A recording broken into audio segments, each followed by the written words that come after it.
you will be richer than someone that will learn it at 30 or 40. Why?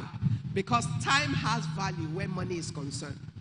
Money has a multiplier effect, and time multiplies money. The principle behind savings and investing has a time effect. And the time effect is about the fact that there's compounded interest on money depending on how you hold it, where you hold it, and what kind of discipline you have. And saving to invest or building investments from your regular earnings is about your habits. It's the regularity of it. It's you saying, this is my first job. I only get paid 100,000 naira. Okay. But what are my daily needs? My needs are clear to me. 50% of my money will cover my needs. What are my non-negotiable obligations? Oh, I need to give my parents, I need to support this, okay, another 10%. Oh, I'm a Christian, I need to pay tithe, so there's 10% more out of it. So I have 30% of my money left. What will I do with the 30%?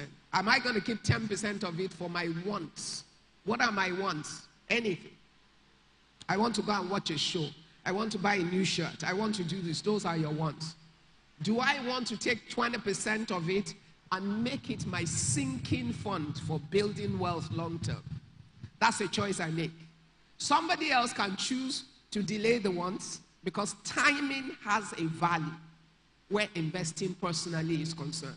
How long you started and how well you do it. And how much you discipline yourself. I'm an early starter. I started business just before my 26th birthday.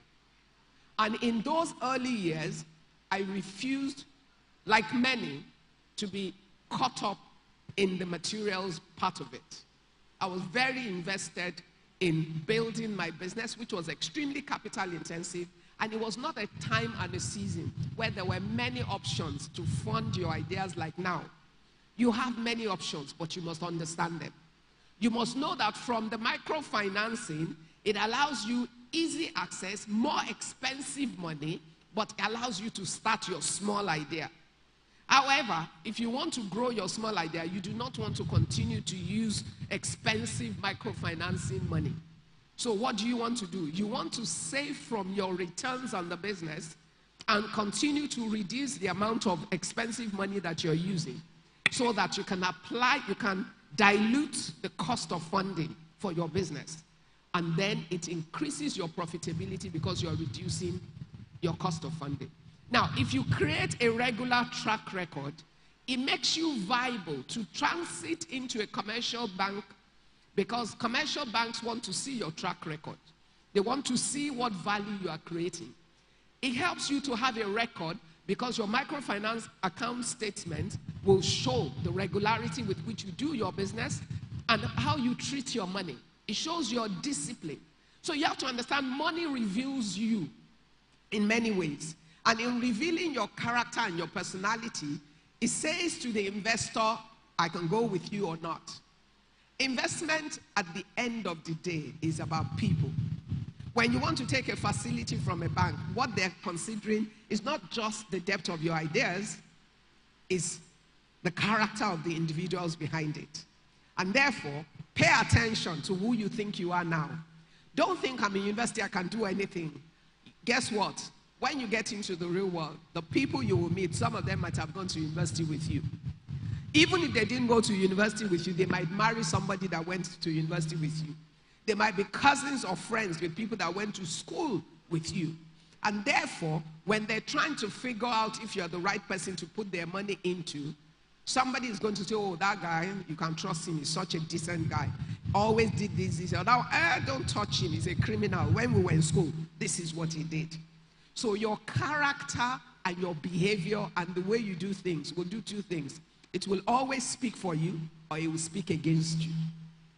Your responsibility is to ensure that the way you conduct yourself now makes it possible that there'll be many witnesses that will speak for you and not speak against you. You might not value, but your values, your character, your integrity is a major part of what allows you to be investable. As someone said to me a long time ago, There are many people that have the right CV who are qualified technically for many things. But there are fewer people that have the right character for you to make the investment in. Look at a simple way of you're looking for people in your ecosystem who can invest in your ideas. What will make them invest in your idea? Even your own friends. Is if they know you can be trusted with money or not. If they know from your behavior in the past, in the ordinary things, that you cannot be a trusted person, you will not get those investments. And it multiplies upwards. When you look at modern ways of raising financing, especially for young people, there's all the crowdfunding and all of the tech platform solutions for raising money from ordinary people. It's always about a story. What story will your life tell? What story will your habits tell? What story will it say about you? Are you a diligent person? Can you be trusted to manage other people's money because you're committed to the project? Or once you raise the money, are you going to divert them to lifestyle? Because that's also a matter of discipline. Do you have the discipline to delay gratification till later and build up on the business over time? I was telling you my story.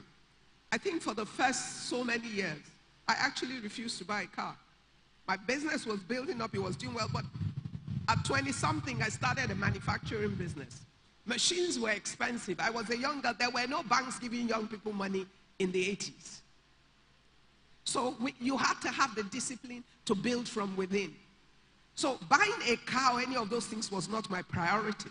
My priority was about investing in the business so that it would have what it would need to grow.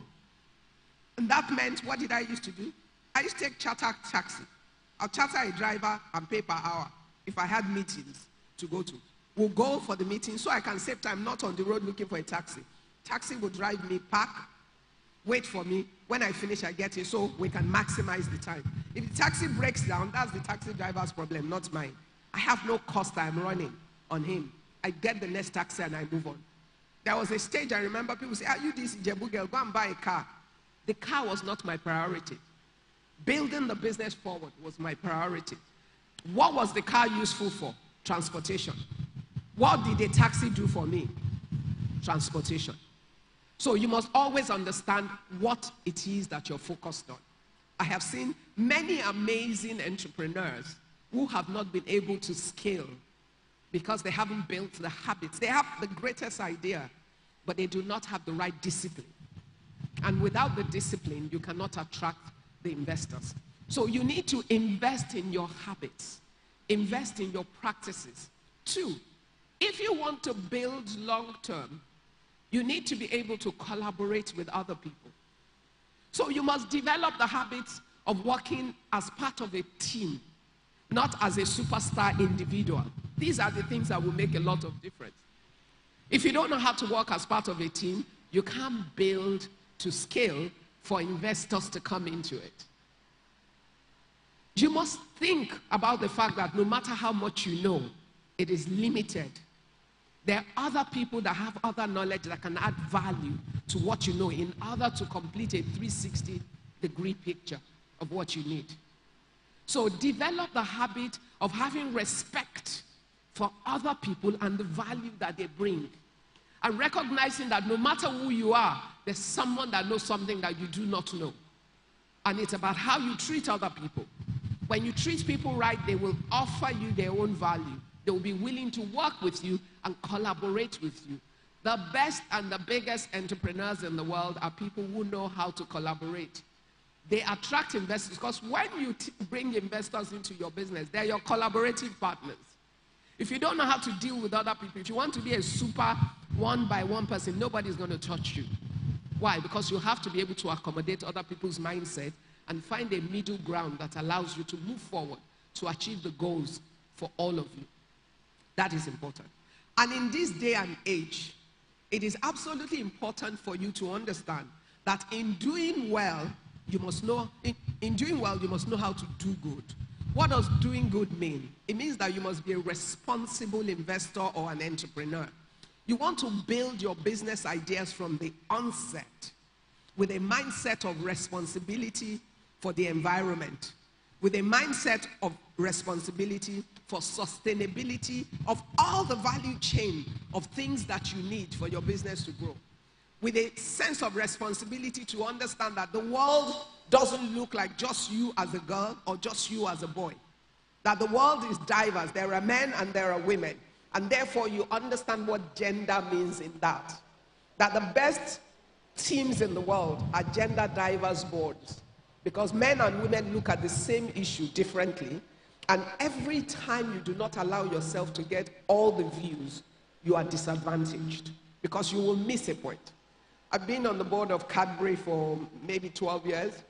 And I try to imagine sitting at a table at the board meeting in Cadbury and having all men alone at the table. Who buys the Bonvita or the hot chocolate? Who buys most of the products that Cadbury produces? Statistics records will show you that 80% of family expenses is spent on behalf of the family by women. They do the buying for households. Mothers understand the needs of their household.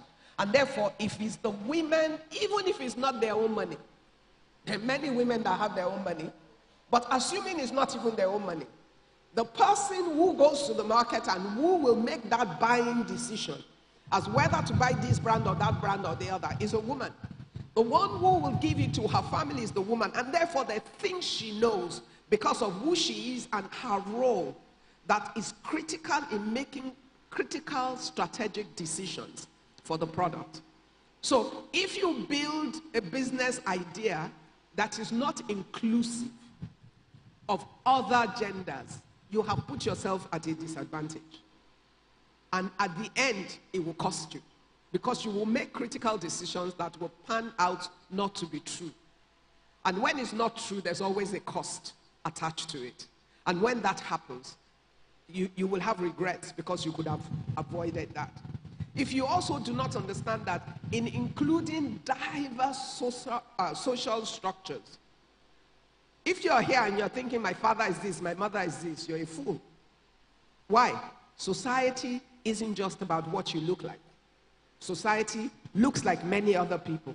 And the way society looks, if you want to create a solution that is sellable to society, you must reflect the nature of the society in your product. But the best time is when you're preferring your solutions, when you're building your business idea, when you learn to consider all of the ESG factors into it, and you bring your values. You know, I've gone back to values again because people do not understand a business that is not based on the right values is not a sustainable business. It will not survive. They say a tiny hole can sink a ship. Ultimately, the ship of your business or your idea can be sunk by the weakness of your values, by your integrity and your character. And there are many stories across the world that will prove that to you. I have the privilege of working on multiple boards across multiple countries. And I can tell you, in seeing different things and working at different levels, I can tell you that if you're not building to solve a problem, to impact every cadre of humanity in your community, which in itself is a prototype of communities around the world, then at the end, you put yourself at a disadvantage. You must identify your market, but you must understand the environment that you deal in. You must identify what will make your business sustainable, but even more than that, what will make the society that you operate in sustainable. Some of you sometimes think Nigeria is not your business. You know, I mean, the number of times we curse our country in a day, you would think that we can survive without it. No, we can't. No matter how great your business is, it becomes subject to the macros that affect the country, no matter how you think about it. A business in Nigeria will never be rated than the sovereign rating. That is the standard. So at the end, Nigeria working is important for all of us to work. We've all learned how to, I built my business from the 80s. So we've all learned how to try and build within it despite our issues. But even though we're doing that, we must all be driven by the commitment to make our country work. Because when it works, it's a lot easier for us. It's a lot easier for all of you. If you have an opportunity you want to pursue anywhere in the world, nobody's thinking your green passport is a disadvantage. It becomes an advantage. It facilitates the opportunity for you to go to the ends of the earth. It allows you to express your ideas without limitations. It allows you to attract the right support no matter what you see. What do I want you to take away? Know at the end of the day that anything you seek is possible, but you must seek it in the right condition. The environment is important. Sustainability is key. Gender is important. Collaboration is important. And learning the right habits is important. And more than anything else, the values of who you are, your character, your integrity, your person, your ability to be a team player will make all the difference, whether you succeed or not. My prayer for all of you, you will find your way, you will find your own line, and you will excel in it. Thank you. Thank you very much, ma'am. Can we advise her very quickly? She is the founder of Ibukun Awoshika Leadership Academy, the convener of the International Women Leadership. All right, so you have heard from the keynote speaker, Mrs. Ibukun Awoshika. She emphasized the need for collaboration. Please have your seat, ladies and gentlemen. She also emphasized the need for values and investing in yourself. And for being our first keynote speaker at the Colloquium 2024, on behalf of the Investment Society, we present you this award, ma'am. A round of applause, ladies and gentlemen. Award of appreciation presented to Ibukun Awoshika, with deep gratitude for your insights and expertise as keynote speaker at the Colloquium 2024. This day, Thursday, 6th of June, 2024. Congratulations and thank you. On behalf of the Vice Chancellor, I thank you very much for coming to the University of Lagos.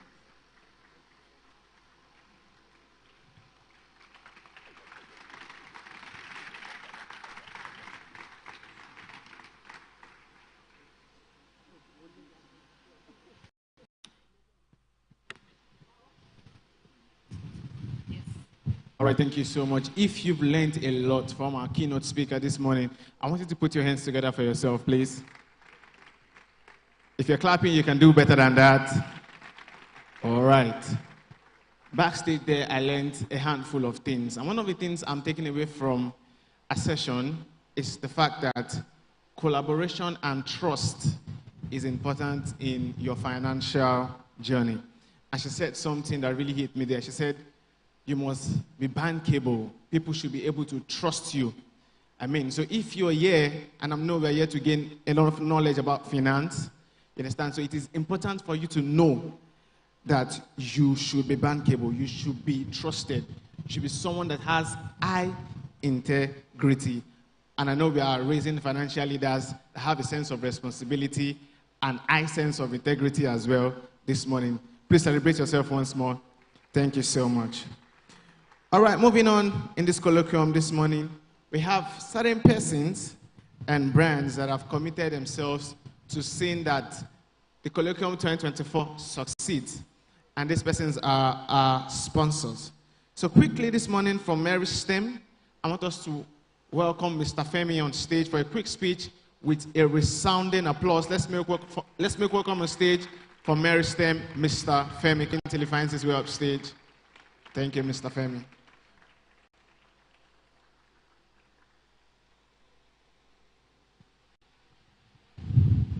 Hello, would you like to own a Lamborghini?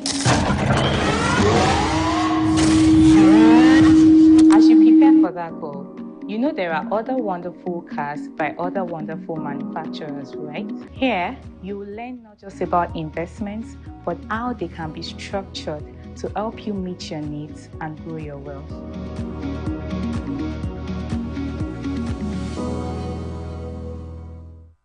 Why sign up to Meritrade.com? Well, signing up to Meritrade.com is like having your stockbroker with you anywhere you go. You never miss an opportunity to buy or sell shares. He's there when you wake up. Buy 5,000 units At the cinema, sell 15,000 units. In traffic, sell 4,000 units. Even here, buy 10,000 units. Make anywhere your trading floor. Trade real-time, anytime with MerryTrade.com, Nigeria's first online stock trading platform. You do not need to be a financial expert to trade.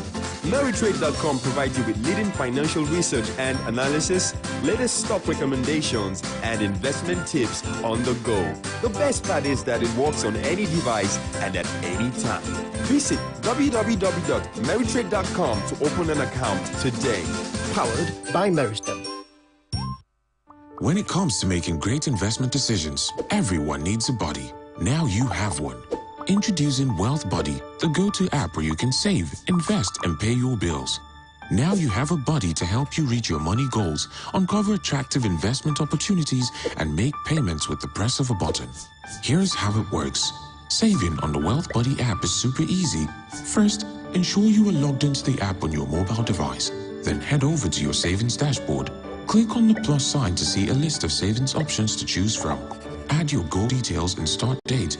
You can also add a photo to personalize your goal. Choose to fund your savings plan from your debit card, and then you're all set. There are several options to choose from when you invest with the Wealth Buddy app. Head over to the investment dashboard. Click on the Add Investment button. Select on the Create Investment option. Choose an investment option from the list. Read all the information, then click Invest at the bottom. Fill in the required information. You can also add a photo to personalize your investment. Choose to fund your savings from your debit card or your wallet, and then you're all set. You can also pay your bills conveniently directly from the Wealth Buddy app. Go to the wallet dashboard and select one of the bill's payment options. Pick a bill you want to pay from the drop-down. Fill the relevant details and choose to pay with either your debit card or your wallet. And just like that, you're all set. Start your journey with your new buddy. Download the Wealth Buddy app on all iOS and Android devices today. Thank you, everyone. Good morning once again. Meristem is proud to be here today, and Meristem is over 20 years in the financial services sector. We are proud to be sponsors to the Colloquium 2024. I thought you were going to give us a hand.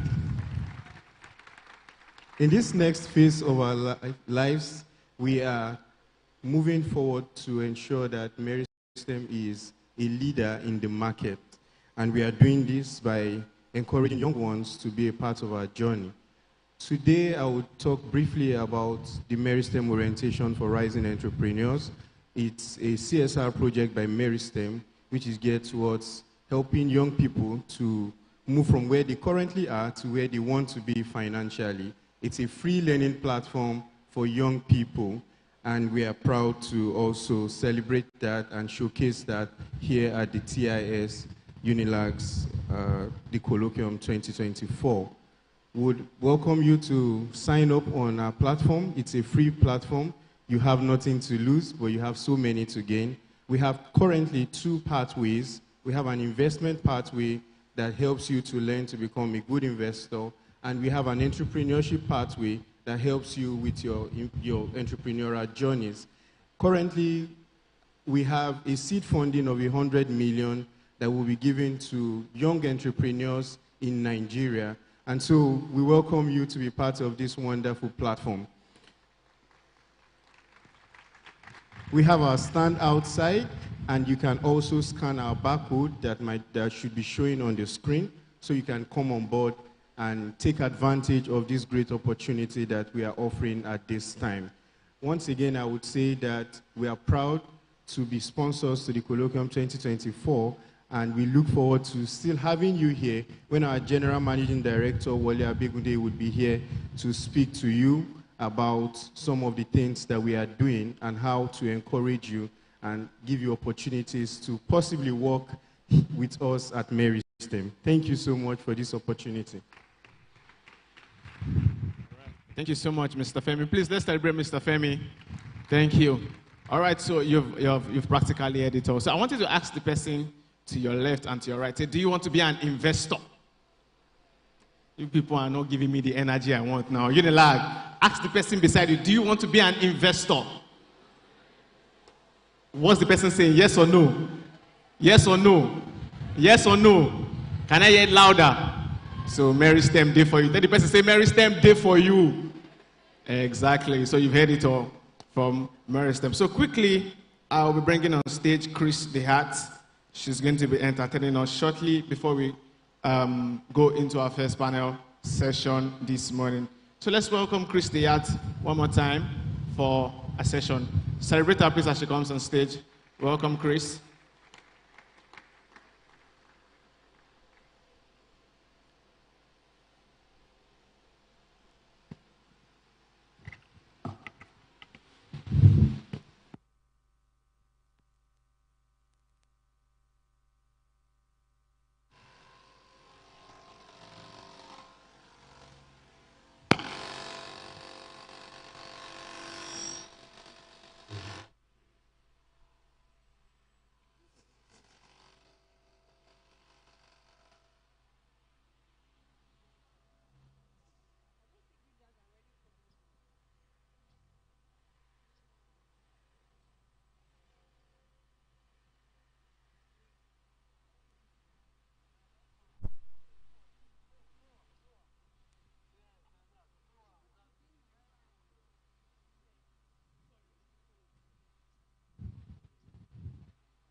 For our panelists to give us insightful and real-life experiences that are going to help us to shape our future. So don't see this as just another conference. See it as a conference that is going to be a turning point for your own career or your own life or your own decision-making process.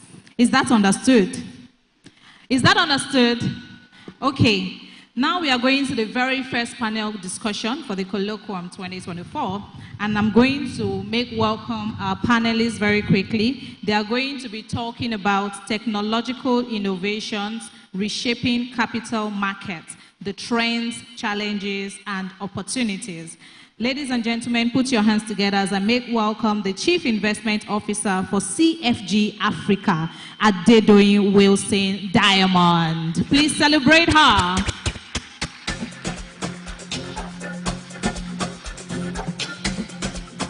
Thank you very much for coming. Diamond serves as the Executive Director at CFG Africa Limited.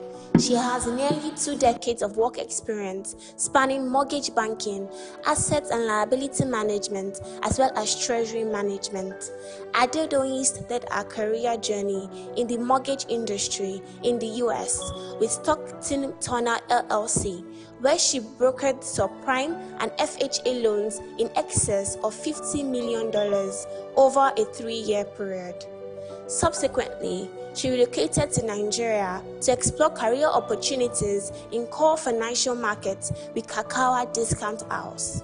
As Kakawa evolved to FBN Quest Merchant Bank, Adedoyin went to manage the fixed income trading desk and was part of the team that led the integration of the treasury banking with the operations application, which led to proper record keeping of the bank's portfolio.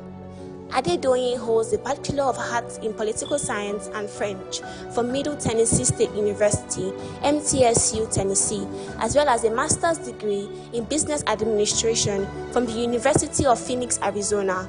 She attended the Executive Leadership Program and the Executive Finance Program at said business school, University of Oxford, UK. Also, she's a member of the Financial Markets Dealers Association and holds an ACI Treasury Dealing Certification. Please welcome to the Colloquium 2024, Adedoyin Wilson Diamond. Thank you very much. Good morning, and thank you for coming. Still on the conversation of technological innovations, ladies and gentlemen, the UNILA community, please make welcome CEO, Absa Capital Markets Nigeria, Bayo Adeyemi. All right, Bayo is going to join us very shortly.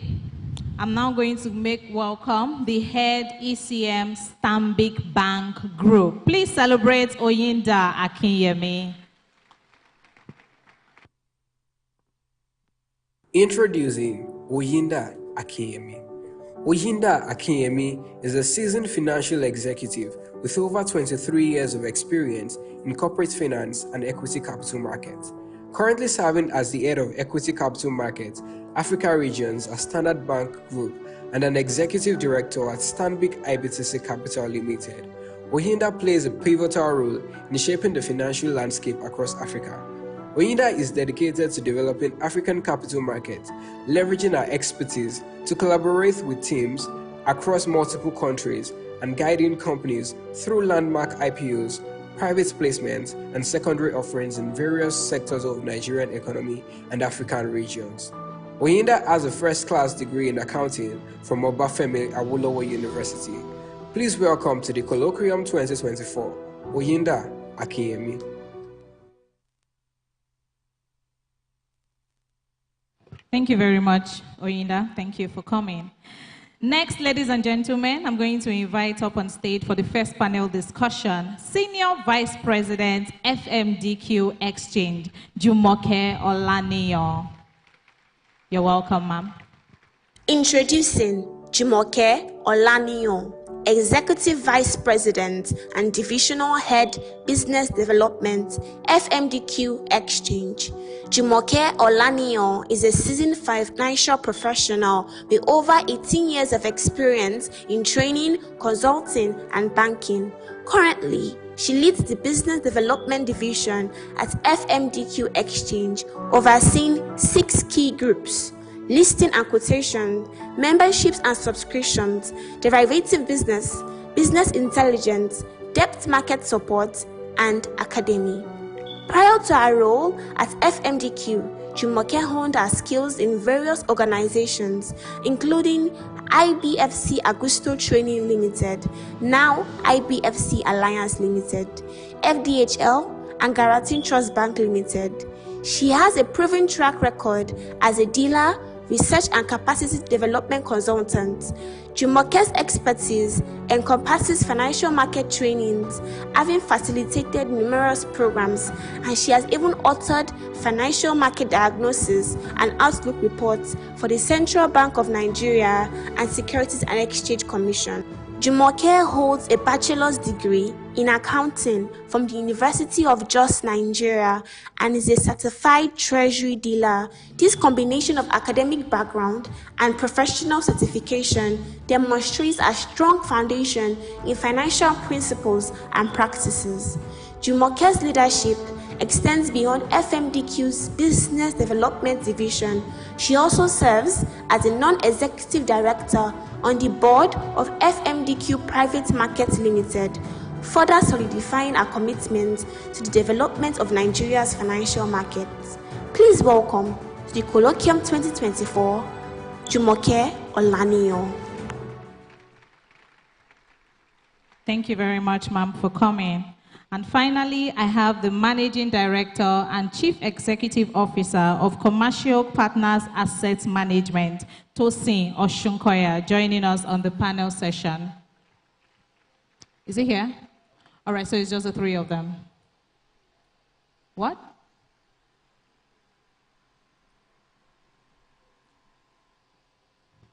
Okay, I think Mr. Bayo has arrived. All right.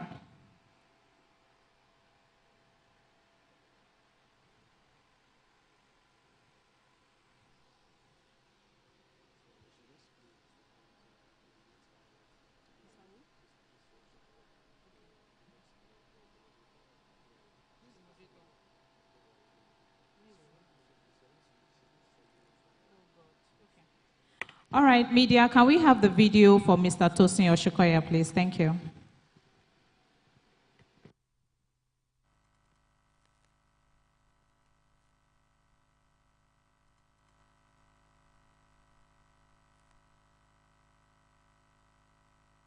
Yeah.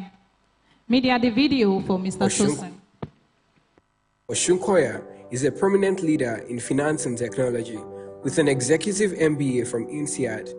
His career began at Kakawa Discount House Limited as chief dealer, where he developed essential skills in financial trading. He then moved to Zenith Bank PLC as head of fixed income, managing the bank's portfolio and optimizing investment strategies. Tosin's expertise led him to UBA Group as Group Head of Trading in the Treasury Division and later to Rand Merchant Bank as Head of Trading for Global Markets. His strategic leadership in these roles established his reputation in international finance.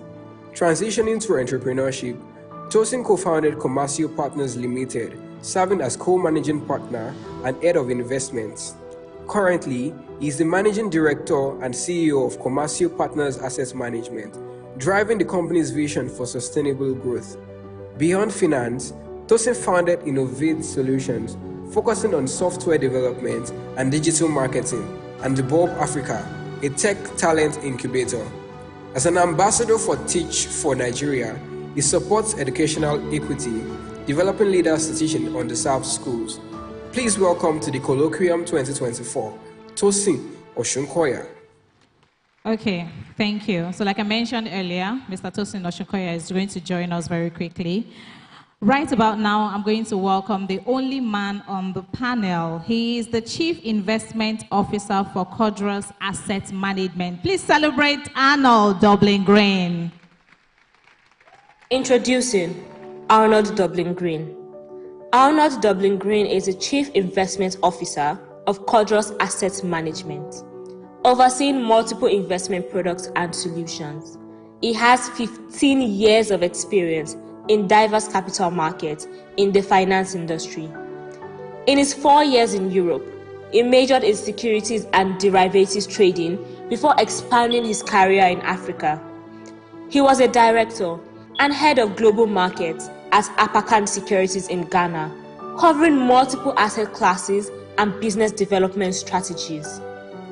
Earlier, he was a senior vice president at EcoBank Ghana PLC, a senior portfolio manager on the fixed income and currency trading desks. He also worked as the head of execution in African Alliance in Johannesburg and a co-portfolio manager at Nubuke Investments in London, managing over $120 million in a Pan-African focused strategy. Please welcome to the Colloquium 2024, Arnold Dublin Green. All right, thank you very much. So we have a complete panel, and now I'm going to bring up the moderator. Moderating the session on technological innovations, please put your hands together for the head of finance at Okra, Benga Oyedele. Introducing Benga Oyedele. Benga Oyedele is a finance leader with over 6 years of experience in the fintech sector.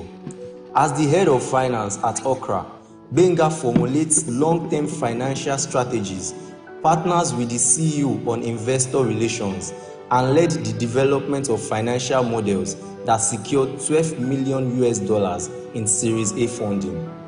He oversees budgeting, planning, and forecasting for the company.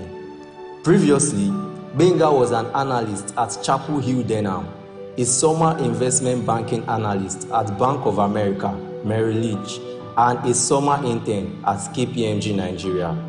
He holds a master's degree in finance from EDEC Business School and a bachelor's degree in accounting from the University of Lagos, graduating summa cum laude with multiple scholarships and awards. Please welcome to the Colloquium 2024, Benga Oyedele.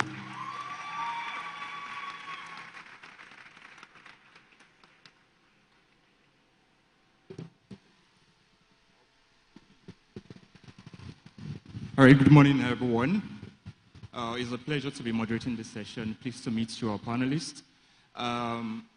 Just before we experience the reign of knowledge in this session, I would like to fully onboard everyone here on the team of this panel session. I mean, while we're doing this, it's so that you won't be carried away by the flood of knowledge that you're about to experience.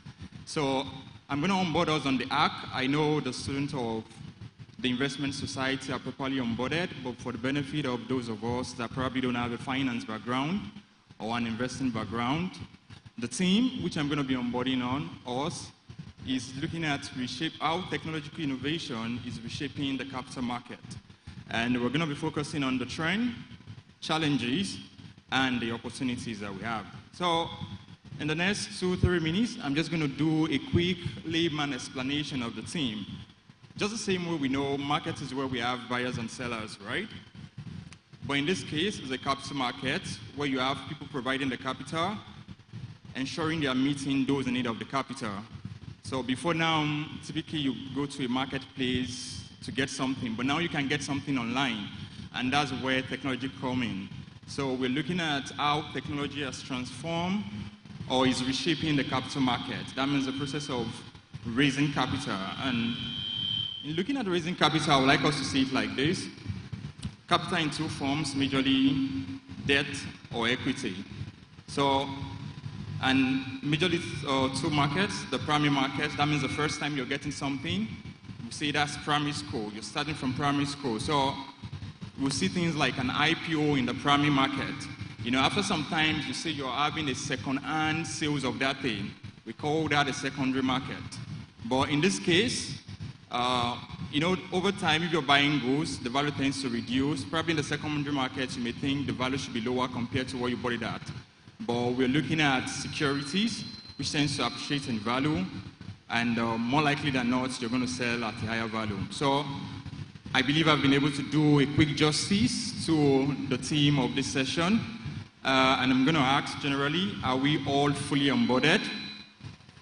All right, so because I don't want us to be carried away by the flood, just to ensure a safe landing. All right, welcome once again, our panelists. It's a great pleasure to be moderating this session. Considering the world of experience that you have, I do not take it lightly. Thank you very much for honoring the Investment Society. So my first question, which I would like all our panelists to take a bite of it. I mean, if you look at the past 5 years, we would like to know what are the technological innovations that has happened in the global capital markets, right? Where are we as capital markets in Africa? Are we a fast follower? Are we following the trend? And where are we at when we look at the Nigerian capital market? So I would like to say with a popular saying and say ladies first. Mrs. Jumoke, if you don't mind, you can kick us off.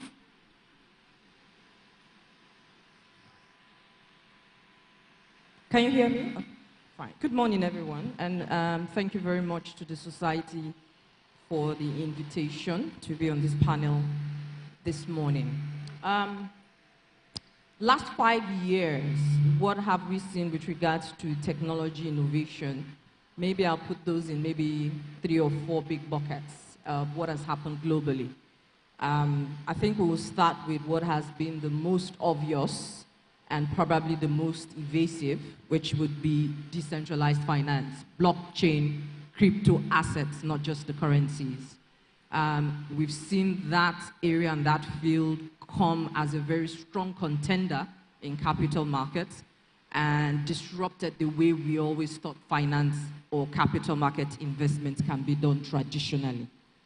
The second big bucket that I will put in that, or second big area I'll put in that bucket, even though it's now become more strong recent years, it has been around longer, I would say artificial intelligence. We probably know a lot more of artificial intelligence today because it has come out to the use of the individual, but it has existed in corporate form and structured form long before now. And it has been used, especially in the investment society, in the investment world, for quite a while before now, in different forms, maybe not as advanced as we find it today, or we experience it today, but it has always existed. A third big bucket, which I think has also significantly impacted capital market, is what we call cloud computing. I think for me, that has been one of my favorites, and perhaps because this is the foundation of what FMDQ was built on. And what do I mean? In the 11 years that we've existed as a company, we do not have a trading flow. From day one, trading in the FMDQ has always been remote. And cloud computing has enabled that because it allows for the connectivity from wherever you are in the world. It allows for latency, speed of execution, speed of trading, which, as you know, are critical factors in the capital market. And what I will take as the last one would be what I would call open source software as a service and all the software development that have happened over time. These have given rise to use cases of the first three in so many wonderful ways that access to capital market is no longer an illusion for the big boys only. Everyone, just as you mentioned, can sit on their phones and access the capital market. Those four big buckets, for me, what I think have significantly impacted capital markets in the last 5 years. Now, where is Nigeria, or where is let me start with Africa and then come down to Nigeria. Are we fast adopters? I wouldn't say so. Are we strong adopters? I would say yes. We may not be the fastest, but we're very strong. But when we pick on, then we become very fast. Clearly, DeFi is not yet in Nigeria. People will argue with me. That's okay. But DeFi we use is not in Nigeria. The DeFi we use is what we imported, right, from access overseas. Cloud computing very strongly now in Nigeria. Software as service and all the applications very strong now in Nigeria. And of course, artificial intelligence, I think the last of them, but will become very strong in Nigeria. But I think, like I said, we may not be the fastest, but when we do, we have very strong adapters, and in some cases, even then lead the charge. I mean, some unpopular opinion there, but I strongly believe that we do, because some of the peculiarities of what we experience in our markets and our capital markets are things that probably, give rise to people having to think through these initiatives and these innovations again, to see how they can even further improve them. Because Nigeria and Africa, we have very, very interesting and peculiar capital markets. So that would be my quick summation on where we are so far. All right, thanks so much, Jumoke. And yeah, go ahead, Arnold. Hi, good morning, everyone, and thank you for inviting me to the Investment Society. It's an honor to be here and to speak to you young minds, eager minds, and to be on a panel with like-minded peers. So my opinion, it sort of agrees with my fellow panelist, Jumoke, and there's a part that I kind of veer to a different direction. So the first part of your question with, technological advances over the past 5 years, I agree. We've seen, decentralization of finance, cryptocurrency, blockchain. We've seen artificial intelligence. We've seen artificial intelligence, cloud computing, and everything else. Oh. So where, for me, I feel I think I veer off is in Nigeria and us adopting this technology as quickly as the rest of the world. I see things like crypto we have, right? And we've had to adopt crypto because we have some special needs with our currency and payments and moving money. Yes, we have. But on the capital market side, when I look at stock markets and the fixed income markets, I think we have some ways to go. We have some ways to go in using blockchain in settlements, where the rest of the world is settling stocks at T+1. Blockchain can probably allow you to settle trades at T0, allowing for liquidity. We're still settling at T+3. So this is T+3 for people that aren't sure. It means 3 days. So after you make a trade, it takes you 3 days to get your money or 3 days to get your security. So where we are in Nigeria, when you buy a stock, when you buy MTN, when you buy GTCO, it takes you 3 days to get your stock. Where the rest of the world, and there are some platforms and there are some countries that allow you to settle on the day that you trade, thanks to blockchain technology. Last year, the United States started allowing you to settle at least or at most 1 day after trade. Last month, the UK and Europe started 1 day after trade. It takes us time. And they've adopted blockchain technology. They've adopted artificial intelligence in advising clients, in decision-making and investments. So in those sort of areas, I think that we're still a bit far off and we have some ways to go.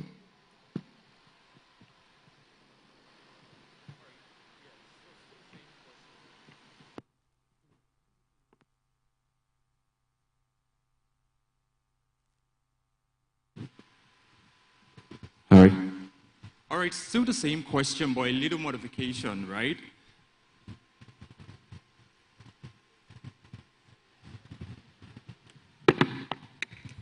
Good morning. Thank you so much for the opportunity to be here. All right, so the topic around technological advancement, there's a lot that has happened globally. I mean, when you talk about how technology has impacted the capital markets, but perhaps I should bring it home a bit to Nigeria. Now, with the advent of fintech companies, the proliferation of fintech companies, there are a lot of applications that anyone who has a phone now has access to. Once upon a time, the only way you could trade stocks was to go through a broker. But the advent of technology has sort of removed the need for that middleman, as it were. And every single individual, can have direct access to the stock market, to invest in the stock market, and to take positions in the stock market. If you have access to, for instance, a Bamboo app, you can sit where you are today and you can trade stocks of Apple, you can trade stocks of Microsoft in the US, and you can get settlements almost immediately. Now, I started working in the capital market at a time where, for instance, if you're undertaking an IPO, all the applications have to be paper-based. Sometimes checks, payments were made through checks. You have to wait for those checks to clear. The process for reconciliation with registrars was a very tedious process where you had people spending night after night doing call over and all that. But a few years after, we're not necessarily there yet, but we've seen some considerable improvements. We've seen, for instance, the last 2 years, the MTN IPO was the first transaction that was undertaken in Nigeria where you could, from end to end, invest in a primary security via a technology platform. And it actually made a huge difference on the settlement process and on the ability of people to even access the market. And I believe that with a lot of these platforms that are coming up, it increases the access that individuals have to the capital market. If we look today at the percentage of investors we have in the market vis-a-vis the population, first of all, the population of Nigeria, or even perhaps benchmark against the population of people who have phones, we still have a long way to go. And so, other developed markets have gone, much further than we have in Nigeria, but we are making progress, and I believe that we still have ground to cover. And with the utilization of technology, the platforms that democratizes access, that brings about efficiency in the way that these processes are run, then we'll begin to see the markets develop in the direction that they ought to. So much.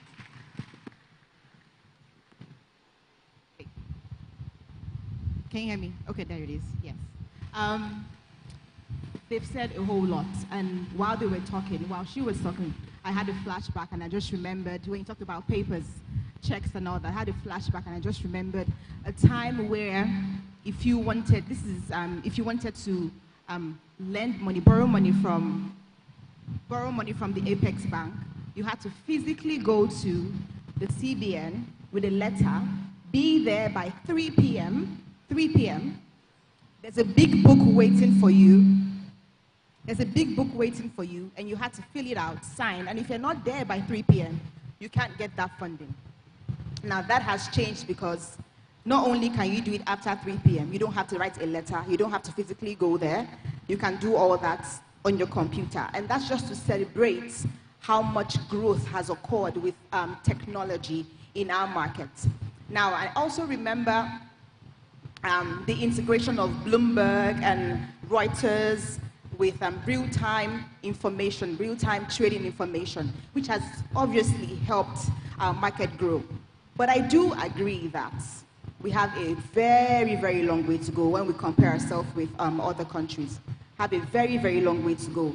And one of the stumbling blocks, or one of the reasons why we haven't done as much as we need to, is regulation. We cannot ignore that. Regulation is one of the major reasons why we're where we are.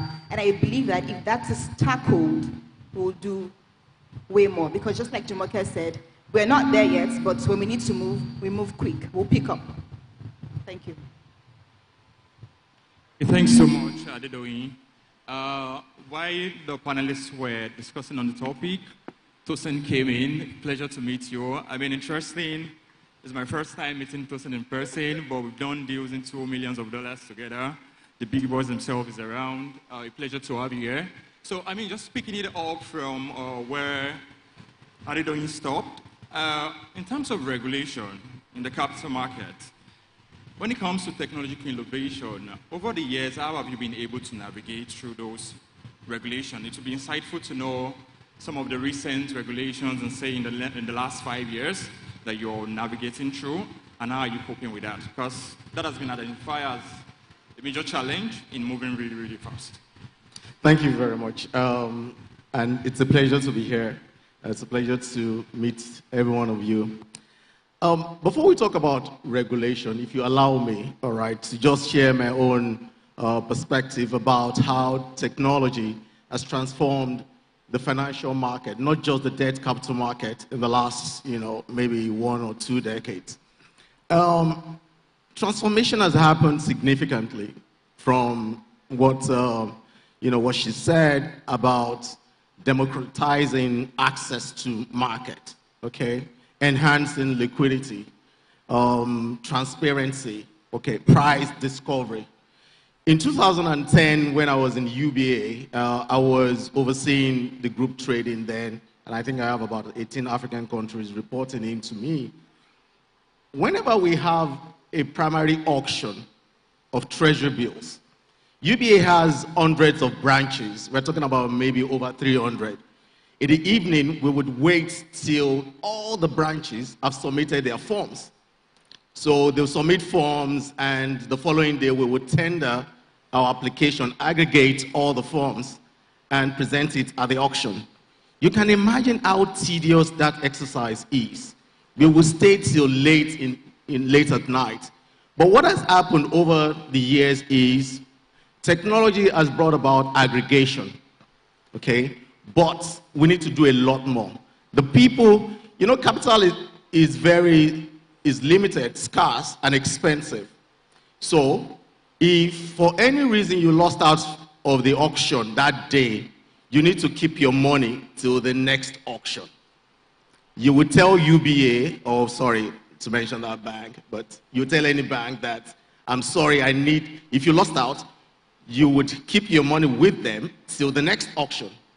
Whereas, what has happened over the years is the secondary market has presented an opportunity for you not only to buy from the primary market, but also go into the secondary market.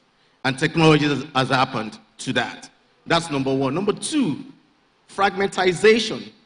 So what has happened is you observe for many years, institutional investors, those with 100 million, 200 million naira, 500 million naira, participate in that market. What happens is you go into a bank, you give your money to the bank, savings account, you earn 10% on it. They take that money to go and buy treasury bills at 15 or 16%. They are making what? A 6% spread. So basically they are shaving your head. What technology has done is to narrow that gap. You don't need to keep your money with any bank, I'm sorry to say this, and earn 10%. Technology has brought the opportunity for you to actually invest in treasury bills about the same price that the bank is investing in. That's number one. Number two. Number three, technology has also helped with risk management. Okay? BlackRock, they built an algorithm called Aladdin. With Aladdin, they can predict where the market is, and they can predict when there's a downturn. That helps them to enhance the portfolio of their investors. So having said this, you can see what technology has done, but technology can still do a lot more. Today, if you have 5 million naira or 1 million naira, you still have some banks that will turn you down and say to you that they cannot take that 1 million or 2 million. So the fintech has a role to play in that space to provide you with the opportunity to actually invest 100,000, 200,000. Why shouldn't you invest 100 or 200,000 in the sovereign If Nigeria is paying you 15% or 20% on your 200,000, then why should anybody pay you 10%? I mean, think about it. So, we expect a lot more to happen in that space. With regards to regulation, regulation is not meant to discourage innovation. Regulation is meant to moderate competition, to ensure that the market continues to exist, to ensure that there's no systemic risk. That is what regulation is meant to do. Unfortunately, in this part of the world, regulation lags market development. You would expect that maybe regulation should be at the same level in terms of thinking with the operators. The operators are saddled with the responsibility of product development. They are saddled with the responsibility of building infrastructure. That's what Jumoke does in terms of system infrastructure. And on top of that, you can now develop products like derivatives, products that you don't naturally see in the market. And regulation should now come and examine if there is a level playing ground for everybody. That is what regulation is meant to do. Today, the growing youth of this country, they are not about the traditional asset classes that our father did. Have you heard of asset tokenization before? I was speaking at an event and they were talking about how Nigeria can adopt asset tokenization. Asset tokenization, let me give you a typical example. Davido recently posted that, yes, his meme, right? Coin. Whether you like it or not, that is going to happen. Not only to Davido, it's going to happen to all the artists. Most of our fathers that have artwork in their homes, that some of us, after coming back home for many years, our fathers probably pastor, and we looked at those artwork and we say, what am I going to do with this? You probably do not appreciate the value of those artworks. Some of those artworks are actually in tens of millions. You can imagine asset tokenization would help you to fragmentize, fractionalize those assets, and you begin to trade the rights of those assets. So a bunch of you here, you could say that a small unit of those artwork, you want to buy it because you expect it to gain value in the future. When that happens, you would expect what the regulation should come and moderate that, encourage the youth. 70% of our workforce are youth. You know what that means? The entire population of South Africa is what, 50, 60 million. The youth in this country, they are bigger than South Africa.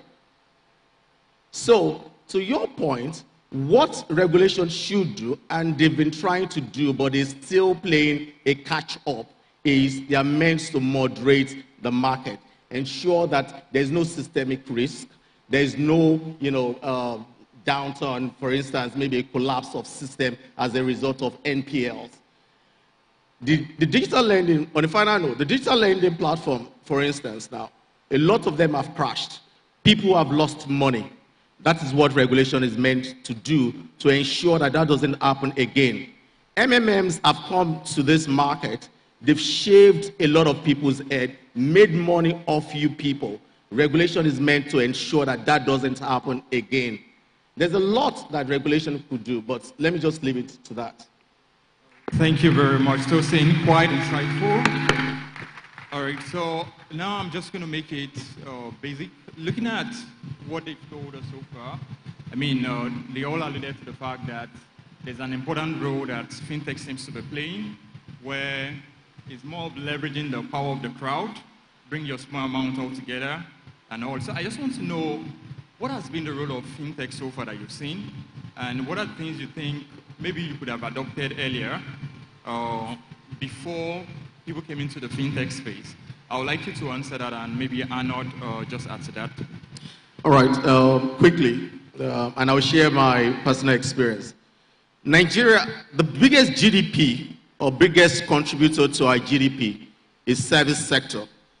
That means every one of us in this country, we buy and sell. We are not producing. Bigger than agriculture.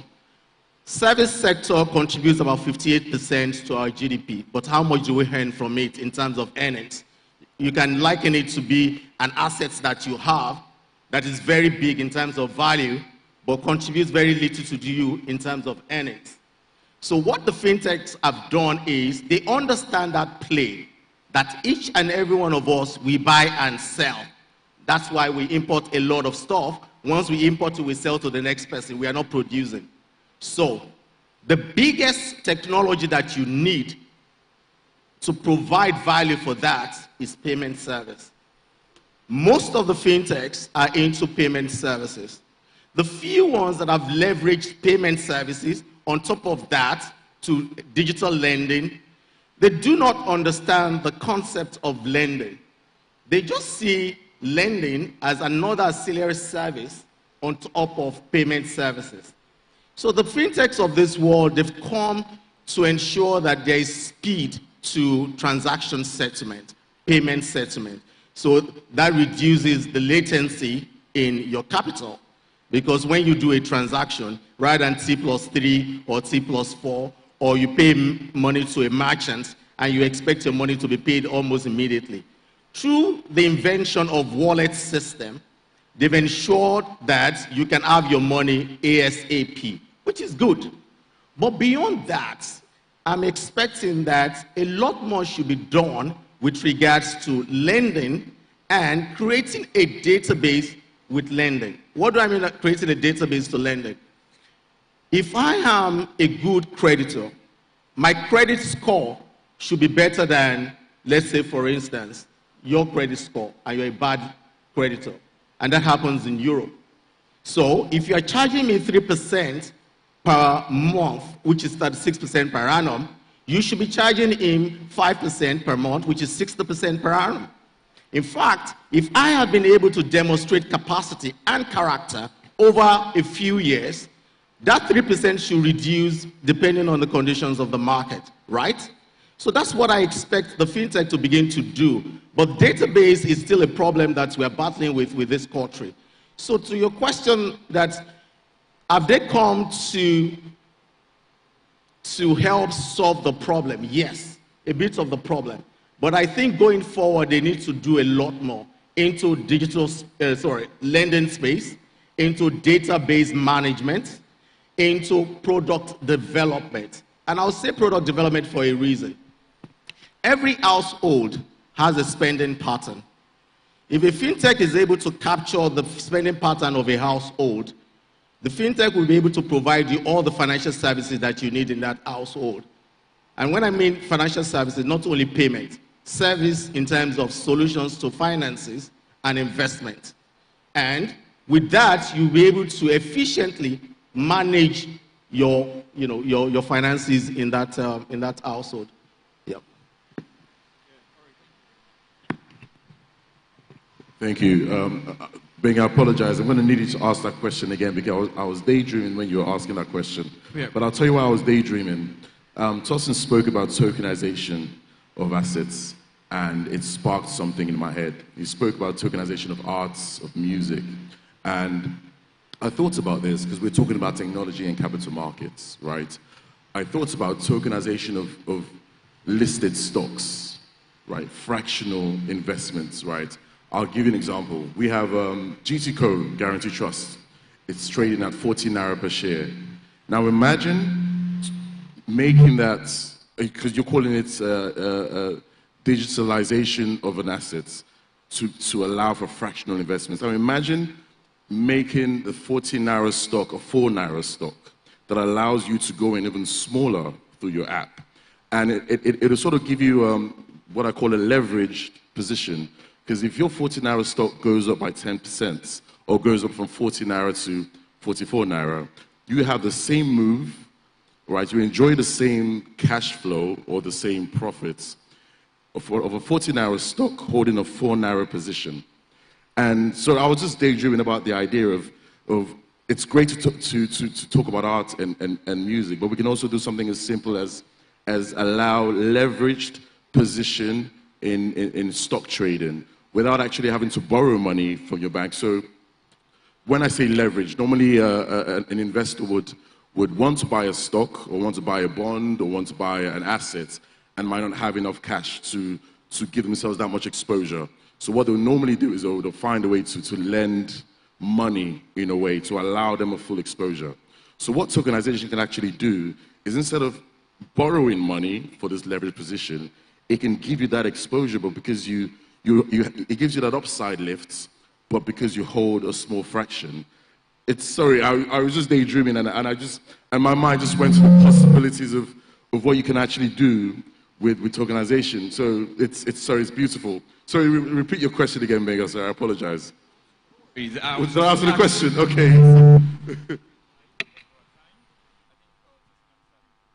Okay. Already, and is planning to just maybe add something to what you said. Okay. And immediately, I'm just going to take it to quickly, ladies and gentlemen. So one other thing I've just been thinking about lately, with regards to what the fintechs can do a lot more, and I think Bamboo and maybe Truth, they're doing that.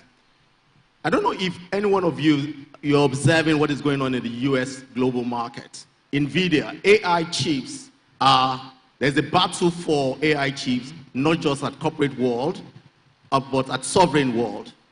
But a lot of us in Nigeria, we don't participate in that market. You know why? Because of accessibility to that market. And most of these fintechs would say that they don't have a brokerage service. So what I'm expecting is there should be a collaboration between regulation and regulation. When I mean regulation, I'm talking about Jumoke, and I'm putting Jumoke on the spot. To provide that, to midwife between the likes of Bamboo and the brokerage service in the US, and give every one of us here access to that market.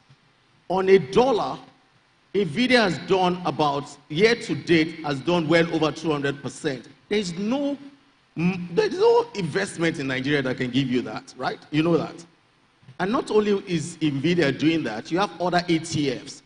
And we have youth here that are very cerebral and savvy when it comes to financial instruments, but they don't have access to it. So I expect the fintech to come and play that role. All right, yeah, so I was going to move it to Jumoke, but that's fine. Go ahead. Okay. I'm trying to see how I'm going to be able to speak to this without crossing the line. Okay, I'm a product of professors and I'm a teacher. Quickly, can someone Google unsponsored depository notes or receipts? Very quickly. Ahead. Anybody? Quickly. Unsponsored depository receipts. Anybody who has it, just read it out. Maybe a mic, read out for us. All right.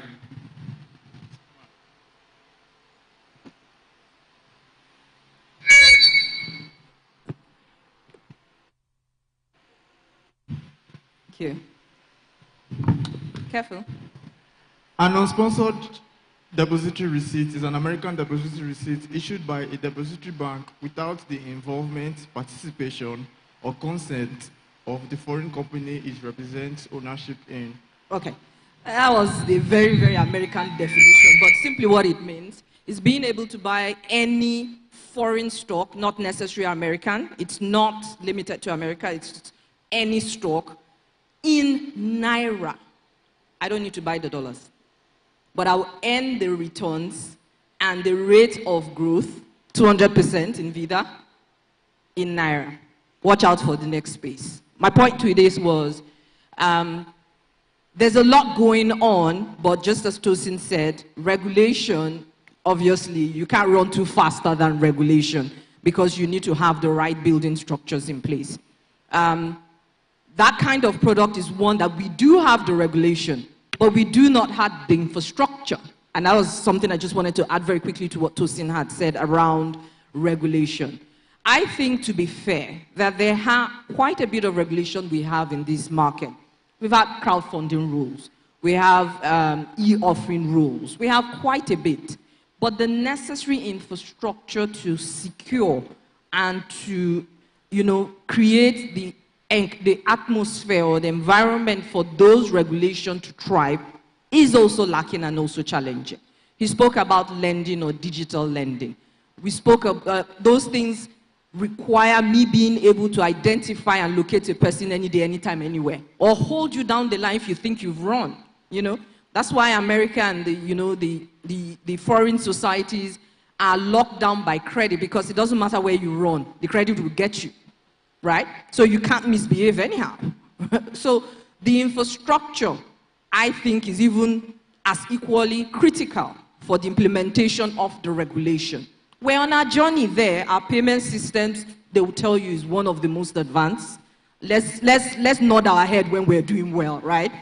I think what we have major issues around is identity management, legal enforcement, regulatory enforcement, movable assets. If I use something as the collateral, it's gone the next day.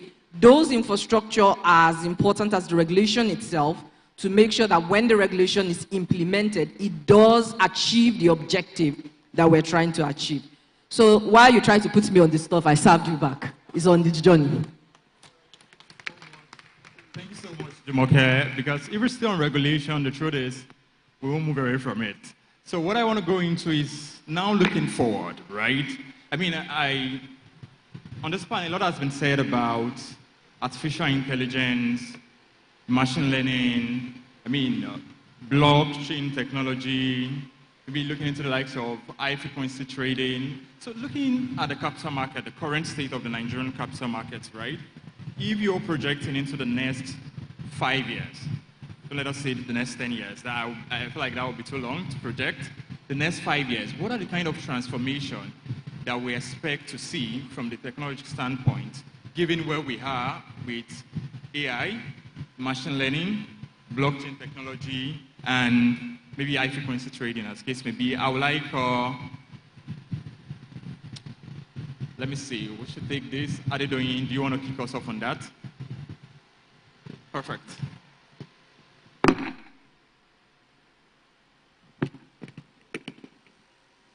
Okay, yeah.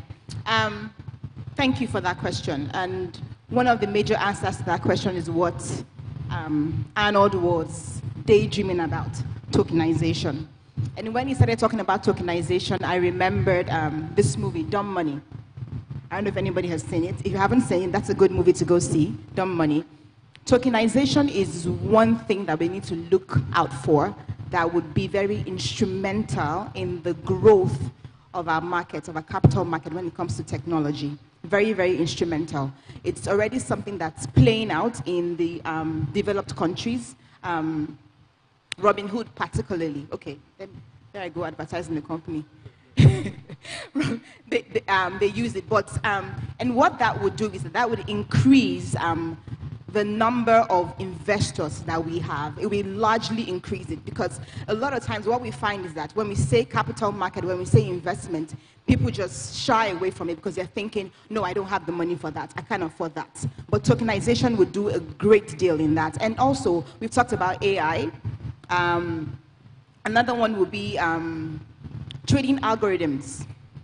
Trading algorithms is very, very key in the sense that by the time you have a system that can really tell you what to input at a particular time, and you would be able to make some good revenue from that, it would help grow the capital market. There is a conversation about the fact that our market isn't deep. Let's not lie about that. Our market isn't deep, and then most of our trades are kind of sentimental. But I believe that with AI and taking historical data, putting that into place, plugging that in, it will still depict how our market trades with sentiments. But at the same time, that information, when it's used with algorithm trading, will help boost our market. So now just a shade of that, so you're Winda, right? So if you look at the projection, right, based on everything Adedoyin has said, what do you think are the challenges you're going to face in getting there? One, is it going to be down to the skill set that we can get in this country? Is it going to be down to regulation? What are the challenges that you think will stop us from getting there fast? Thank you for that. I think it's a combination of issues. The reality is that now we have peculiar challenges in Nigeria, and I think a number of the panelists have alluded to some of that. Regulation is obviously one, and the reality is that market participants have to work actively with the regulators, to get the sort of framework that will move the market forward. So on the one hand, we're saying, oh, the regulators are being slow and things like that. But as operators are investing in their infrastructure and the like, as operators are investing in knowledge and technology, it's important that we are able to carry our regulators along, because I think that relationship is extremely important. Now you have, as technology expands, you also have the exposure to cyber risk and the like, so there needs to be a lot of investment also in cyber risk. Again, considering the environment that we are as Nigerians and how smart Nigerians are. So with the advent of technology, it's important that, loopholes are blocked, and, a lot of operators, invest a lot in security to ensure that there is, investors, there's data security, people are assured that their data are preserved and things like that. There's a lot of data that has been gathered over years, and I think a lot can come out of, just learning to analyze the data. And I think that will influence both, those on the market participants and those on the market operator side. From an operator perspective, I think, there's a lot that can go into the efficiency with which, advice is given to clients and things like that. And I know a number of institutions are already investing a lot in AI to analyze data, and, if you have a client that you have worked with for the past 5 years, you know those clients' patterns. And so you're able to predict, this month, this is what this client is supposed to invest in. By the next month, this is what that client is going to invest in. And all that cycle is automated. So with data, there's a lot that can go into, analysis of the data and just making efficient predictions of the directions of the market and all that. I've also had opportunities to, sign up for just platforms that are obviously AI-driven and giving you basically, a step ahead of the market. You know the direction the market is going, and you're able to take a position, ahead of the market. So what are some of those other challenges that we will face here? It's also education. There's a lot of education that has to go into, how these technologies are going to operate. If we're talking about democratization and ensuring that, with the kind of population that we have in Nigeria, that the entire population can be brought into the market, there's a lot that has to go into investment in education, and just ensuring that there is awareness of what is possible even through the capital market. And I think just essentially developing the frameworks, there's a lot that we have said that the advanced markets have done, and if we just, some of those things, just following, some of those frameworks and, sort of customizing it for Nigeria, there's a lot that can happen, in that space. So some of those challenges will be there, but I think that, there's a lot of progress that has been made, and, with regulation, with investments, with education, with increase in cyber protection and security, we will get to the point where we can be more efficient as a market. Thank you very much. Because of our time, still we'll be asking some questions, right? So far we've seen that we need to make more investments in technology, say the AI, the machine learning.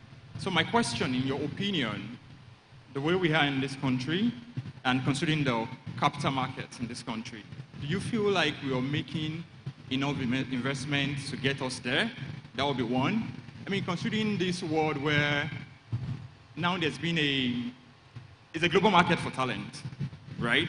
Where I feel like I'm a tech person, I can earn better somewhere, I can work remotely. Are we prepared for all those elements that can help us ensure that we get there really, really fast?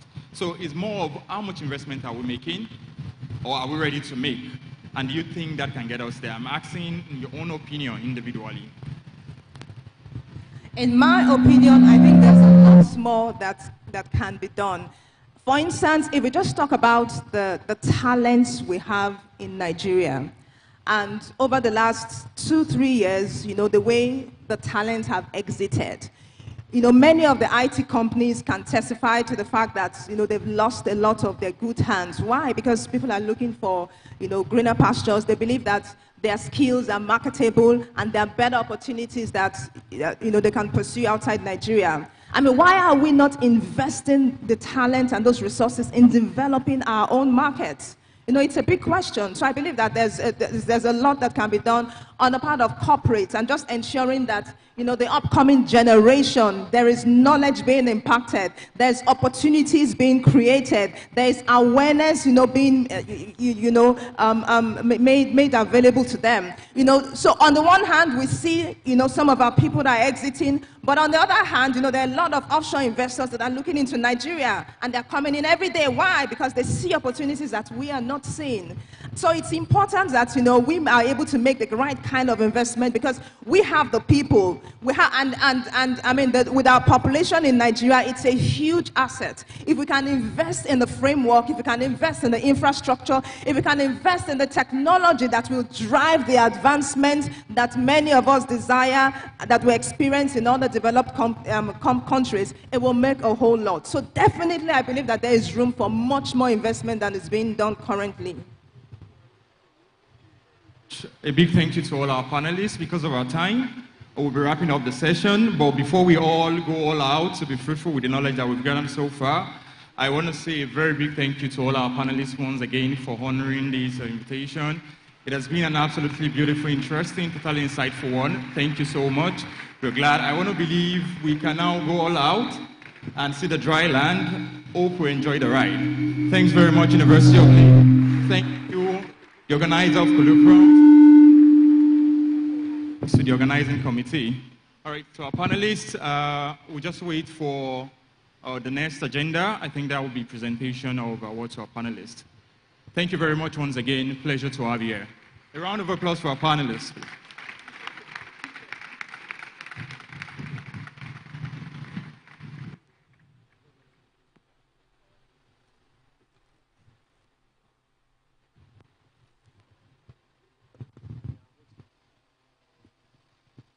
Hi. All right, while the group section is going on, we want to say a very big thank you to every member of the first panel of the Colloquium 2024. I'd like the moderator to please join the group picture. Thank you.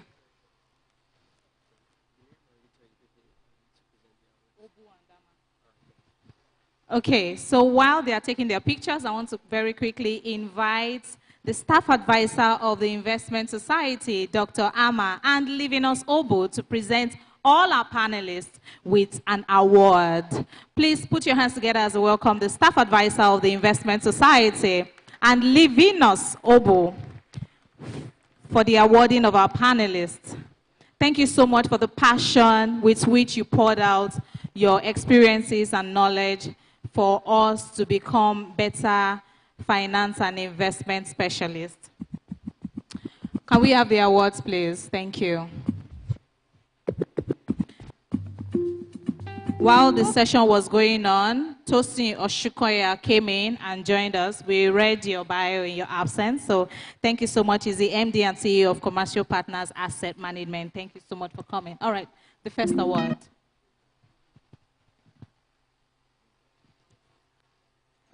Thank you so much once again for the scintillating session. As I was listening to what the moderator called the floodgate of knowledge, I was thrilled.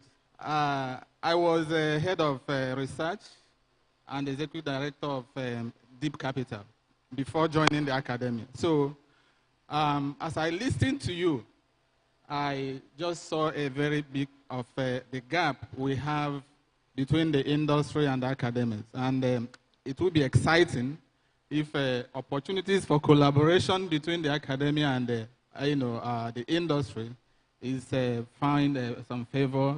I will be calling on your doors so that we create that collaboration, because there's a lot of opportunity for collaboration, so that the pace the industry is going, the academia will not be left behind. Just like you're talking about the gap between the regulation and the operators, we also have the gap between the operators and the academia. So, and those gaps have to be filled if we must move in the same direction. So thank you once again for a wonderful session.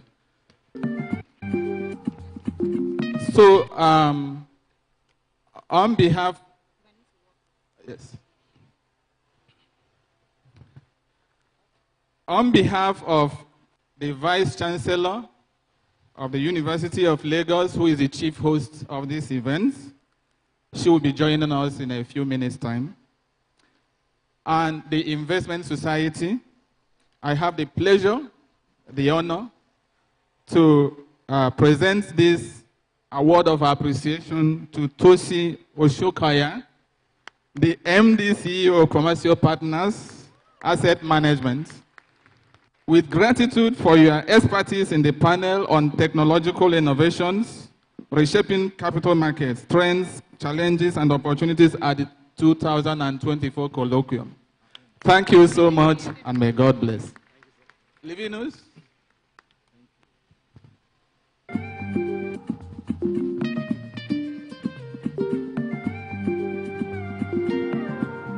Thank you so much. So, on behalf of the Vice Chancellor and then the Investment Society as a society at large, and with gratitude for your expertise on this panel, I would like to present this award to you, Ms. Adedoyin Wilson. Thank you so much.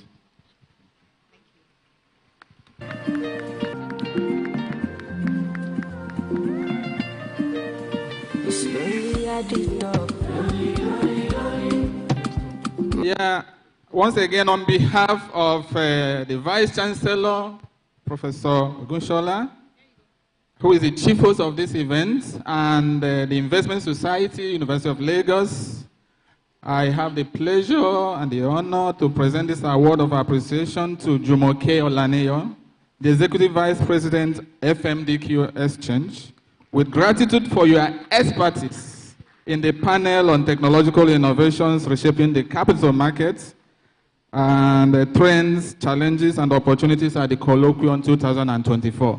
Thank you, and God bless you.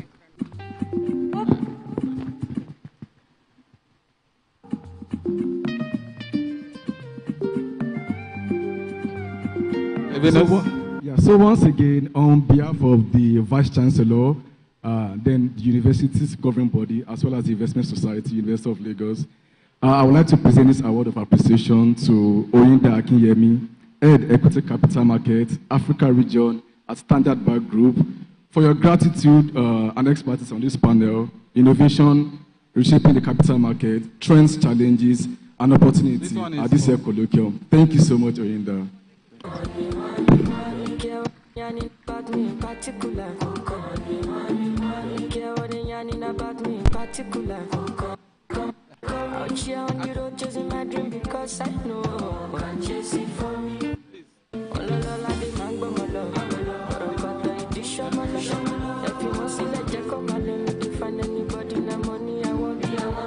Okay, Benga.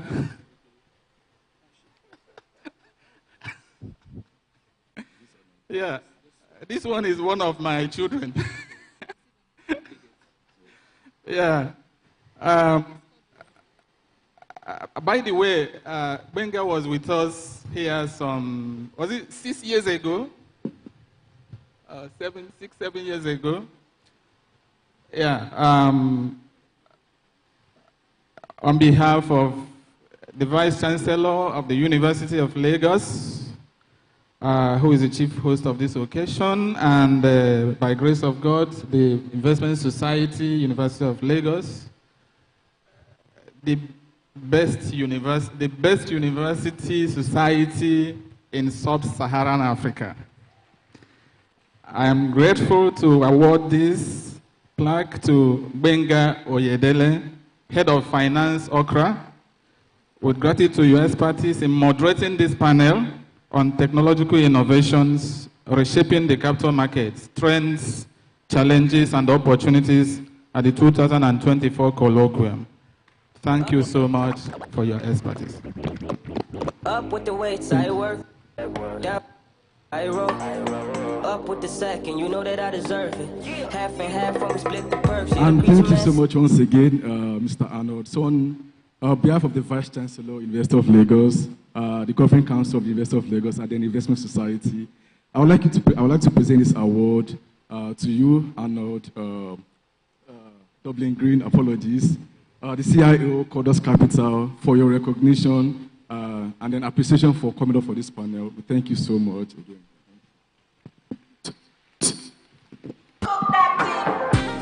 I walk along many kilometers.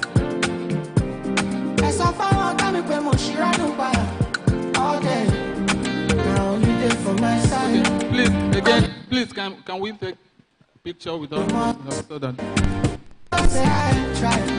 Only day for my side. Only day for my life. Let me roll me more style.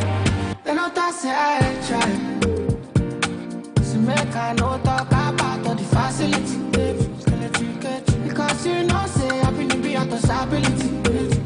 The valley power and the money not the artillery. I know the artillery for days. So baby shake. I just took a shot of this shit. Thank you very much, panel one. Thank you for coming. We celebrate you. Please put your hands together for them again. Keep clapping as they make their way off the stage. You know what they say now, clap for people until it is time for people to clap for you. Thank you. I see that we have new members and new guests joining us.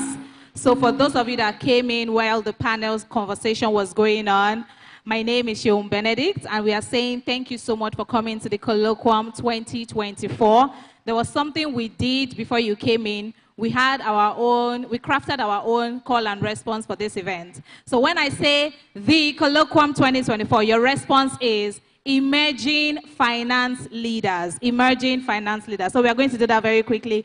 For those watching online, you can also join us when we do the call and response. Are you ready? Are you ready? The Colloquium 2024. You're coming up. The Colloquium 2024. And for the last time, let's make noise, let them hear at campus gates. The Colloquium 2024. Put your hands together for yourselves. All right, so we tried as much as possible for this event, as educative as it should be. We want it to be entertaining as well. And that is why we have brought a very talented entertainer to give us an entertaining session for the next 10 minutes. He's going to serenade us with beautiful music. And when that is going on, I want you to dance. I want you to just let your spirit be happy. And you can also take pictures and post online. With an ovation, ladies and gentlemen, the UNILAG community, let us make welcome Mickey Ikifa.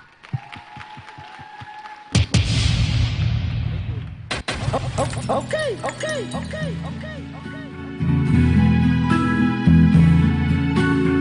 I see trees of green, red roses too. I'll see them bloom for me and you. Then I say to myself,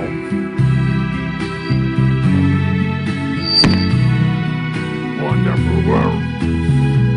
Oh yes, I see skies so blue, the clouds of white, this bright blessed day, and this dark secret night. Then I say to myself, what a wonderful world. Oh yes, oh yes. The colors of rainbows, so pretty in the skies and also on the faces of people sitting down. I see friends shaking and saying, how do you do? Very saying, I love you. I hear babies speak cry. I watch them grow. They learn much more than we ever knew. Then I say to myself, What a wonderful world. Oh yes, oh yes, and I say to myself, what a wonderful world. Oh yeah.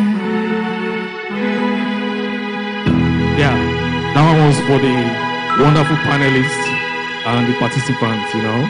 This next one, yeah, thank you very much. Thank you very much. The next one is for you all. Thank you.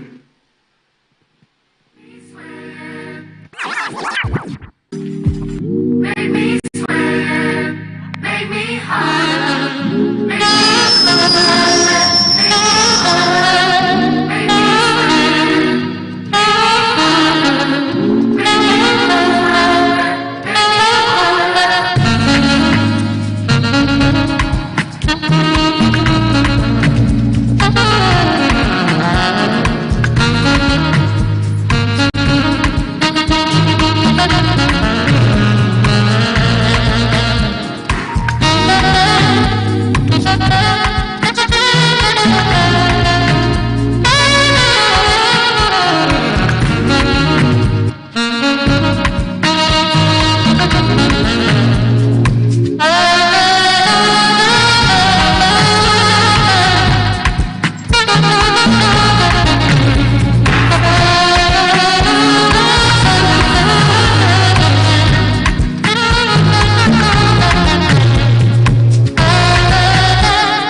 up for him, celebrate him.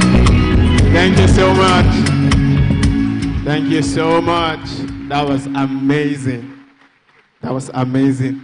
Okay, so picking up from where we stopped, let me check the energy in the room right now. The Colloquium 2024. Emerging finance leader. Tap your neighbor, say don't sleep. Tap the next person, say don't play. All right, so let me check the energy again. The Colloquium 2024. All right. Right now, we want to welcome our second keynote speaker. From Bowen University to Elizade University to Etana PLC to the Nigerian Stock Exchange is a definition of finance and investment. He's currently the Group Managing Director of Meristem Securities. I expect you should be clapping by now.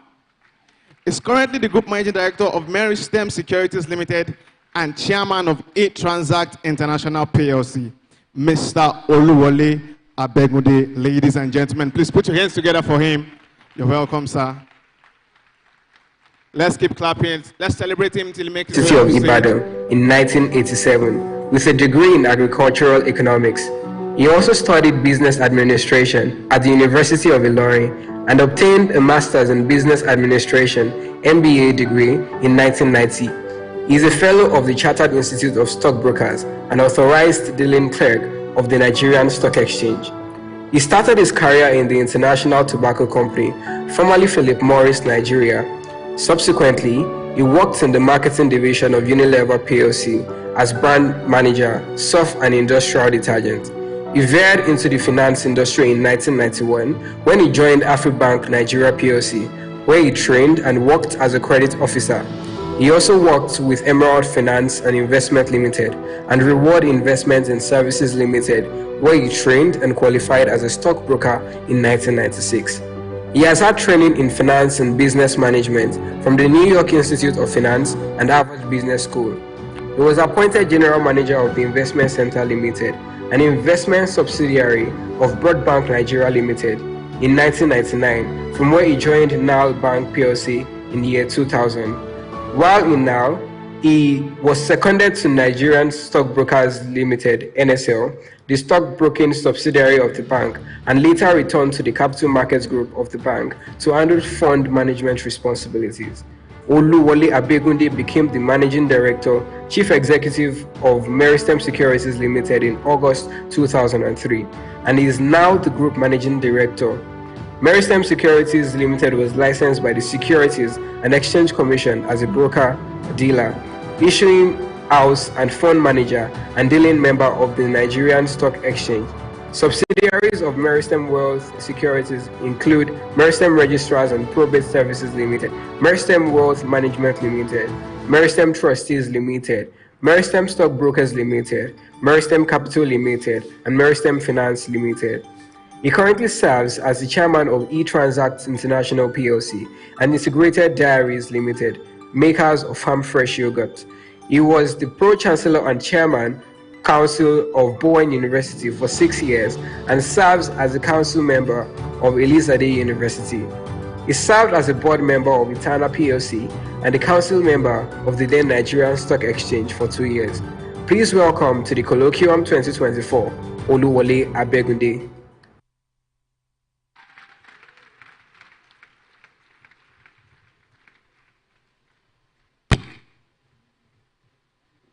Good afternoon, ladies and gentlemen.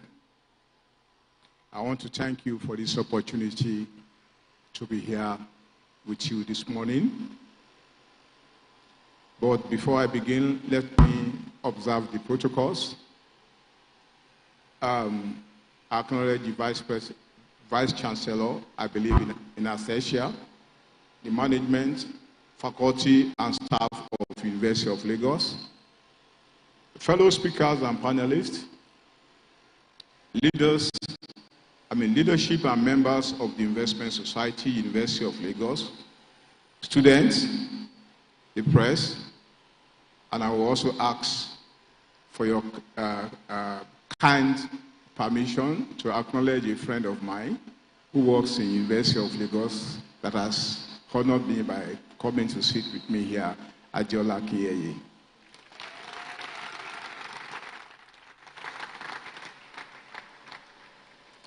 I'm actually excited and thrilled to be amongst you here this morning. And I am full of nostalgia being here, because being here took me down memory lane. You will know very shortly why. I'm thrilled to be here at the 5th edition of this prestigious economic and finance conference, the Colloquium 2024. The fact that this conference is student-led evokes joy of a significant dream that our Nigerian students are made of gold. I've always been a believer in the significant potentials of our students to do great things. When I was coming here this morning, I didn't know that I was coming to this auditorium. I thought that I was going to be in a lecture room somewhere. And I was pleasantly surprised to see the number of students here this morning. I know this auditorium quite well. Before many of you were born. I told you that I'm full of nostalgia because from my days of growing up in Abule Oja, number 4 Ayodele Street, Abule Oja, where I grew up, I frequently stroll into the University of Lagos campus to come and look at students. Right, and dreaming that one day I will also be a student. But lo and behold, I am here today not as a student, but as somebody having the privilege and opportunity to speak to students. Perhaps I will have come to University of Lagos, but my course of study does not exist in University of Lagos. I studied agricultural economics from University of Ibadan, the first university in Nigeria. But wait a minute. I was a student of University of Lagos. I have a matric number. Just that I didn't complete my course of study. Sometimes in 1991, after my MBA from University of Ilorin, I started another master's degree here in University of Lagos, Masters in Banking of Finance. But after 1 year, I was doing it part-time. I was working in AfriBank then, and it became too tedious for me. So after 1 year, I dropped out. So if you are to define a student of University of Lagos as someone that carries a matric number, yes, I am a student of University of Lagos. Or I was a student of University of Lagos. When I was pro-chancellor and chairman of council at Bowen University, Iwo, from year 2017 to 2022, I held the management team to great ideas, seeing that we created an omnibus environment encompassing physical, spiritual, and mental spaces to foster the generation of new ideas and knowledge, as well as for them those new ideas and existing knowledge. At that time was to allow students with the to explore, engage, endure, and experience the world where ideas rule. When I went into Bowen University as a pro-chancellor, for the first time, I found myself on the other side of Aluta. I was on the side of student all my life. Now, and I got to the side of management. But I went there with new ideas. Ideas that are not contemporary. Ideas that are different from what we used to know in the universities. Of course, I have come from a background of being an entrepreneur, having started Meristem. And I know what we did to get it to where it is. So I was determined to get Bowen University to that level. And I went there and did exactly that. It wasn't without frictions with the academia. Because the academia believed that there's a routine way of doing things. And I remember always telling them that, hey, nothing is fixed in life. That the reason we do research is to achieve what?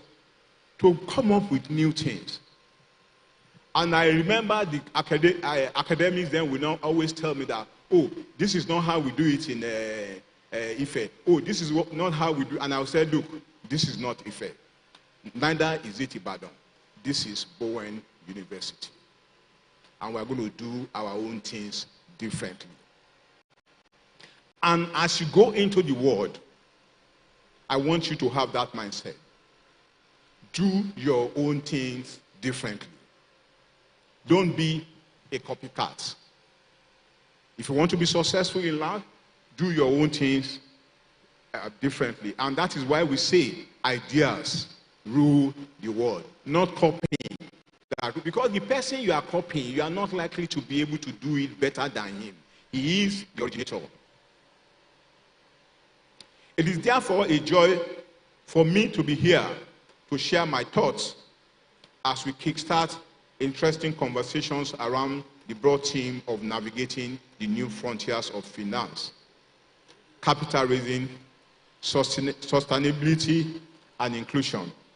Please, I sweat a lot. You must permit me to take off my jacket.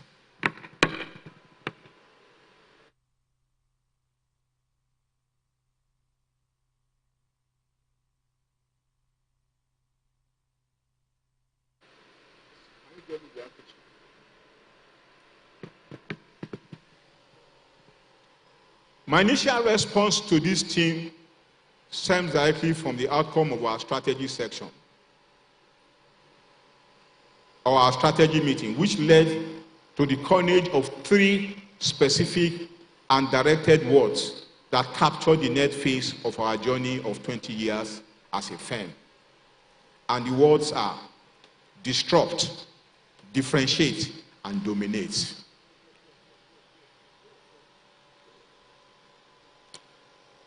Pointedly, to navigate the new frontier of finance, you must be able to disrupt, differentiate, and dominate. I fear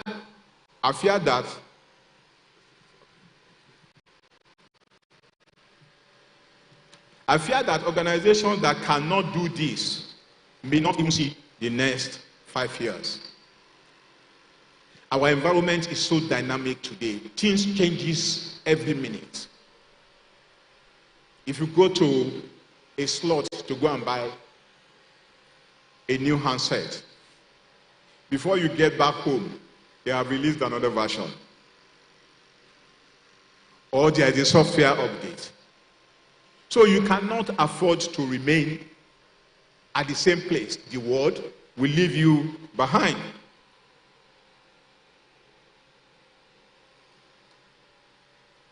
I'm sure that you'll be familiar with animals like dodo, like the dinosaurs that have gone extinct. The reason they went extinct is because they could not adapt to the changing environment. And for some of you that studied biology, I'm sure that you are aware of the Charles Darwin's theory of evolution, the theory of survival of the fittest. And you know what Charles Darwin says? He says the environment changes continuously, and he that does not change along with the changes in the environment will go extinct. And he gave an example of the giraffe. We all know what a giraffe is. What is the most prominent feature of a giraffe? It has a very long neck, and that is why I don't know these days in the academic, when I was a student, when you spy, we call it giraffe, isn't it? Do you still use that word? You are giraffing because you extend your neck to the next person. He said giraffe and goats were at the same height some thousands of years ago. But then they finished eating the grass and the leaves at the low level of the vegetation. Giraffe was able to extend his neck to go and eat at a higher level. And the animals that could not extend their neck to eat at a higher level died of starvation because there was no more grass or vegetation at the lower level. And that is the reason why we need to be very dynamic and to change with our environment.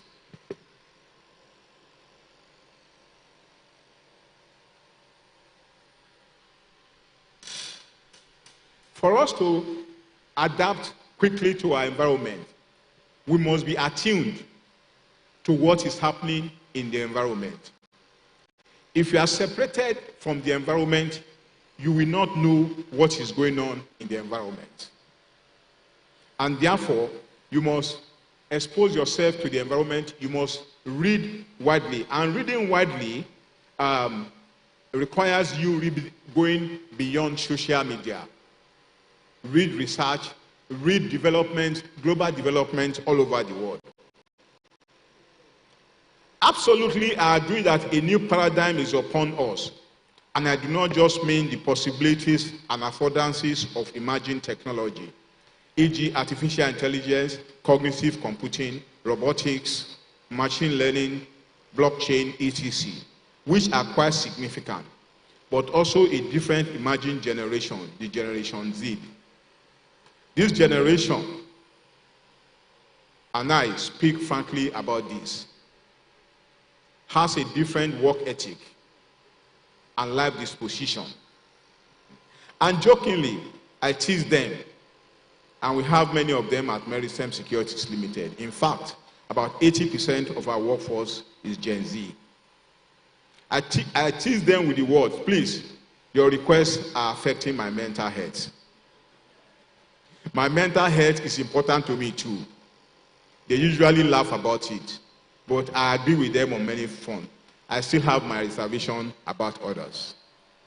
Because your generation, your defense is that when you are pushed to change, you say, it will affect my mental health. And I also replied them, I also have mental health. And if you don't deliver on your KPIs, if you don't perform for the job for which you are being paid to do, it also affects my own mental health. So let's mutually protect our mental health. It's not only you that has mental health. I have mental health too, but we joke about it. Put together, the rapidly changing business landscape with growing investors call for openness, i.e. accountability and transparency. The increasing churning of emerging technologies and calls for adoption mixed with the growing youthful populations are causing significant vibration in the global economic space. How do we then navigate these spaces in the light of finance? This is the focus of my speech here today. Capital raising. This is apt given the recent policy of the Central Bank of Nigeria to deposit money banks and mortgage banks to recapitalize. I must, however, note quickly that all businesses need capital. I am quick to point out a recent national interest in the subject. The subject of capital raising is of interest to me because, as you know, Meristem Capital Limited, a subsidiary of Meristem Securities Limited, helps organizations to raise capital, and we are committed to ensuring the sustainability of such businesses. In the light of growing capital needs for new and existing businesses, the need to take a different look at how capital is raised is pertinent. I am not in any way querying existing approaches to capital raising, but highlighting that some newer ways and approaches must be adopted. This is imperative because the number of organizations requiring capital and capital raising services have increased significantly over the years. Also, investment types have shifted dynamically to other forms of private equity along different stages of an organization's life cycle. Seed, series, crowdfunding, and etc. As mentioned earlier, we now have a different breed of investors requiring different types of investment returns, making the finance ecosystem potentially different from what we were used to. Organizations that must navigate these new challenges must therefore guide itself and prove their mettle. An approach to capital raising that has not developed significantly in Nigeria is impact financing. And I believe organizations, especially those with social entrepreneurship focus, should begin to focus more attention in this area. I must therefore say to students who are considering opportunities in finance industry that you will need more than your degrees and certification to navigate misty clouds of finance. You need to put on your innovative caps, your ability to develop innovative capital raising scheme that suits organizations will not only open doors for you, but prepare a seat for you at the center table where critical decisions are made. Now let's talk about sustainability. Beyond the broader look on the tripod of profit, people and planet, i.e. economic, social, and environment, for measuring business successes, I believe that the concept of sustainability extends to growing concerns about sustainable financing toward a society that enjoys shared prosperity. Sustainable finance has been misconstrued as the issuance, for example, of green bonds with commitment to protect the environment. This is largely a facade. Sustainability cannot be disintegrated to suit a narrative. Hence, it must encapsulate the triple bottom line of being profitable, people-centric, and environmental friendly. For aspiring finance enthusiasts, understanding the need of an organization and building a sustainable capital mix are cogent competencies that are required now. Inclusion.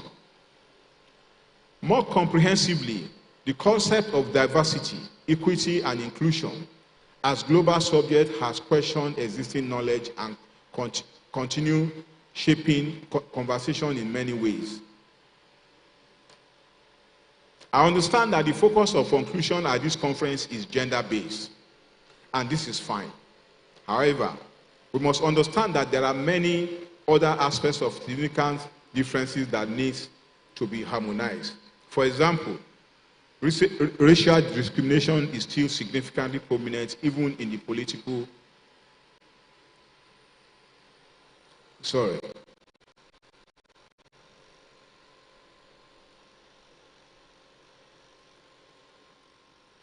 Even in the political calculations. Women have consistently shattered the glass ceiling. Examples abound. Women led more than 10 Nigerian deposit money banks.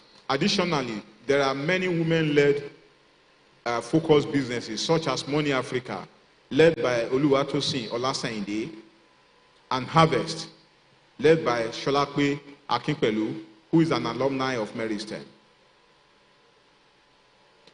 I must, however, note that there are still gaps in women's involvement in finance, but it is not all gloomy. The opportunities are there, and I want to encourage women and young ladies listening today that the society is not against you. Alternatively, women are receiving significant support to thrive in finance. At Meristem, women are the MDs, managing directors of 3 of our 7 subsidiaries, and we have women across our management team. The challenge, given the broad nature of the theme of Colloquium 2024, I have decided to narrow the focus of my speech to how the finance industry, nationally and globally, can continue to provide value-adding services that meet the need of society and emerge as a trustworthy fulcrum of economic development and sustainability. Hence, disrupt, differentiate, and dominate. Disrupt means to change the flow, alter, and divert, to create another paradigm, to shift the atmosphere.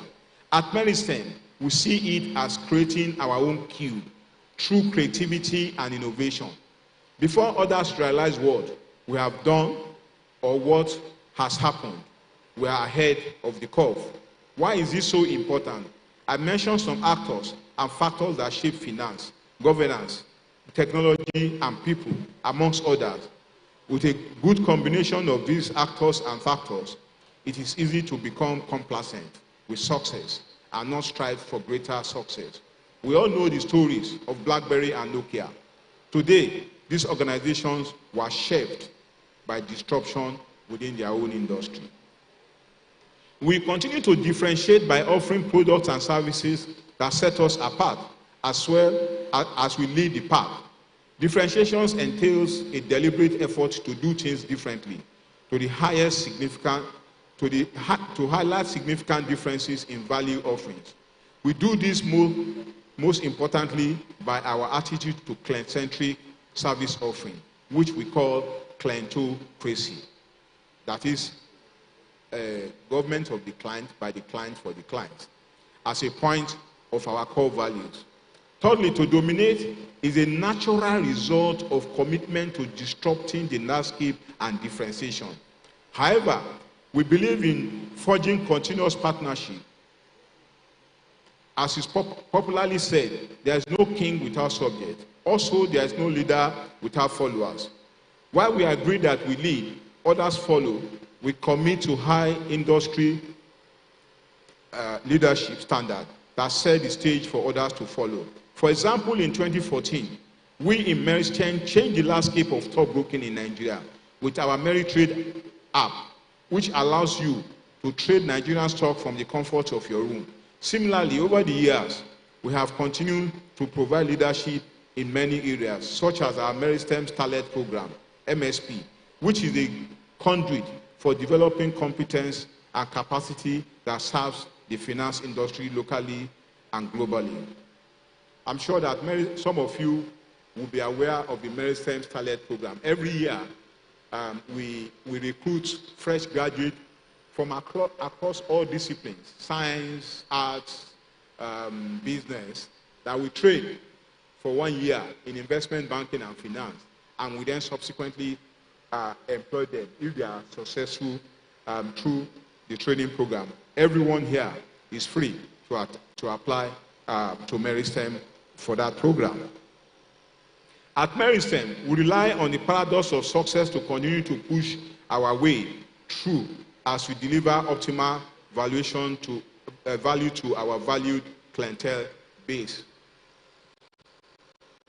Let me quickly speak about a program in Meristem that will interest you as students.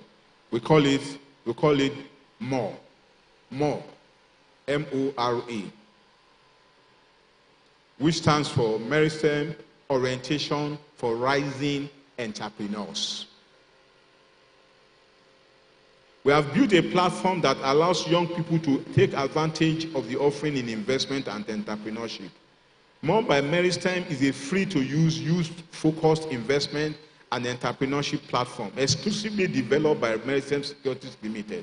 Meristem looks forward to empowering the dreams of young and ambitious people by giving them access to information, knowledge, and skills that are required to bring them closer to where they want to be financially.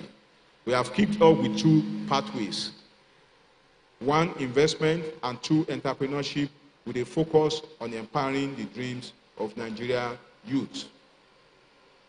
In conclusion, I am aware that there will be interesting conversation at this conference centered around technical innovation, reshaping capital market, trends, challenges, and opportunities, renewable energy, driving sustainability in the energy sector, empowering change, leadership lesson, and the rest of us. I am, however, not surprised, because the investment society has consistently been led by wonderful students and supported by outstanding alumni. Wait a minute. Have I really concluded? Oh, did we start? I think we didn't start. We should have started with this question. Why do you want to be successful? Why do you want to be an entrepreneur? Why are you looking at the topic of financing your business? What is the reason? What is your objective? What is your goal? What is your purpose? Whatever you are doing in life, I have learned from school that the first question to ask is why. And when that question is answered, you are then able to answer the question of what, when, and where. Unfortunately, many students today, they go out to seek employment, to start businesses, without asking the question, why? You put your CV out there just to get a job, to earn a salary, understandably so, because you have been in the university for so long and you need to earn an income. But while you are in that employment, you must define your why. Why am I working? What is my purpose in life? What do I want to become? Which career do I want to pursue to be able to achieve my why? Many of you just find yourself in an organization and you then pursue the career in that organization for the rest of your life. Is that the best place for you? Would you have done better in another place? And that is the reason you must always answer the question why. I'll give you my personal example. When I finished business Q, I knew, even though I read agricultural economics, I knew I wanted to become a finance person. My first job was in an international tobacco company. My second job was in a Unilever. Then it was called Lever Brothers, as a brand manager. But then I want to be in finance. I was a manager in Unilever as far back as 1991. I then got a job in AfriBank as a graduate trainee resuming with fresh graduates from university. Don't forget, at that time, I already had a master's degree. I had already worked in 2 places. But because I know my why, and my why can only be achieved by being in the finance industry. My salary in Unilever was 2,000 naira a month as a manager then. And AfriBank offered me 1,500. That is, I'm taking a 25% cut in pay. But I left because of my why. I want, whatever I want in life, my purpose is to be a finance person. And when I changed lane to the finance industry, because that is where my passion lies, I grew very rapidly within a short period of time. So you must know what you want to do in life. And that is how best to achieve success. Don't let money be your driving force. Go check all over the world. Successful people are not driven by money. Money is a byproduct of success.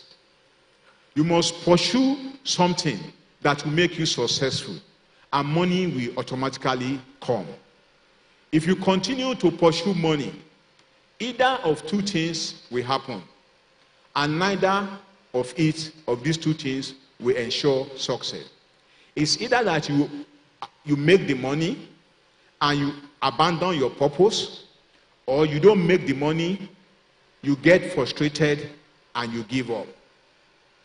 You see very wealthy people today all over the world. They are still pursuing their purpose, not because they are looking for more money, but because they have a why that they want to achieve.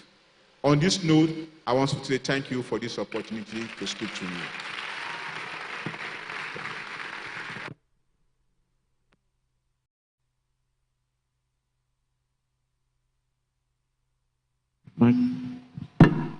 Please let's celebrate our keynote speaker. Very much, Mr. Oluwole. All right, ladies and gentlemen, when Mr. Oluwole was giving us his keynote speech, we received the honor. We were honored with the presence of the Vice Chancellor, University of Lagos. I think you should be on your feet. Professor Folashade Ogunshola. A round of applause, ladies and gentlemen. Thank you so much for coming, ma'am. Thank you. And also in our midst, we have the Deputy Vice Chancellor, Academics and Research, Professor Mrs. Bolanle Obo. Please, let's celebrate her as well. Thank you very much, ma'am. And to present the award of recognition to Mr. Oluwole Abegunde, please put your hands together as I make welcome on stage the Vice Chancellor of the University of Lagos, Professor Folashade Ogunshola. You're welcome, ma'am. Please keep clapping. Thank you. You're welcome, ma'am.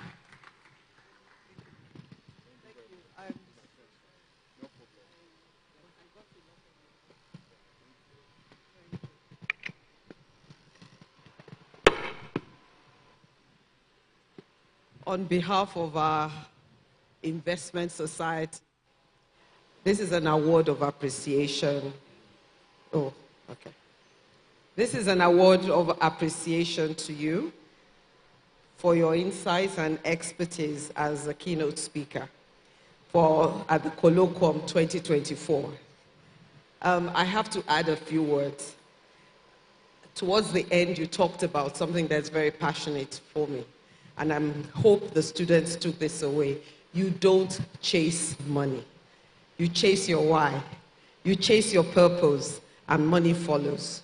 So thank you very much for those gems. There were other gems in that speech. Thank you very much, and congratulations.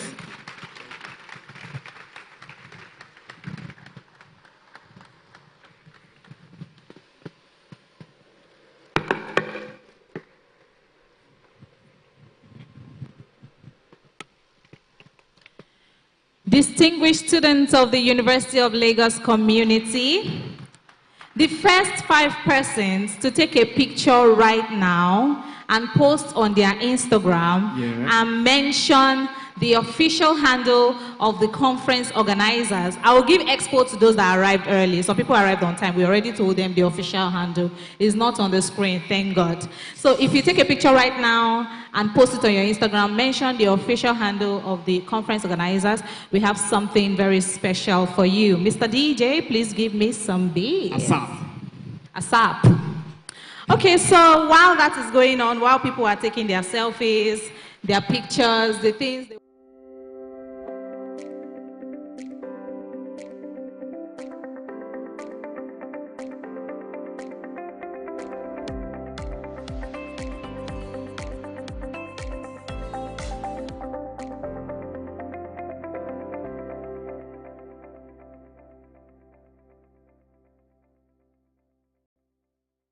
back. Taking it to the back, Taking it to the back. Some people arrived very early, so they got seats at the front. Some people arrived much later, and they got seats at the back. All right, so we have very interesting items to give out this afternoon at this colloquium. And our items are not going to go for free. You understand? It's very, very simple questions relating to finance, relating to this event. And as soon as you can provide answers to these questions, you just want yourself an item. You never can tell what it is. Okay. So I have a gentleman here. What's your name? Sadiq. Sadiq? Yeah. What department are you? Engineering. Engineering. You look like an engineer. All right. So I have something special to give you, but you're going to answer my question. Are you ready? In what year was the Investment Society founded? All right. So people went, we even know it. Let's see if engineer Sadiq knows it. What year? 5, 4, 3, 2. Keep reading. You are doing well. Please put your hands together for engineer Sadiq. All right. Iwe. All right, Wale, who do you have there? Okay, so I have two pretty ladies. Who do I go to first? Okay, you're smiling at me already. What's the name? Can we meet you, please? I am Rodia Mohammed. All right, nice to meet you, Rodia. So I have this question for you. I hope the organizers are taking note. So this is my question. Who is the current CBN governor? I say, Wow, I didn't know that. It's going. You don't know it? Anybody around me that knows it? The current CBN governor? A hand is up. Okay, I have somebody's hand up here. Who knows it?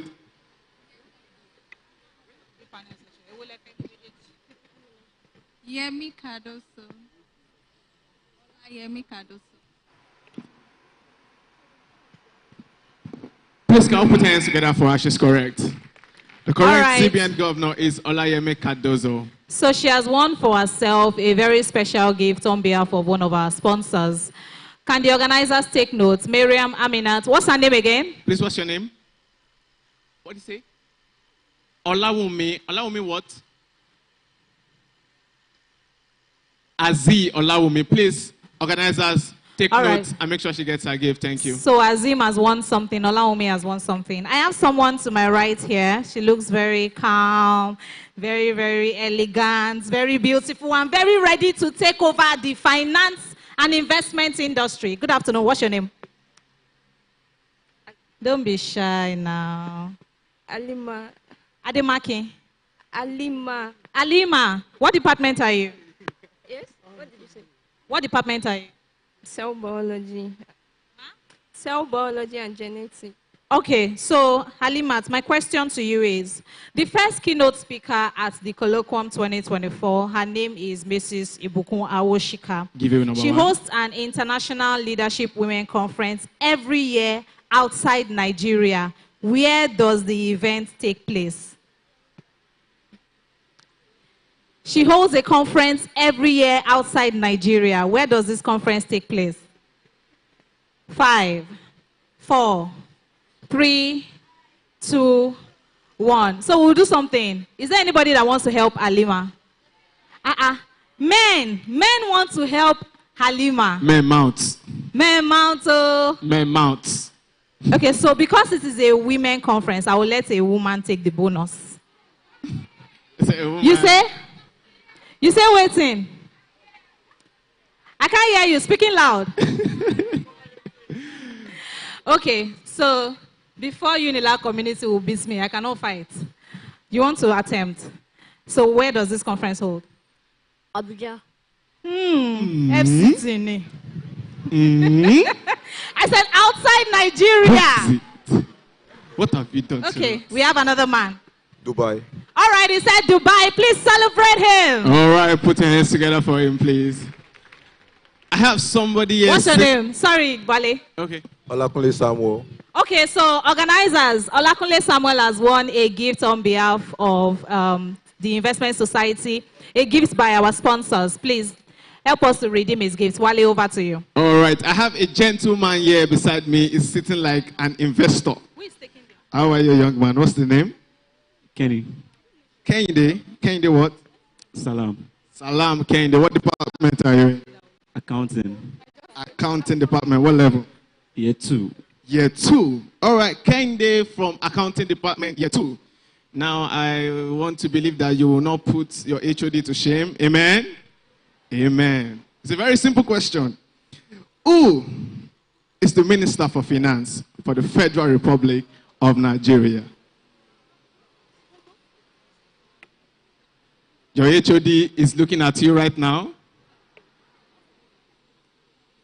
Anybody from the Department of Finance that want to save the day? Okay, let me ask somebody here. Who is it? Mr. Wale Edun. And that's correct. Please put your hands together for him, please. Sorry, what department are you from? Finance to finance. Very good. All right, beautiful. Please, what's the name? Tunde Ajao. Tunde Ajao has also won himself a gift from one of our sponsors. Please, organizers, take note of that. Over to you, Sheon.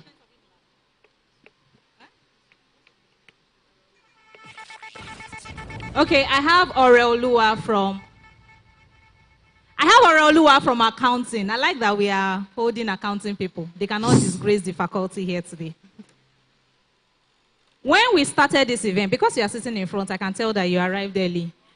The host and co-host mentioned their Instagram handles. So I'll allow you to say anyone. What is his Instagram handle or mine? I wasn't here when you mentioned it. Okay, I will let that pass.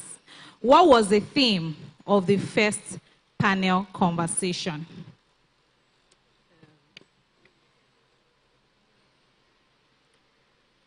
Five, 4, 3.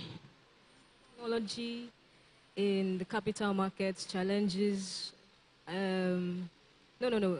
Sorry, go again, and this time be louder. Some people are rooting for you. Let them not root in vain. Okay, technology in the capital markets. There was opportunities, challenges, and I can't remember. Who was there when the panel conversation was going on? Did she try? Should we give it to her or another person?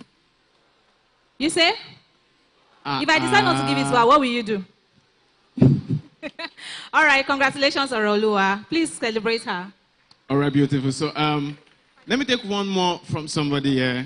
Do I have a gentleman here? How you doing, my brother? What's the name? Basit Jimo. Basit Jimmy from what department? Finance department. Finance department. Ah, beautiful. So I want to test your retention right now. The last keynote speaker mentioned a number of universities he has either been to, attended, or worked.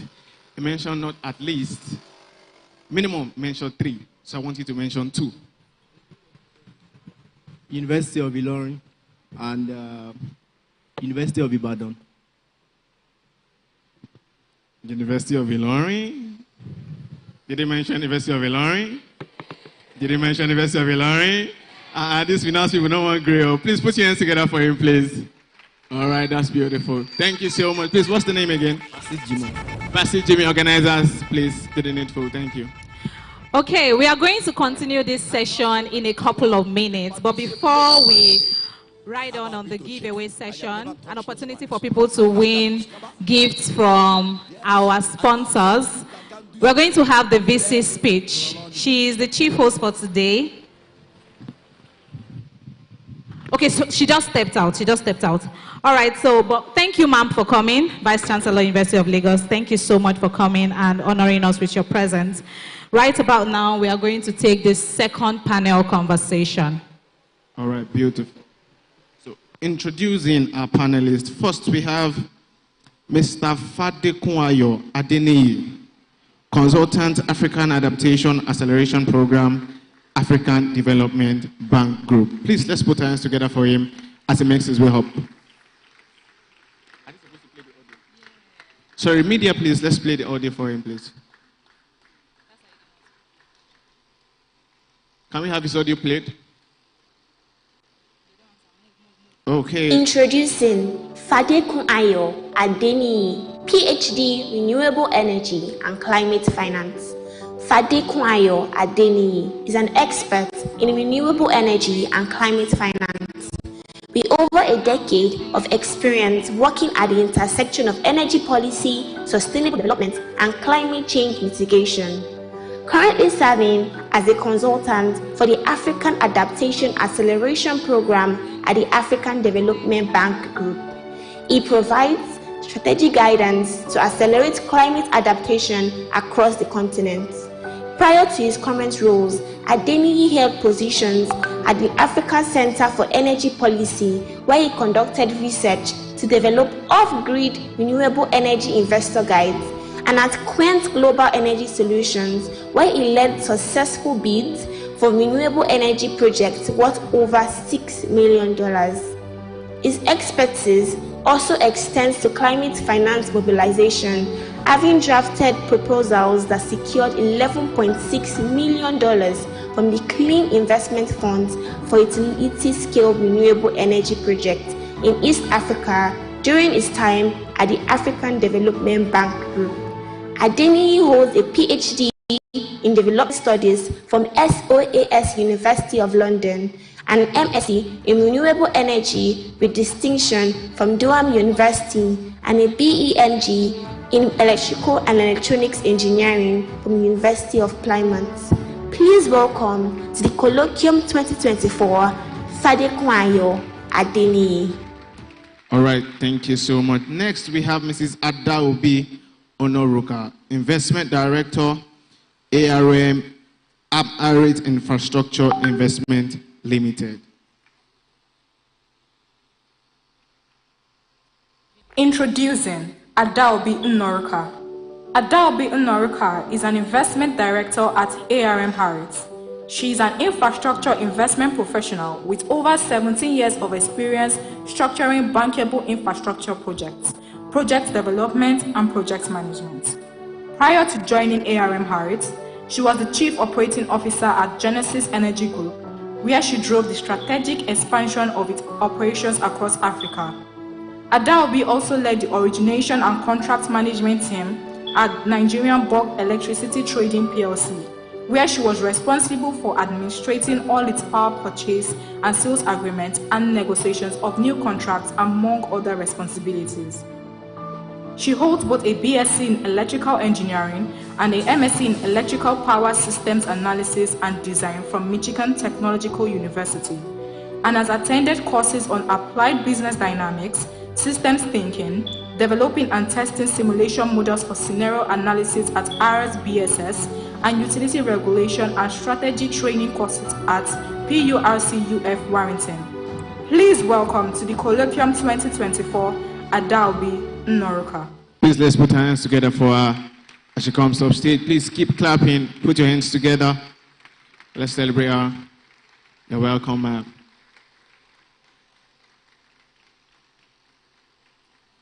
All right, so next up we have Dean Sholebo. I hope I got that correctly. Sholebo. Thank you so much. Sorry. So that is co-CEO Electron Energies. Media, over to you.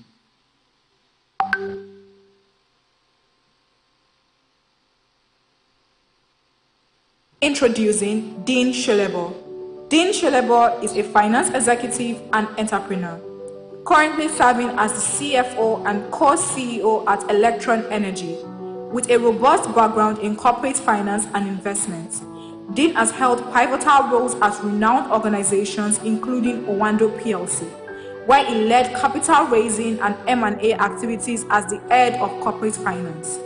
Before his tenure at Owando, Dean co-founded Yellow Tree Partners, where he served as the managing director overseeing the origination of development projects in energy and infrastructure across West and Central Africa.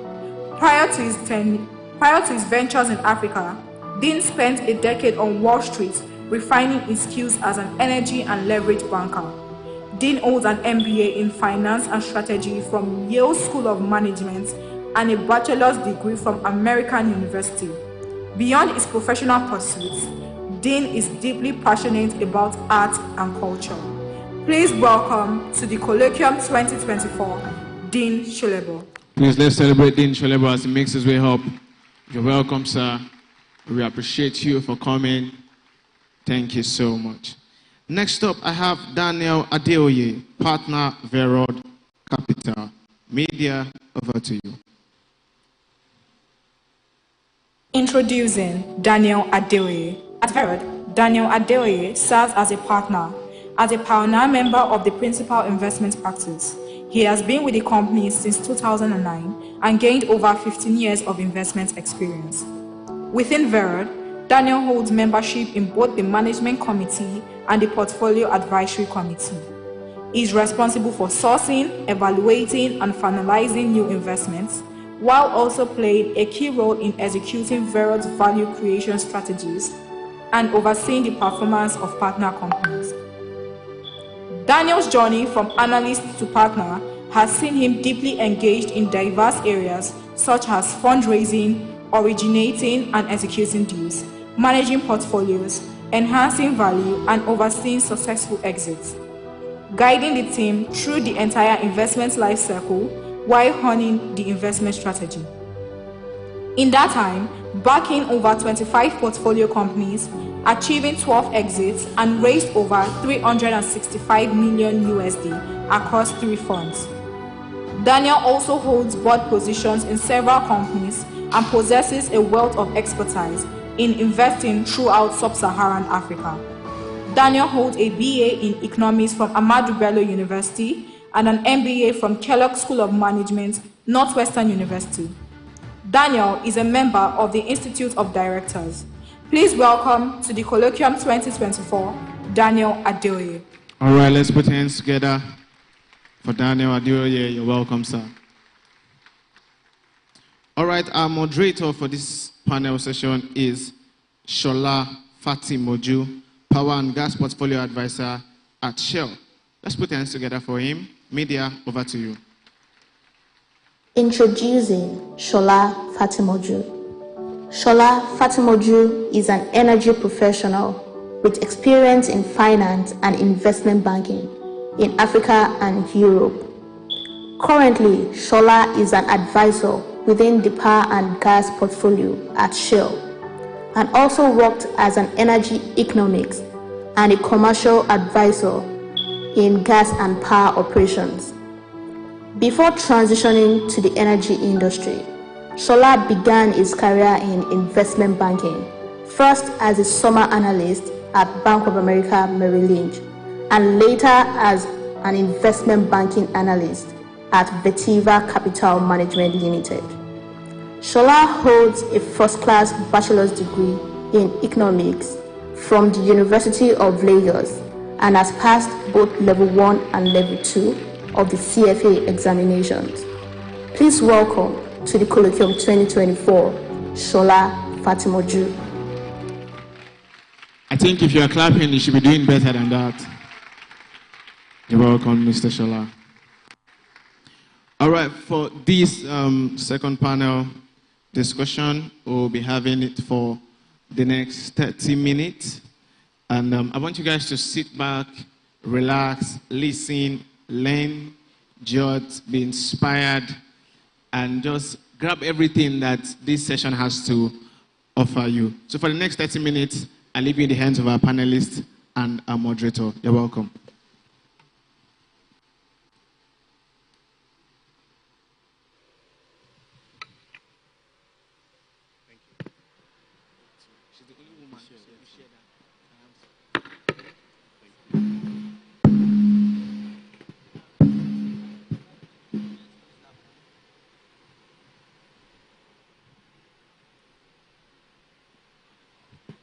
Hello, everyone. Good afternoon. Shola Fatimoji here, and it's always a great experience to come back to the University of Lagos because I was also here some 8 years ago, and I've also been in this same seat, where you are sat today, and there is a pleasure coming back. And I have the rare privilege of talking to these industry veterans on renewable energy, driving sustainability in the energy sector. And this is a topic very dear to my own heart. Currently, the IEA estimates that about 40% of Nigerians do not have access to power, and even the 60% with the access to power is unreliable. I also asked my own first energy security question when I was around 9 or 10. It was on a Saturday morning. I was watching my favorite anime, Spider-Man, on Cadbury Breakfast Show. I don't know if you remember. And they disrupted power. And then I asked my brother, who was a science student and in secondary school then, why can't you not generate our own electricity? Why do we have to always deal with this? And clearly I didn't understand the causes or implication of inadequate access to energy until I became a professional myself, working in banking and then working in energy. So rest assured, we're going to have a great time with these people. And on that note, we'll be starting with the first question that comes to mind is, and this is for all of the panelists, would you be able to help us with an overview of the renewable energy sector in Nigeria? And feel free to apply a lens of your the work you do or your particular industry. So we are very flexible. And I'll be starting with Dean, and then we go down the aisle. Thank you. Okay, good afternoon, everyone. It's a pleasure to be here. So I'm also a University of Lagos alumni like Shola. Let me just clarify that. I didn't graduate because when I was a student many years ago, we had one of those fantastic non-academic teaching staff strikes that closed school for well over a year, so I ended up having to go somewhere else to finish up. But I consider myself a Unilag alum, so it's also very good to be back here. In terms of where the renewable energy space is in Nigeria, I'd like to start from the very beginning. It's worth noting that a lot of Nigeria's base power actually comes from renewable energy. Because of the hydro plants. The hydro power systems in Nigeria comprised of at least 4 large hydroelectric dams. Think of Kainji, Shiroro, Zungeru, and I'm missing the last one, I forget. Jeba, thank you very much, Adobe. Are very much what provide some of the most reliable baseload power in Nigeria. So we actually have a lot of experience with this. I think the challenge we've had is bringing on stream additional hydro sources for power. We've done a lot for irrigation, but we haven't done that well hitherto to date for power. I think the latest one we brought on for power is Zungeru. And of course, we've started building Mambila, depending who you talk to. And Mambila will be a super power plant that should make a significant dent in the power we generate as a nation from renewable sources. So that's our history. And then fast forward many years, solar became a thing. And there are 3 types of solar applications as you think about them. There is, some of your rooftop solar, which is usually for the unit that the rooftop is covering. So think of your solar panels on houses. Actually, the penetration for that is not too bad. I mean, I think the reliability has had to improve increasingly for retail customers to get comfortable with the idea of actually using it, and to believe that that power source in the long run is as reliable and probably as affordable as if they turned on self-generation through petrol or diesel generators. And we're just about reaching that point now where that case can be made. And then, of course, you have what you call commercial and industrial applications, where you have much more space where you can put the panels, and they are connected via dedicated lines into the use case, usually some commercial organization, such as a bank, a telecom company, or an industry somewhere. Think of Nigerian breweries, or one of those guys who can take the power. And for us in Nigeria, you can get up to 3, 4, 5 megawatts in those, something like that. And we of course think that's big enough. The last part that we are trying, so there are cases for that. And then the last part we're trying to get across now today is grid-connected renewables projects. And that's where I think we have a lot more work to do. It's, if you think of the solar case study, it's still a bit of a challenge because it's hard to find places where you can get enough scale to put up a solar array big enough to feed into the grid. There are some projects that are coming up. They will take their time, but I think that's where we are. And of course, wind is coming up as well, but we've had some challenges there, which I'm sure my other panelists can speak to. So let me just pause there for now. All right, thank you. Thank you, Dean, for... Yeah, thank you.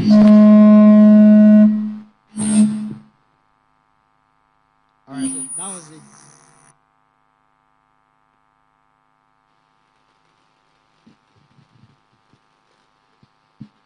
All right, so that was an interesting primer on an overview, and then highlighted something that has been constraining scalability of renewable access to land. I am not too sure to a large extent that that is a major constraint as well. And I would like someone on the panel, when you're giving your own overview, just talk about opportunities in also hybridization of our current power plants, because I understand that there are some power plant and ongoing projects that's integrating solar to the current grid in Nigeria. And I think there was a test run of a 10 megawatts somewhere in northern Nigeria. So feel free to also integrate that in your overview. So over to you, Adaobi.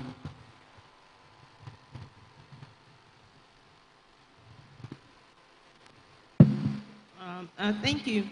I think Dean touched on a lot of some of the potential that we have as a country. Something else, we have smaller hydros and biomass. I think those are two often overlooked renewable energy opportunities that we have as a country. Generally, in large urban cities, we don't have proper waste management processes put in place. But if we are able to leverage on the amount of waste that we generate as a country, then that provides us even further opportunities for generating power in a sustainable manner. Small hydros or run-of-the-river hydros are slightly different from the typical larger hydros that we are aware of, because here you don't need to build like a huge reservoir, and you can actually do smaller sizes. So you can do anywhere from 100 kilowatts to 20, 30 megawatts, depending on size of the river and how fast the water is moving. And you talked about solar as well. I think the largest solar plant we have operational in the country is 10 megawatts in Kano. And that was built through a collaboration between the federal government and the state of Kano. And the next largest is actually in the university. I think it's 3.5 megawatts. A lot of the larger scale solar projects that we have seen that are not tied to commercial and industrials have actually been financed by the federal government. But in my view, we would benefit more as a country if we're able to have systems in place that allows private sector to finance solar, hydro, so that we can have more of these types of plants being built.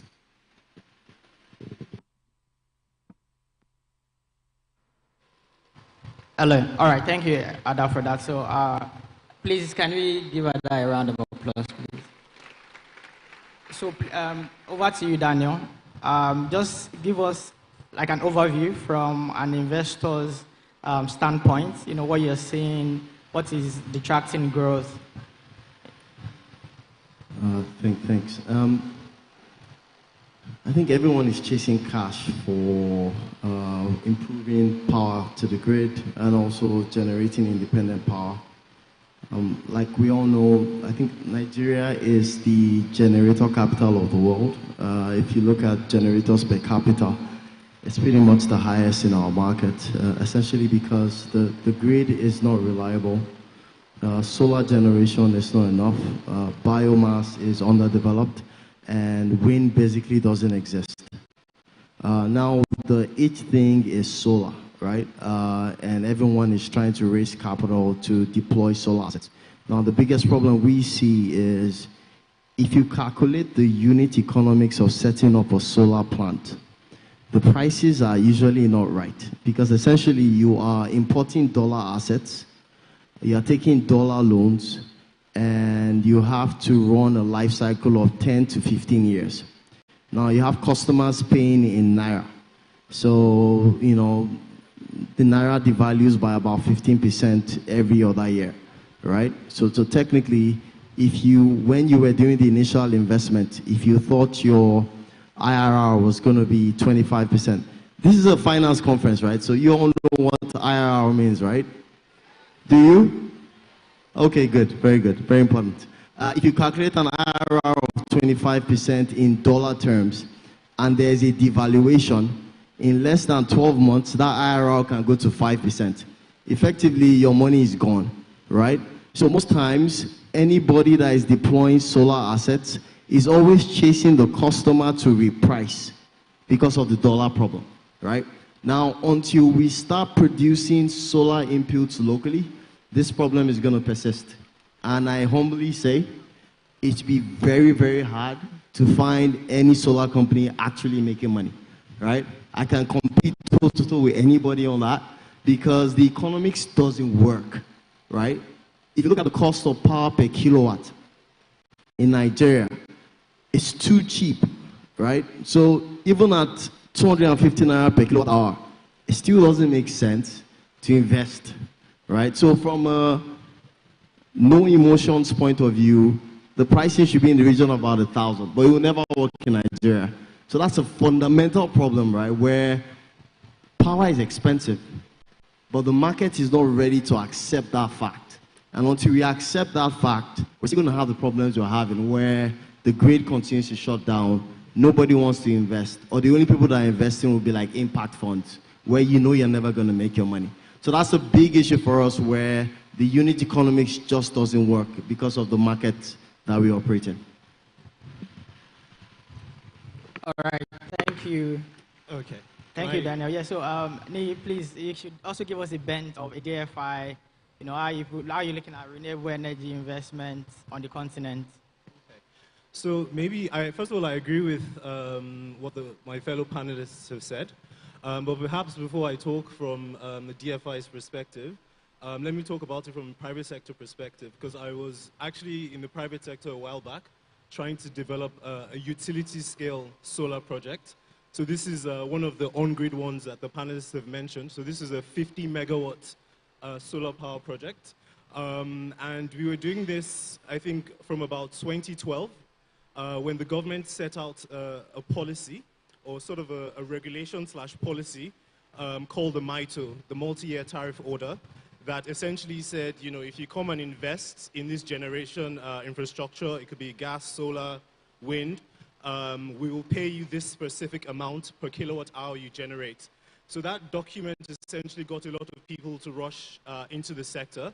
So the government was essentially saying, if you build this solar power plant, connect it to the grid, and supply energy to the grid. We'll pay you a fixed amount per unit of electricity you create.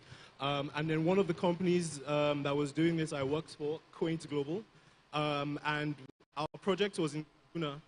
So this was a 50 megawatt solar power project in southern Kaduna. And we got quite far. So this is just to give you some practical experience of what happened and the barriers to on-grid. And we actually managed to secure power purchase agreements with the government. So that's the Nigerian Bulk Electricity Trading Company. So these are the guys who buy power from the generation companies and sell to the distribution companies, and then the distribution companies sell to you. So we'd gotten a power purchase agreement, which is essentially saying for the next 15, 20 years, we commit to buying power from you at this fixed amount. And we also, on our part, would commit to supplying to the grid.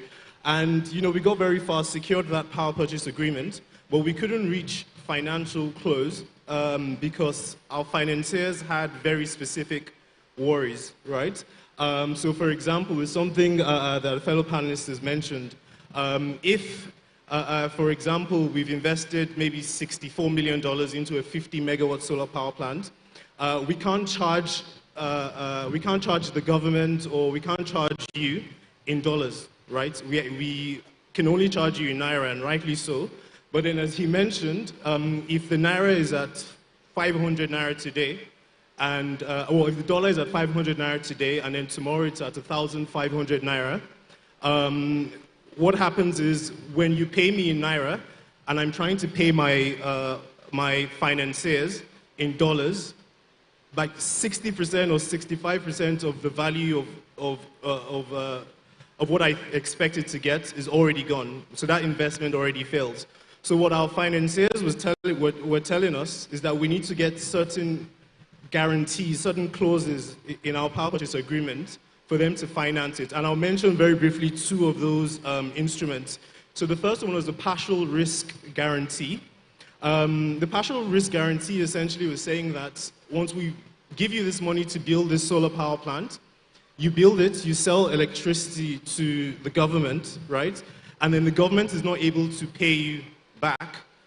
What happened? So we then went to DFIs. At the time, I wasn't with a DFI. We went to DFIs like the African Development Bank, the World Bank, IFC, essentially telling them, like, you guys, we want to build this solar power plant here. The government wants to buy it, but we know they're not as credit-worthy as they should be. So why don't you guarantee a fraction of the government's bill? So in case the government pays only 70% of their bill, you come in and pay 30%.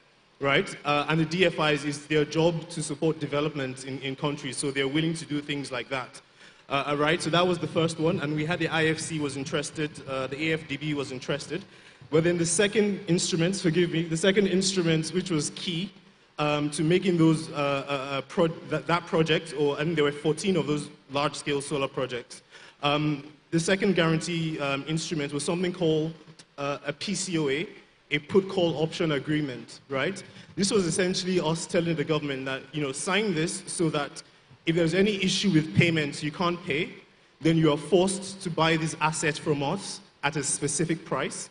And the same thing, the government also has the right to call the asset and say, look, if you're not operating this asset well enough for us, we can force you to sell it to us at this agreed price. The issue was the government wanted to price that PCOA in naira. Again, back to this naira issue. But then we were not able to price it in naira again because, you know, if the value of the naira goes down and you're paying us in naira, we're not able to pay our investors. So that was one of the reasons why those solar projects, those large-scale solar projects did not reach financial close. But then I hear now there are a few coming up. I know the Rural Education Agency had a few of those energizing programs. But then an interesting one coming up is the one with North-South Power. I think they've just closed a deal with the Sovereign Fund, where they're going to build a 20 megawatt solar power plant to work in synergy with the Shiroro hydro dam. And I was actually a part of that project. That project has been on for almost 10 years. Well, it's good to see it's reached some kind of like financial close. All right. Sorry for taking so long. All right, thank you, Lee. So, now, yeah, go on. So those are some interesting insight, and I see Adaobi has a response. So I'll take your response, Ada, and then, there is a conundrum that Nia has, opened, which is the mismatch between your revenue currency and your funding currency. And I'm curious to see how Daniel and Dean are managing this in the investments they make and how it affects the projects you do. So over to you, Ada, your response.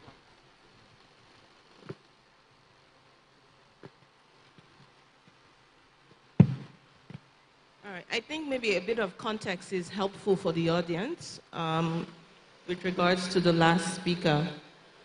When you do a project and it's project financed, right, it means that when you raise the money into the project, only the revenues from the project can go towards offsetting whatever debt or equity that you raise. And that is the source of the challenge, right? So it means that standalone as a project, the revenues that you earn have to be able to pay back all the money that you're raising to execute the project. So that's the background. And it says why they were looking for those kind of documents to say, if I don't get paid in full, somebody has to make up the difference. If something else happens, I get expropriated, you don't do what you're supposed to as a government, well, take the plant, give me back my money with some returns so that I can pay back all the people I've raised money from to do this project. Now, when it comes to the matter of currency, right, and tariff, there are a number of things that we have to keep in mind. So I think back then, the solar projects, the tariff was about 7 cents. I'm not very good with mental math, so 7 cents at 500 naira would have been like 35 naira in terms of tariff. At today's exchange rate would be around 105 or thereabouts as cost of power, and this is at input point. The other thing to keep in mind is also where are you raising money from? And that's actually a more fundamental challenge to the industry. We have to be able to raise more local currency debt to finance projects locally. So on the one hand, we need to manufacture more things locally. On the second hand, we need to be able to raise financing locally to put towards infrastructure projects, because then that limits the level of exposure to Forex. The exposure would then be one time at implementation. So if I borrow Naira to pay for something that's in dollars, it's crystallized what my Naira exposure is, right? So at that point, if I have a tariff that can recover the Naira, I don't have to be as worried as to how the exchange rate is moving. So I think part of the reason why I wanted to speak was to say that the solution to the challenge isn't one thing, right? It's a number of things. It's having a network that can absorb all the power that's being produced. It's having customers who can pay for the power that they're taking. It's having local currency financing made available to finance projects. It's having the capability in country to manufacture a lot of the inputs to power production. And so we need to always be thinking about it holistically. Thank you.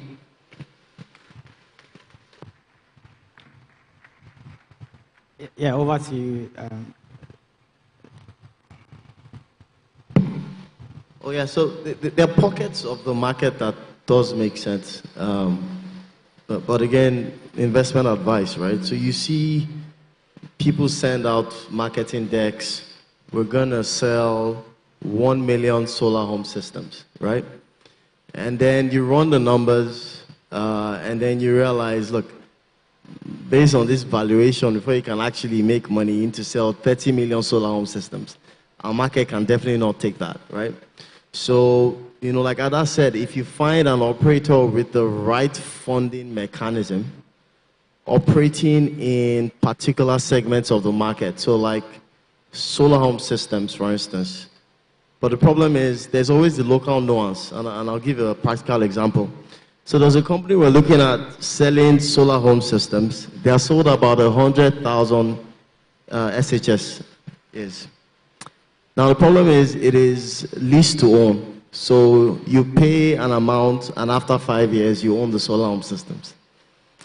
It had worked everywhere else in the world, and then this company comes to Nigeria. And what happened at year 3 was solar home systems started breaking. They started getting bad. Essentially, what the Nigerian customer was doing was they were breaking the systems because I have only 2 more years to pay, so I want a new one. Rather than wait 5 years and then own that solar home system. Like, you can't model that in Excel, right? So that's the local nuance we see. So typically, it should be, we like the C&I space, right? So if I'm selling power to a bank, for instance, it works for a number of reasons. All the banks have signed up to reducing their carbon footprint, so they love solar. It also helps them look good. It also helps them raise like their green energy bonds, for instance. And banks also understand the dollar dynamics. So even if I raise a local facility to deploy assets, if there's a devaluation and I need to buy new assets, sometimes I have to raise double the amount I raised before, right, for the same amount of assets. And again, it makes it even harder. But if you have some form of flexible structure where you raise enough equity from impact investors, like the Bill Gates Foundation, if you're lucky, right, such that your equity debt concentration is not 50-50. If you're good, 70-30, only 30% debt, then you can easily deploy assets across. But it's a very tough space to manage. And the longer you wait, the higher the risk of not making money, because the devaluation will most likely continue. Yeah. So quick question on that before we move on. So how do you factor in such idiosyncrasies or peculiarity to projects in this climate? Okay, so a shout out to Gideon, one of my analysts. So essentially, you build fancy Excel models where you say, look, if I price this thing on a dollar basis, what is the cost per kilowatt hour in dollars, right? And then you run another fancy model, what they are teaching you guys here about inflation differential, Pareto principle, all those fancy things. You now ask yourselves, in 5 years' time, what would the value of the Naira be? Now, you might not be correct, but if you look at the stats, typically the Naira devalues by about 15% every year. It doesn't happen that way, but you have stability, then a bump. So on a CAGR basis, it's about 15% every year. And then you run those numbers and say, look, this is how much I'm going to charge. If you show some customers, they start screaming and they walk away. Let them walk away, right? But if you show some customers that get it, you sit down with the company and you show them, like, look, the rate of the dollar is also going to affect the rate of diesel pricing, right? So right now, the cost per kilowatt hour, if you're running on diesel, is about 600 naira per kilowatt hour, right? So solar has no business charging 150, 350. If I can give you a 25% haircut on your current 600, then I think we can deal, right? So I should be charging a range of 400, right? If you have a really smart CFO, he gets it, right? Because he knows next year, diesel prices could be 2,500, right? My assets are going to be fully depreciated. It will cost me a lot more to change that generator. So if you come from that point of view, you can price in the devaluation and show your numbers to the customers. Again, if it's the blue chip guys, they get it. And then you sign a contract based on those type of escalations. All right. Thank you for the masterclass. All right. So to my side of the room here, Dean. So I'm quite curious to understand what the funding environment is like. Looking at Electron, you have a couple of projects, IPP, doing one for the Lagos State government. Most of your backers are domestic companies. What's the constraint to getting international capital for projects in this part of the world? So, our own funding mix is, as you say, mostly local. In the spirit of full disclosure, Adalbi, through ARM Harris Infrastructure Funds is one of our backers, our principal backers. They're also, by the way, one of the biggest backers of infrastructure projects in Nigeria, period. So we should give them a round of applause for all the work they're doing.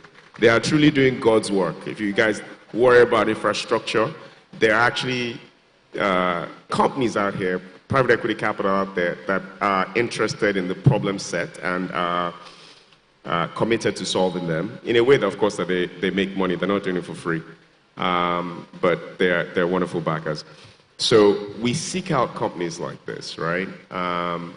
Now, the challenge is that when you're talking to the ARM Harris or the Verot Capitals of the world, in as much as they are Nigerian in nature and they're fundamentally interested in solving the problem, as you can see, just listening to Daniel speak, you need to guarantee their returns. And much of their capital that they're looking to invest is accumulated in foreign currency, US dollars. Now, there's no need for us to debate why that is. That's just where we are. So we've got to make sure we can find some sort of return for them that preserves the principal base and gives some cover to their expected returns. Now, working with Adalbi's team, I think we've come up with a structure that helps us do much of that. So time will tell, but I think we figured it out. But that's challenge number one. Challenge number two is they have limited balance sheets. In the energy sector, the energy industry is the largest consumer of capital for any major industry in the world, other than finance anyway, but finance is about making money available, so you don't really think of that as industry. So in a country of 200 million people where you probably need, I don't know, easily 1 trillion, or let's say at least 100,000 gigawatts of power, it's several hundreds of billions of dollars that we need to invest in the energy grid over time. Not all of it immediately, so don't be overwhelmed by those numbers. But easily Nigeria could absorb easily $2 to $3 billion of capital into power on a yearly basis, and we would barely be making a visible progress. So at some point, you're going to have to go abroad. Now, the issue is most abroadians are interested in renewable power these days. They're not so interested in baseload gas-fired projects. And so that creates a bifurcation. So for me to do gas-fired projects, I have to talk to the likes of Shell these days, which incidentally we were talking to earlier, who are interested because, of course, they're an oil and gas company and they get it.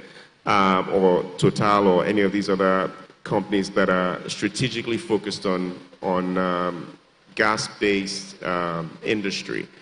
And that's limited the people you can talk to. But all the other large international capital providers, many of which are DFI or DFI funded, DFI meaning developmental financial institutions,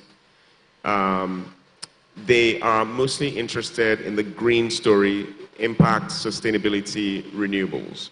And so they will actually give you the capital. And the good news is that the capital they give you can have relatively low expectations of returns.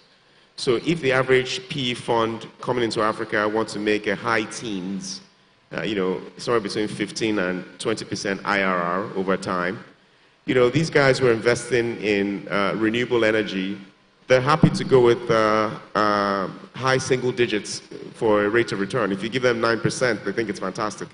And so that's a good thing, right? Again, the challenge, of course, is you then finding the commercially viable projects at the type of scale that makes it interesting for them to invest. So, stay in Nigeria, make sure you figure out how to preserve their dollar IRR, go abroad, and know that you're going to limit yourself mostly to renewable projects only when you talk to them. But in that case, the cost of funds that they're willing to give you could could actually be lower? All right. The secret is in finding the right project at scale that is bankable for investors in renewable projects or investors interested in renewable projects. So I think we can move away from the funding bit of the discussion and just looking at the regulatory landscape. You know, after COP26 in Glasgow, Nigeria committed to achieving a net zero carbon emission level in 2060. And, you know, they followed that with the Climate Change Act of 2021. And, you know, we've also saw another policy document in form of the energy transition document of 2022, right? And, you know, providing a milestone-based approach to reaching net carbon neutrality. So how do you think we have the right regulatory landscape to realize our, you know, net zero target by 2060? Given that, you know, there's the funding bit that's required, does the policy environment support our goals? Adabi. So I believe the government has done a lot of good things in support of renewable energy here in Nigeria. I think one of the most impactful ways that it has done that from a government's perspective is the World Bank and AFDB programs through the REA, the Rural Electrification Agency, that has seen more mini grids. So these are off-grid, solar hybrid type installations, standalone from the grid, providing access to a lot of communities who before those grids were built didn't have any kind of energy supply. And it's the government's position and its funding that has supported a lot of that. It's also taken a position externally in terms of what it's seeking to achieve. Now, a lot of times, my personal experience has been that when you look, the regulation is there, the policy is there, and it falls flat at implementation. So a country that has a commitment to increase solar installation in the country needs to have customs duty, tax incentives, and so on to support players in the space. So, for example, we know that there is a 5% import duty on solar generators. But a solar generator is panels, batteries, inverters, all the components of it. But you see a battery as a standalone item in customs, it has a 20% duty on it. And so you go to import a solar generator and you are going to get 5% duty on the panels and nothing else, right? It's implementation. Also, when you talk about taxes, corporate taxes, how do you incentivize companies who are operating in the space, right, to do more? How do you make sure that you have capital made available? I know that there was a time when BOI, for example, had financing at reduced rates for manufacturers of panels and solar home systems. But even with that, if you're only doing assembly, right, as a solar manufacturer, you're going to be importing the cost, the dollar cost anyway. You're just going to be mitigating a smaller portion of the overall production cost. And so government, I think Daniel mentioned earlier about local manufacturing and support for that. And I mean from ground up, right? From making the individual, from sand to glass to everything in the chain. And so it's a bit unfortunate that we've seen sort of like a decline in overall manufacturing in country. But that also needs to be an area of focus for us as a country, especially when it comes to inputs for renewable energy. All right, very well said. And on that note, would be rounding off just from Daniel's side, Nii and Daniel. If you had a silver bullet, to transform the the renewable energy sector, the electricity sector in Nigeria, what is that one thing you would change, in 1 minute? The silver bullet, I think it will be the folks in the room, right? If you can innovate as college students and find a really smart way of producing solar panels. Solar panels are actually, 70% sand, I think. And there's an abundance of sand here. So I think my silver bullet will be all of you. Find innovative ways of producing locally. Find innovative ways of financing. Just find innovative ways of doing things. I mean, I don't think we've done too well, but it's up to you guys to fix the things we haven't fixed yet. Thank you. Thanks. I completely agree. I completely agree with what he said. Innovation is key. Perhaps I can mention one thing that could be one specific thing that one could look at, and that's back to financing. I know you said we should move away from financing, but then ways to get financing below. I mean, the rates in Nigeria. I mean, to do I don't know, maybe when you guys leave like university and you try to start your own businesses and you go to your bank and then try to get money to, scale your business, you'll understand, the economy you're living in. But then there are innovative ways to raise finance at, rates that are not ridiculous, and then also not having to get money from, getting a foreign currency. And one way one could look at is you're looking at retail investors. I'm sure I don't want to mention names of these fintech companies, but there are a few of them that allow you to save your money. You can save 10,000 naira, 15,000 naira, 20,000 naira. And then the rates they give you back are nowhere near as high as the banks. But then if you think about it from a business perspective, if you're able to get retail investors to give you 20,000, 50,000, 100,000, and then you're looking at maybe 500 million, 300 million. A lot of these fintech companies have billions under management, right? Getting this kind of financing to going to renewable energy and energy transition, I think would be very good, very good. But then beyond innovation, I think the government has a really strong role to play in organizing the sector. Especially in the on-grid sector, it's crucial, right? The government has made a lot of headway, but then it's really the government's job, especially at that level, the on-grid level, to organize the sector in a way that incentivizes all of the players to, align with its own goal. But then, just one last unpopular opinion, I think we need to get used to the idea of energy as it's really a good or service that you need to pay for, right? So when the price of electricity goes up, it's so that investors can get their money back. It's not necessarily for the government, because the people who build the power stations now, the private sector guys who are putting money into the power sector, they need to be able to invest and get their money back. And then for them to get their money back, the price of electricity has to be cost reflective, which means that it covers the cost of production and then the returns of the investors as well. But then, yeah, let me just stop there. Yeah, thanks.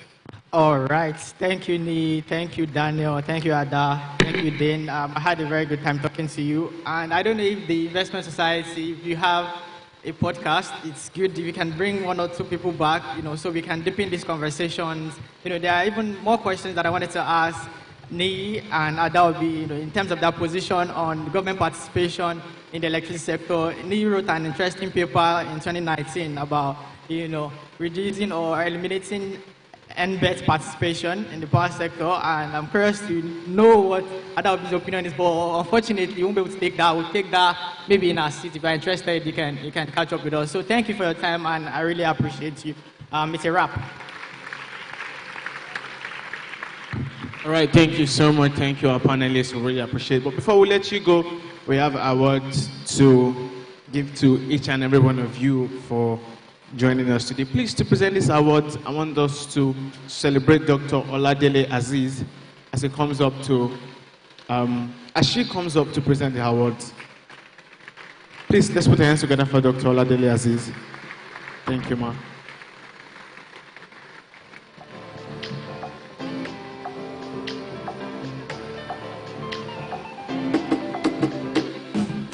Big smoke by the tobacco. It's okay. But before I will do the presentation, I think I heard my parents saying one word. And I want this Gen Z generation, their children, they know the word, but I don't want their children to say it. Up NEPA. Have you? Up NEPA. They've only told us that for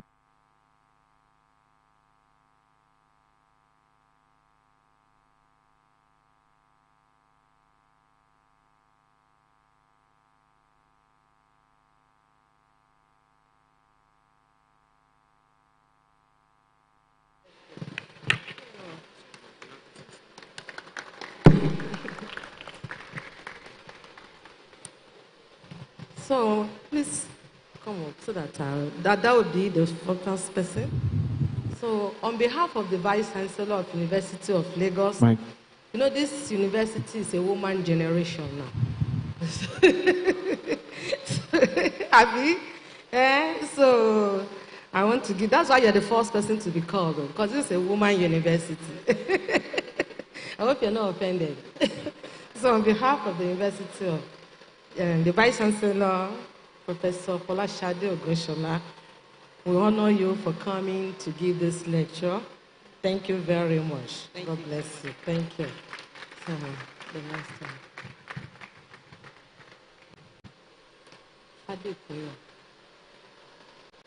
Fadekun Ayo. That's it. Thank you very much. You have been saying we have to pay differently. We have to pay very well for it, Abi. And nothing comes easy. Yoruba say, Obe to dun. So thank you very much. On behalf of our Vice Chancellor, Professor Folashade Ogunshola, we give this to honor your comment. Thank you very much.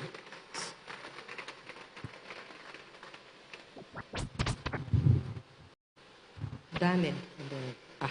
This is the innovative man. So he told us that for us to have electricity, to have power in this nation, we have to be what? To be innovative. We have to think differently. Nothing comes easy. We can't go the same way and stop this word up Nepal. Right. So on behalf of the Vice Chancellor, Professor Ogunshola Folashade, we give this to honor you for coming. Thank you. Biodun Ogunleye. Biodun Ogunleye.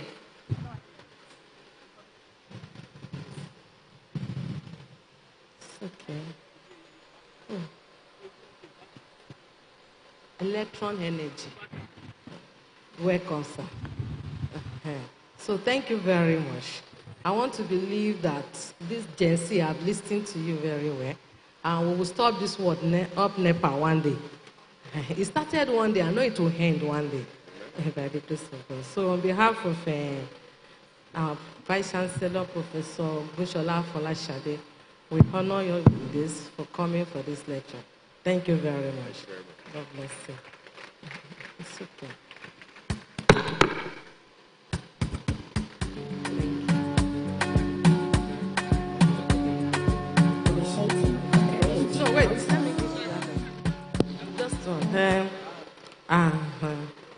So, my brother, come forward.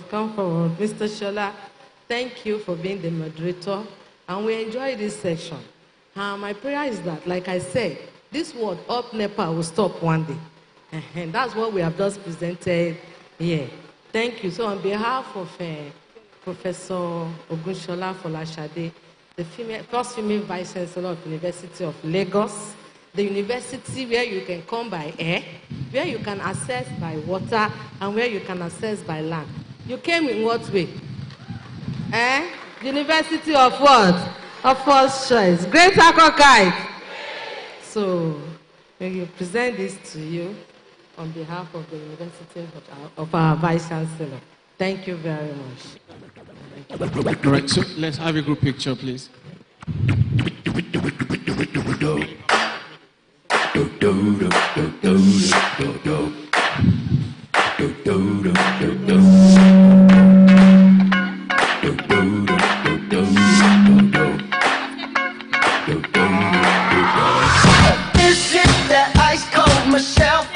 right, thank you so much, our panelists. Thank you for coming.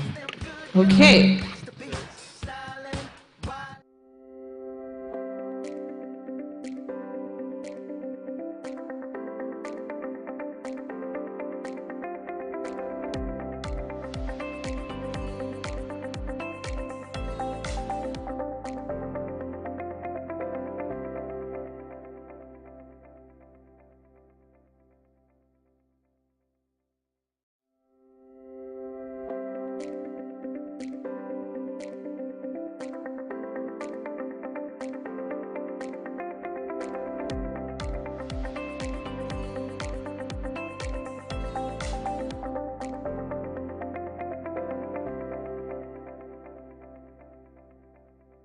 We have a couple of sponsors that want to address us.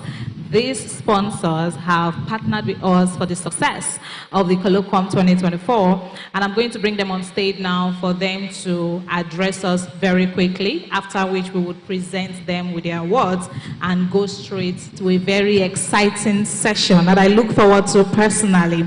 On that note, I'm now going to welcome Bumi from Cardinal Stone. Please put your hands together for Bumi.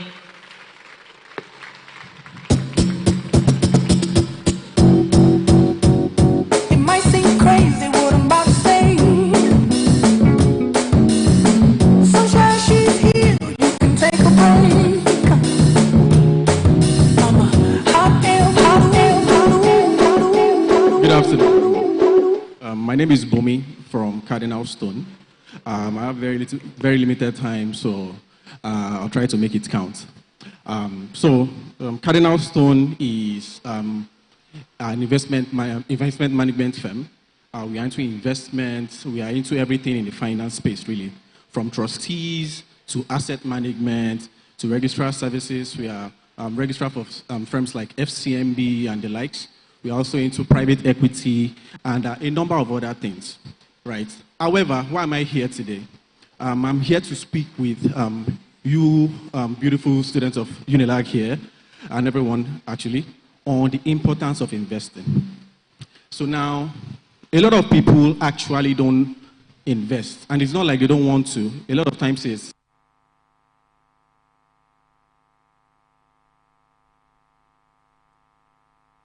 check.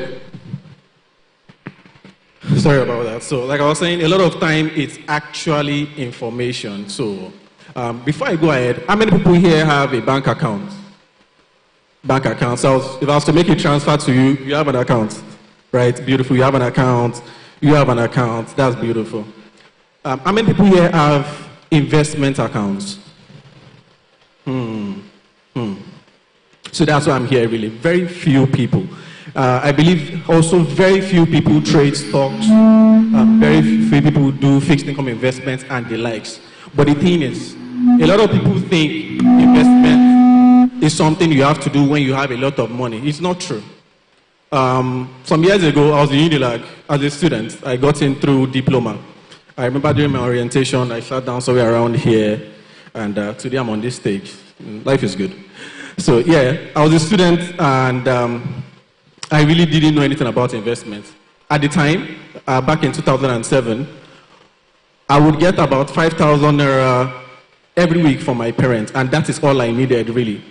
250 naira could buy me a plate of rice, chicken, and plantain every day of the week, 250 naira. So with 1,000, I will eat rice, chicken, plantain 5 days of the week. See how 4,000 naira I could flex, buy risky burger at El Kanemi, go to class. I was a big boy with my 5,000 naira. Your 5,000 naira can't do much for you currently. However, you can invest that 5,000 naira. Right? You can do things as simple as mutual funds. You can do simple things as simple as equity investment. You can actually buy stocks. Right? However, you have to start small. The idea I had when I was younger was you needed to start big, which is very untrue. You can actually start small. Today, we have people like There are a lot of things young people do now, from skit making to other businesses. Everybody wants to be an entrepreneur. You can set a ring light in your room and you're a content creator and you're actually making money. Are you actually investing those funds? So you should. We have a stand outside Cardinal Stone. So if you want us to speak to you more on what you can do with your funds, you can speak to us. Like I said, with mutual funds, you can start with as little as 10,000 naira, and we have a very interactive application. You might not see me anymore, I might not see you anymore, but with the application, I have full holistic view of your investments. You can invest at any time. You can also take your money out at any time. You can actually make money. What's better than the money that you currently have is the money you've not made yet, and you should start making money. So thank you, and thank you very much.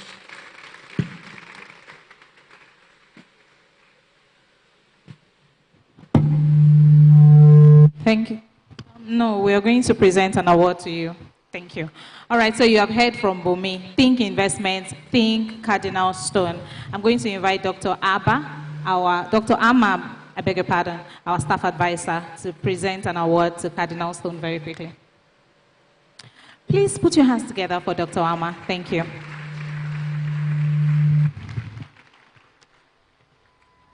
Please come.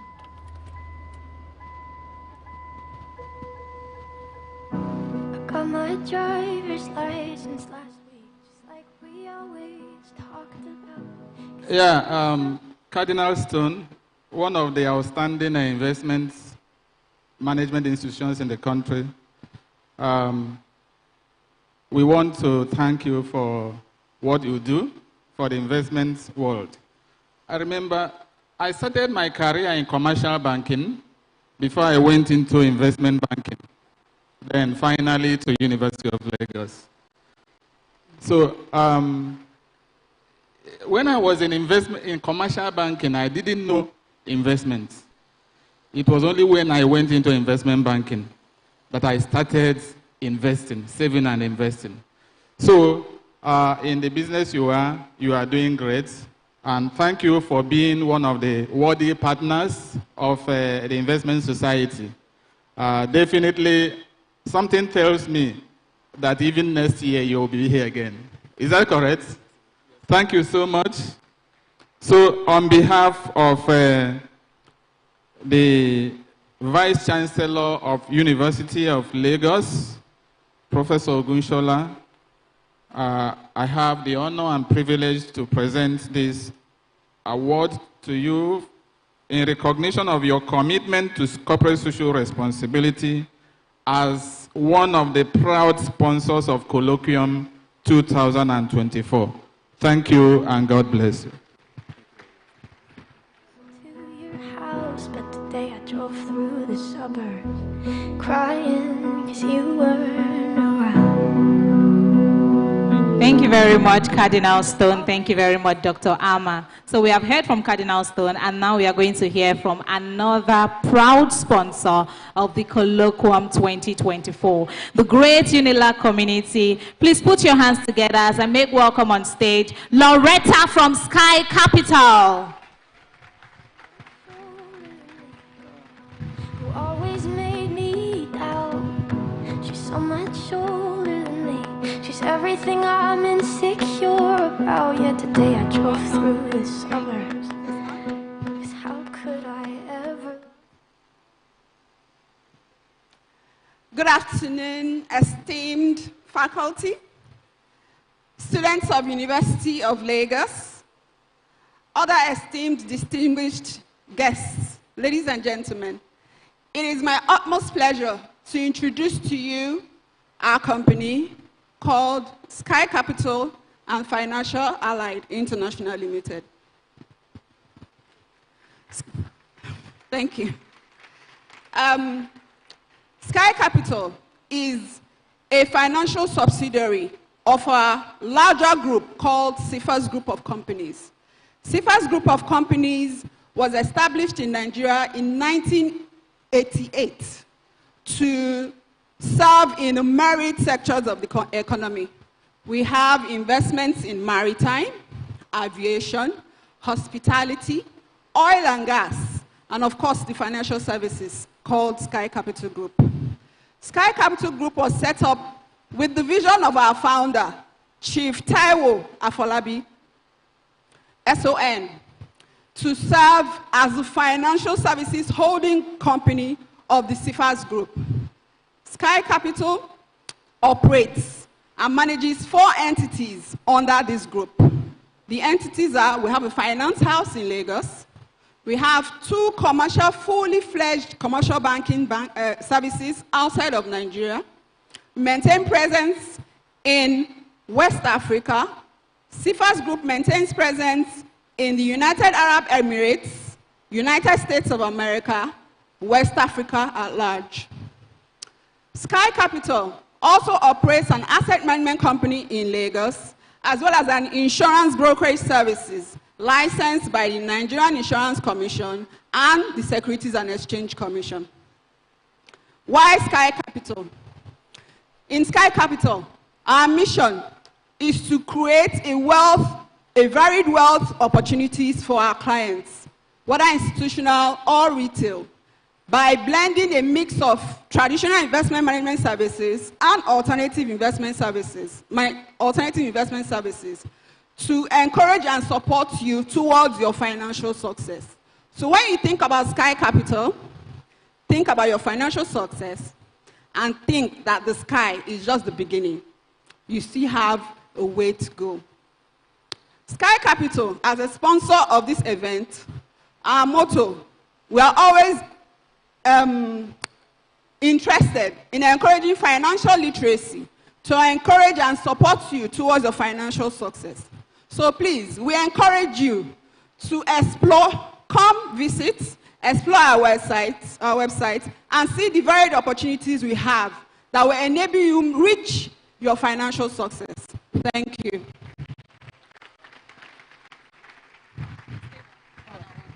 Thank you very much, Loretta from Sky Capital. And to present an award of recognition to Sky Capital and as well to acknowledge their sponsorship of this conference, I'm going to now make welcome Dr. Oladele Aziz to present this award to Sky Capital. If you want to be a doctor too, please put your hands together for Dr. Oladele Aziz. But if you don't want to be a doctor, you can also put your hands together. Nice to meet you where you been. I could show you incredible things. Magic, madness, heaven, sin. Saw you there and I thought,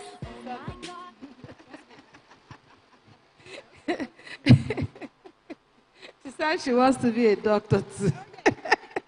So you're welcome. University of Lagos is open, and so the form is out always, and you're welcome. Thank you very much. We appreciate you for coming, and we've heard how you have been over the world. The sky is not your limit. You will take it forward. Thank you. So on behalf of the Vice Chancellor, Professor Ogunshola Folashade, the first female Vice Chancellor of University of Lagos, we honor your company in recognition of your commitment for corporate social responsibility and as a proud sponsor of Colloquium 2024. Thank you very much. Trap, money, penny. She got me in my feelings. All right, thank you so much, ma'am. I mean, let's put hands together for our sponsors, please. Woo! These are people that have committed their assets, value, time, and resources to making sure that the Colloquium 2024 is a huge success, and we're live here experiencing it right before our very own eyes. So moving forward, we're going to be taking an entertainment break, and it involves school logos and flags. And to anchor this session, I'll be handing over to Samuel Olamide and Tomiloba Olajide. Can we have them, please? Let's put hands together for Samuel and Tommy. You're welcome.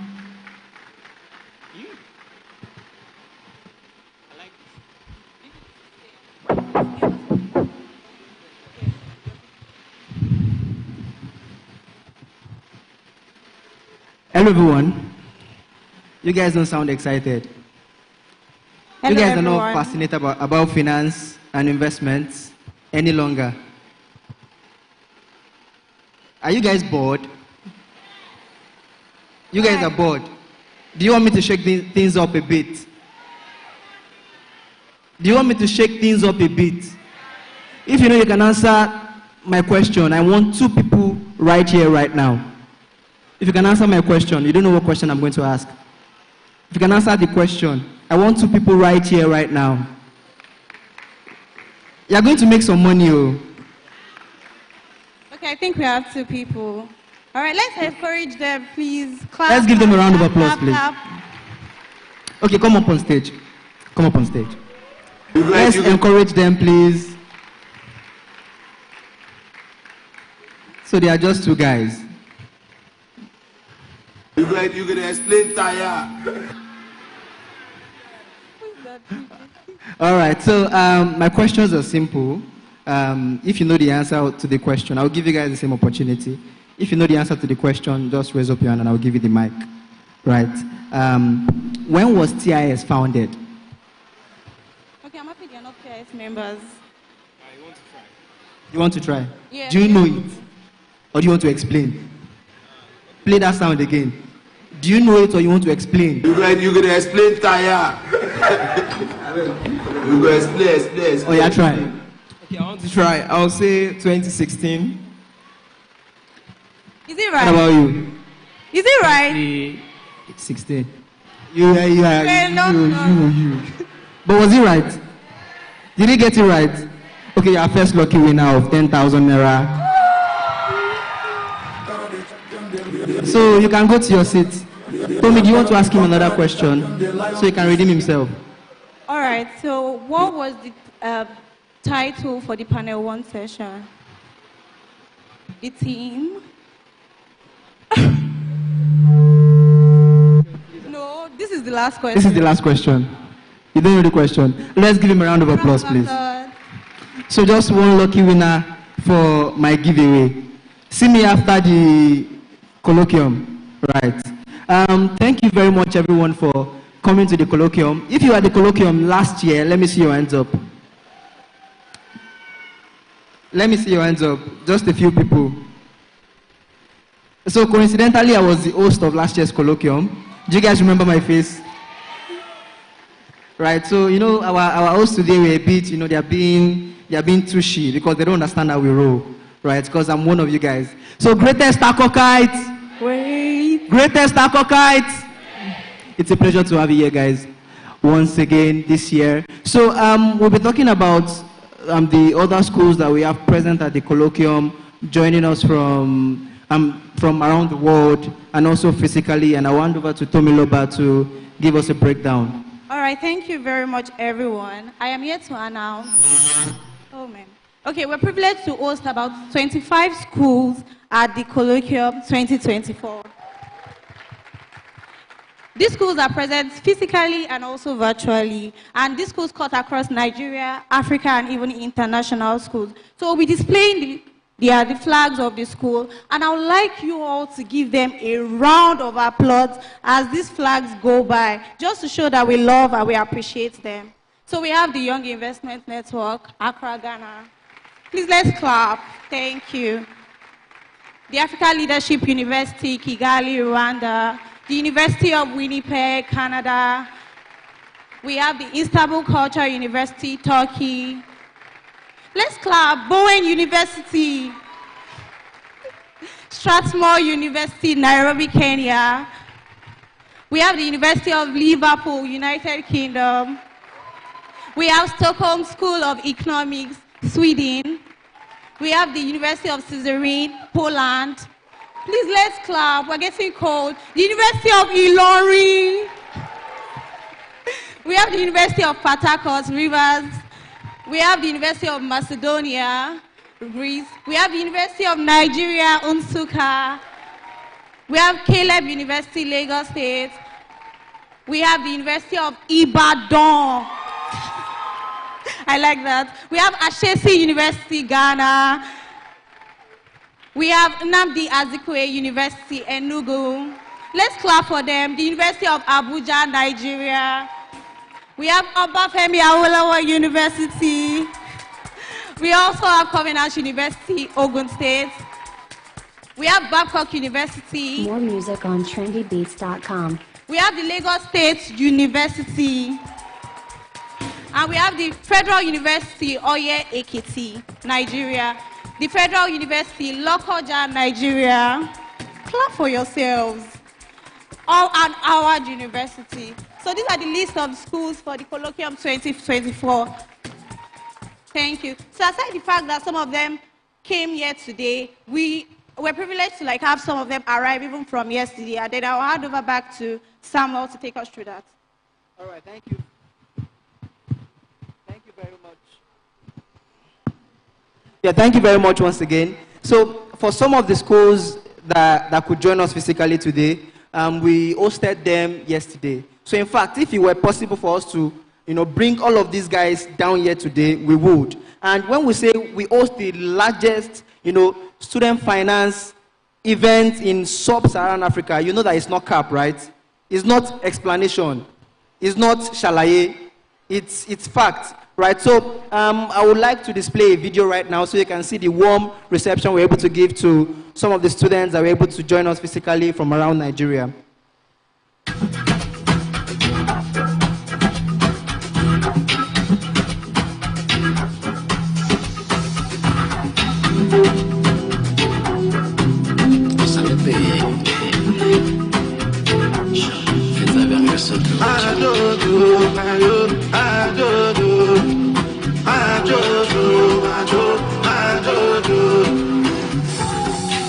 Since 1947, the matter never settled. You be what I be kettle. Masability lawyer walenu. Better recognize. Greatest of all time. No one that need them go call mine. I said they shut it down now. Tuesday, Wednesday, Sunday, Jalaba. And they call me the Godfather. Move like an Italian.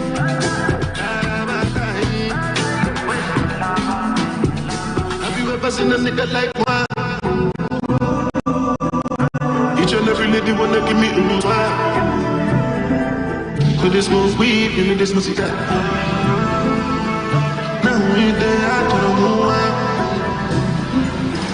I know too fast, can you solo? I get high, I'm trying to. You don't like me, follow. My guys is Panado.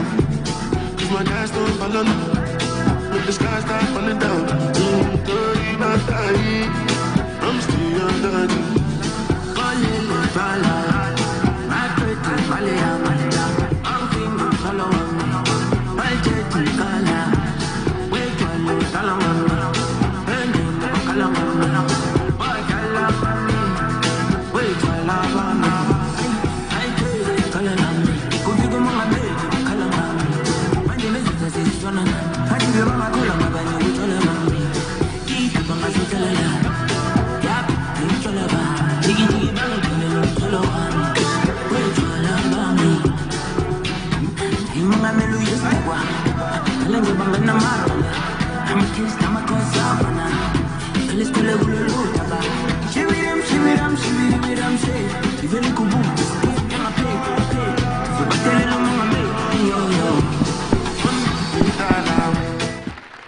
Yeah, so that was Kotsi Edala Homes, right? So my name is Samuel Latunde, like the host mentioned. I'm co-founder and chief of operations of Edala Homes. I'm a member of the Investment Society, University of Lagos. And, because I'm part of them, I had to give our guests a befitting and warm reception. So thank you for having us, everyone. Have a great day. Thank you very much, Obiloba. Are you still a student? And you already have Kinikon Homes. Who they breed? Investor. Kopoke. All right, ladies and gentlemen, we are now going into the third panel session, but wait, you are going to really enjoy this one because it is a gender-based conversation, right?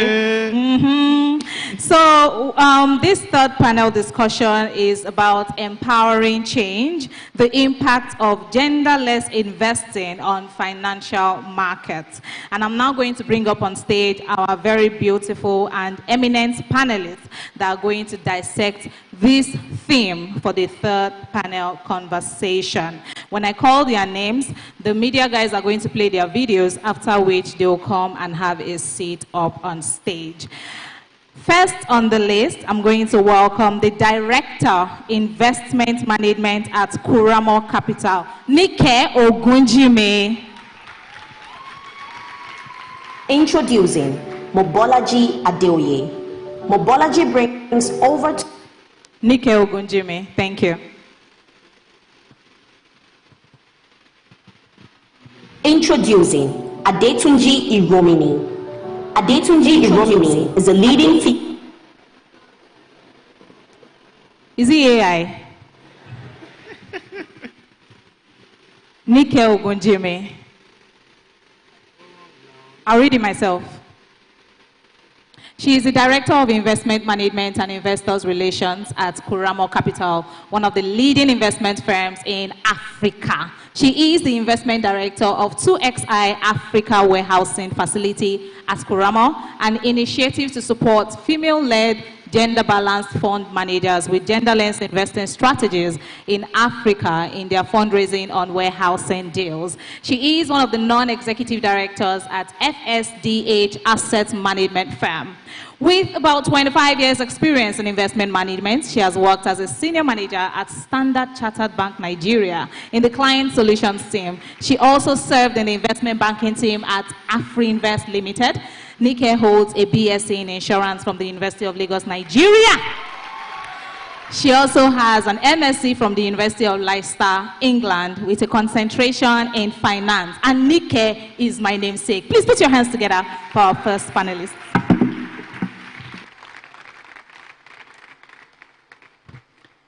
Keep clapping until she takes her seat. That's how you welcome an elegant woman. Thank you for coming. Thank you. All right, next on the list to discuss the impact of genderless investing on financial market, ladies and gentlemen, I have the COO and operating principal at Alivia Capital, Yewande Adewosi. Yewande Adewosi will join us in the course of the conversation.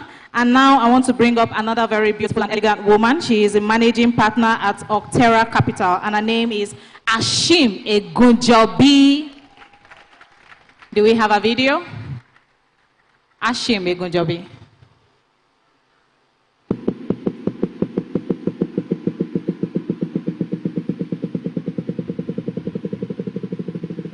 The video is pumping.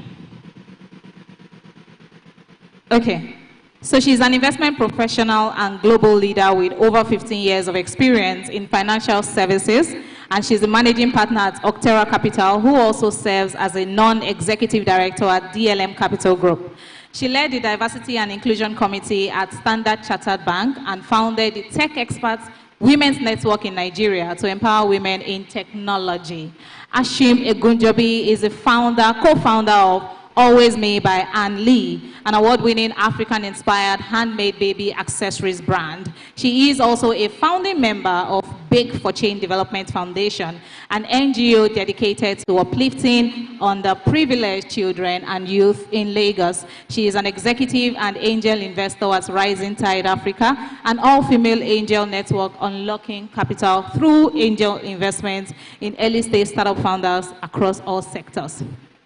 Ashim Egunjobi holds an MBA from IE Business School and a bachelor's degree in international business and finance from Munich Business School. She is an associate member of the Nigerian Management Association, and she's fluent in English and German. Now I understand how she is Ashim and Egunjobi at the same time. Please put your hands together for our second panelist for this conversation. I love the energy. Come on.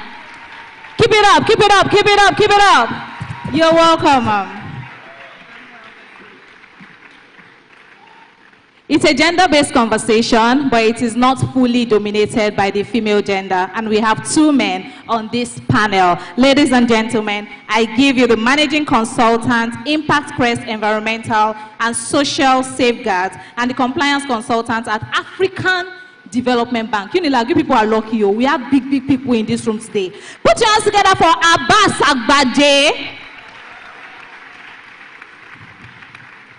He's also joining us shortly. Highly experienced environmental, social, and governance and impact professional with over 12 years of experience supporting the integration of ESG principles across multi-million-dollar projects in West Africa. Abbas currently serves as Managing Consultant Impact Crest, Environmental and Social Safeguards and Compliance Consultant at African Development Bank, and has worked in several leadership roles at premier institutions like Ramo Capital, InfaCredit, and EBS Advisory, now EY Partner. He has led numerous ESG engagements collaborating with other renowned development partners such as the World Bank Group, CDC, DEG, KFW, and Garantco. Abbas has first-class honors in botany from the University of Lagos, an MSc in Sustainable Environmental Management from the University of Greenwich, and an Executive MBA from the Quantic School of Business and Technology. He holds professional membership with the Institute of Environmental Management and Assessment, United Kingdom, the International Association for Impact Assessments, and the Nigerian Environmental Society. Please welcome to the Colloquium 2024, Abbas Agbaje. Please keep clapping until he gets on his seat. A representative of African Development Bank. Do you know what we can get if we treat him right? A whole continental financial institution. Come on now. So when his bio was being read, the COO and operating principal at Alethea Capital walked in. Please put your hands together for Mrs. Yewande Adeose. And can we have a video? AI cooperates this time around. Yewande Adeose. Do we have it?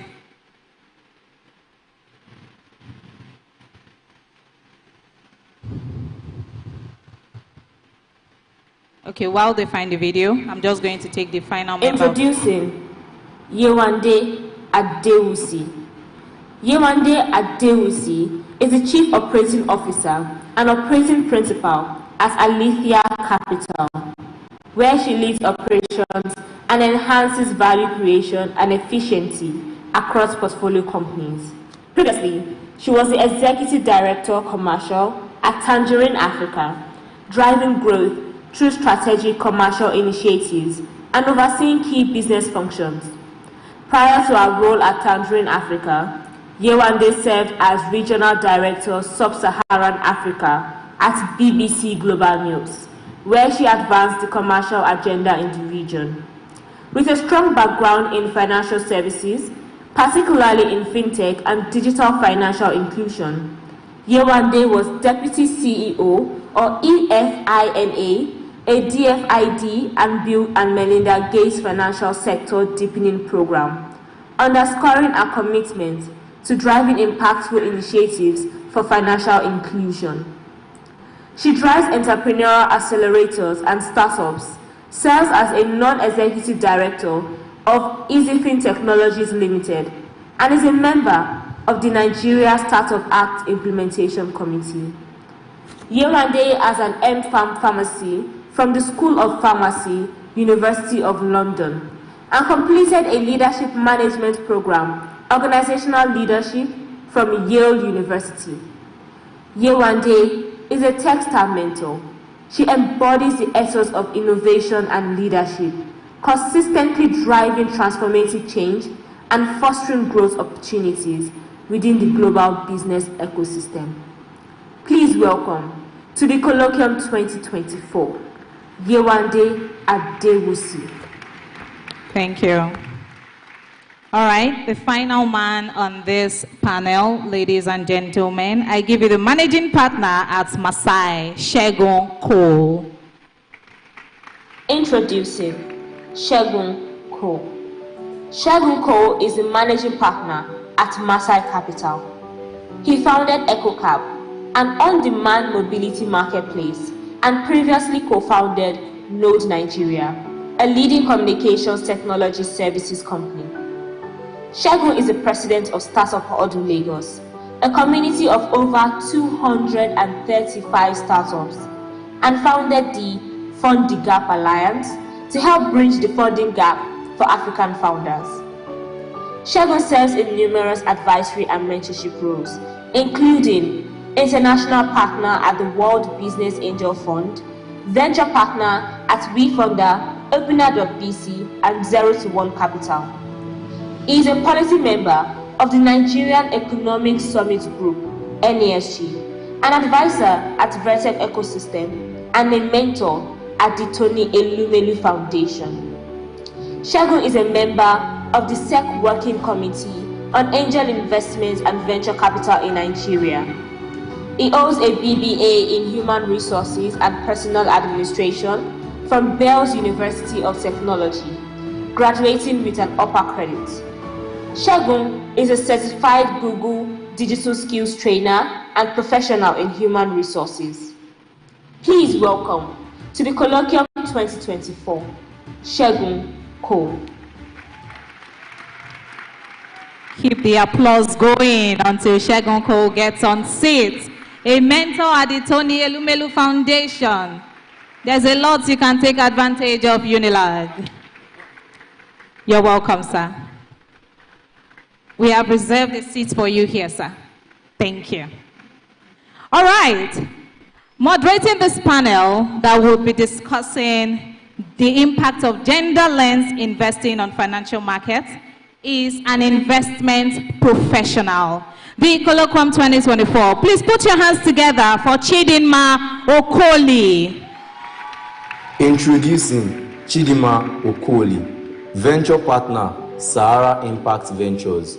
Chidinma Okoli is a seasoned investment professional with expertise in venture capital and private equity. Chidinma champions diversity within the investment space through investing in gender-backed sustainable businesses.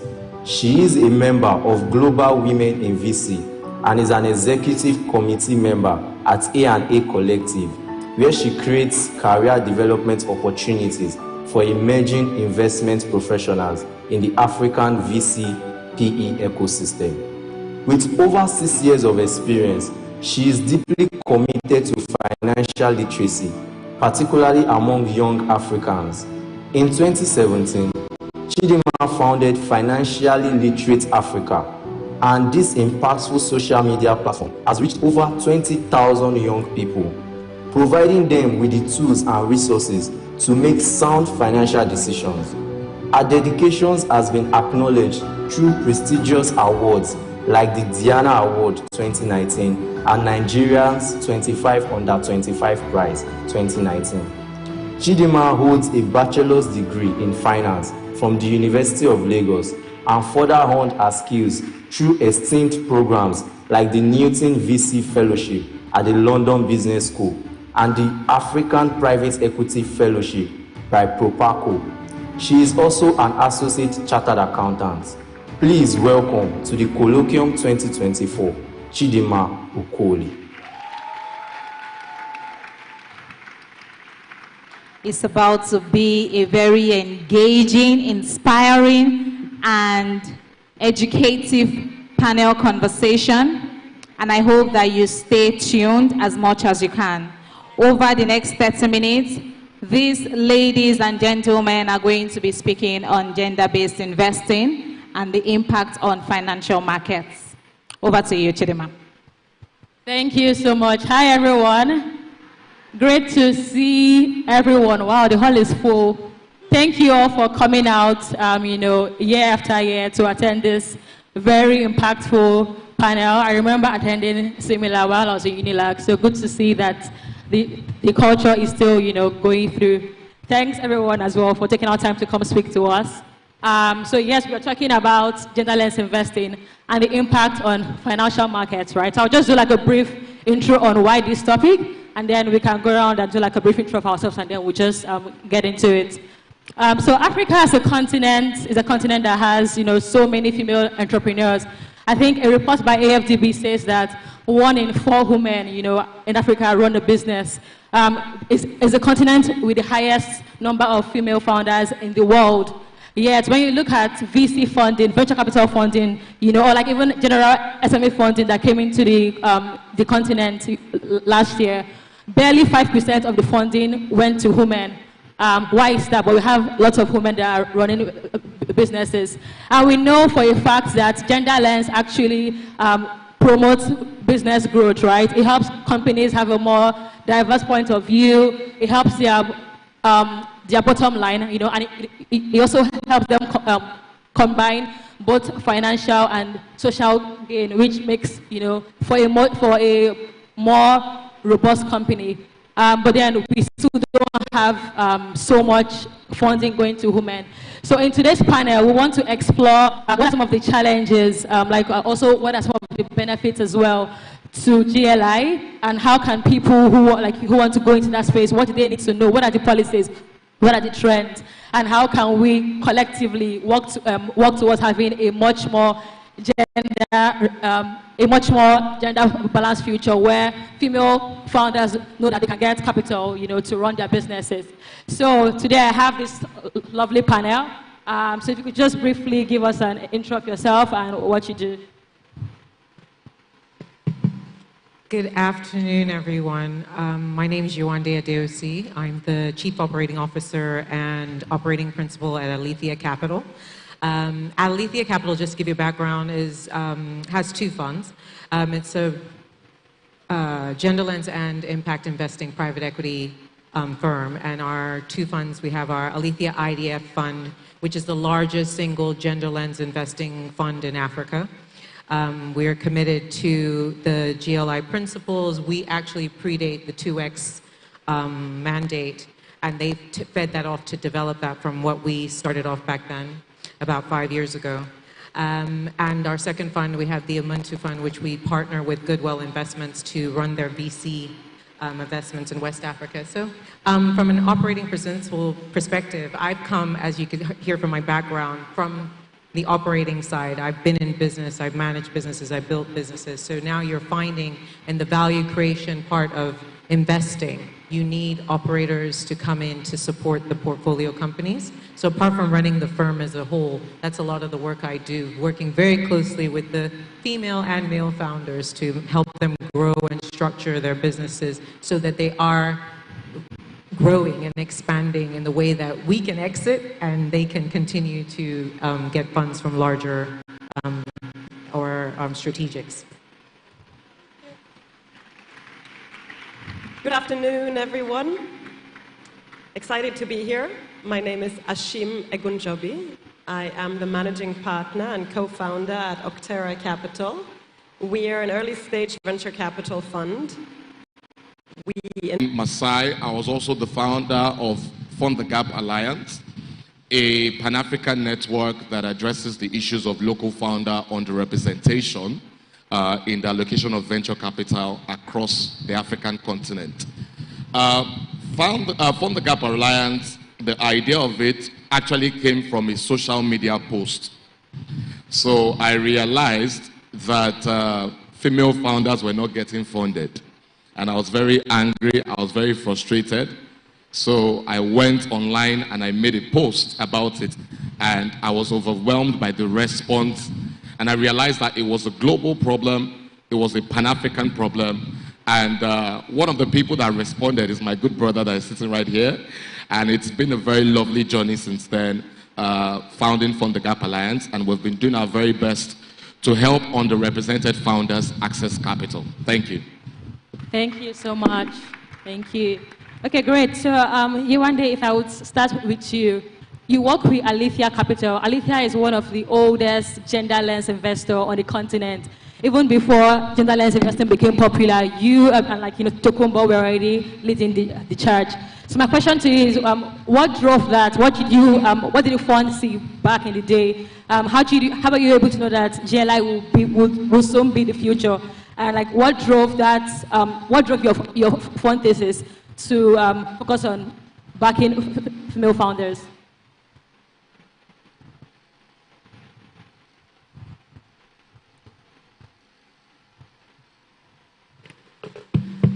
There you go.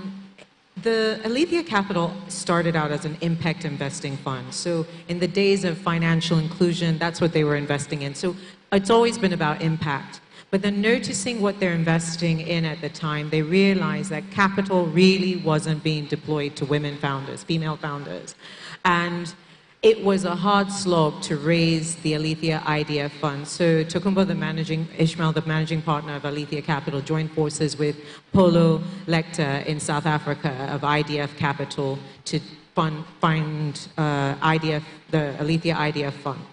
It took them 4 years because when they were first talking about gender lens investing, everybody was, snooze fest.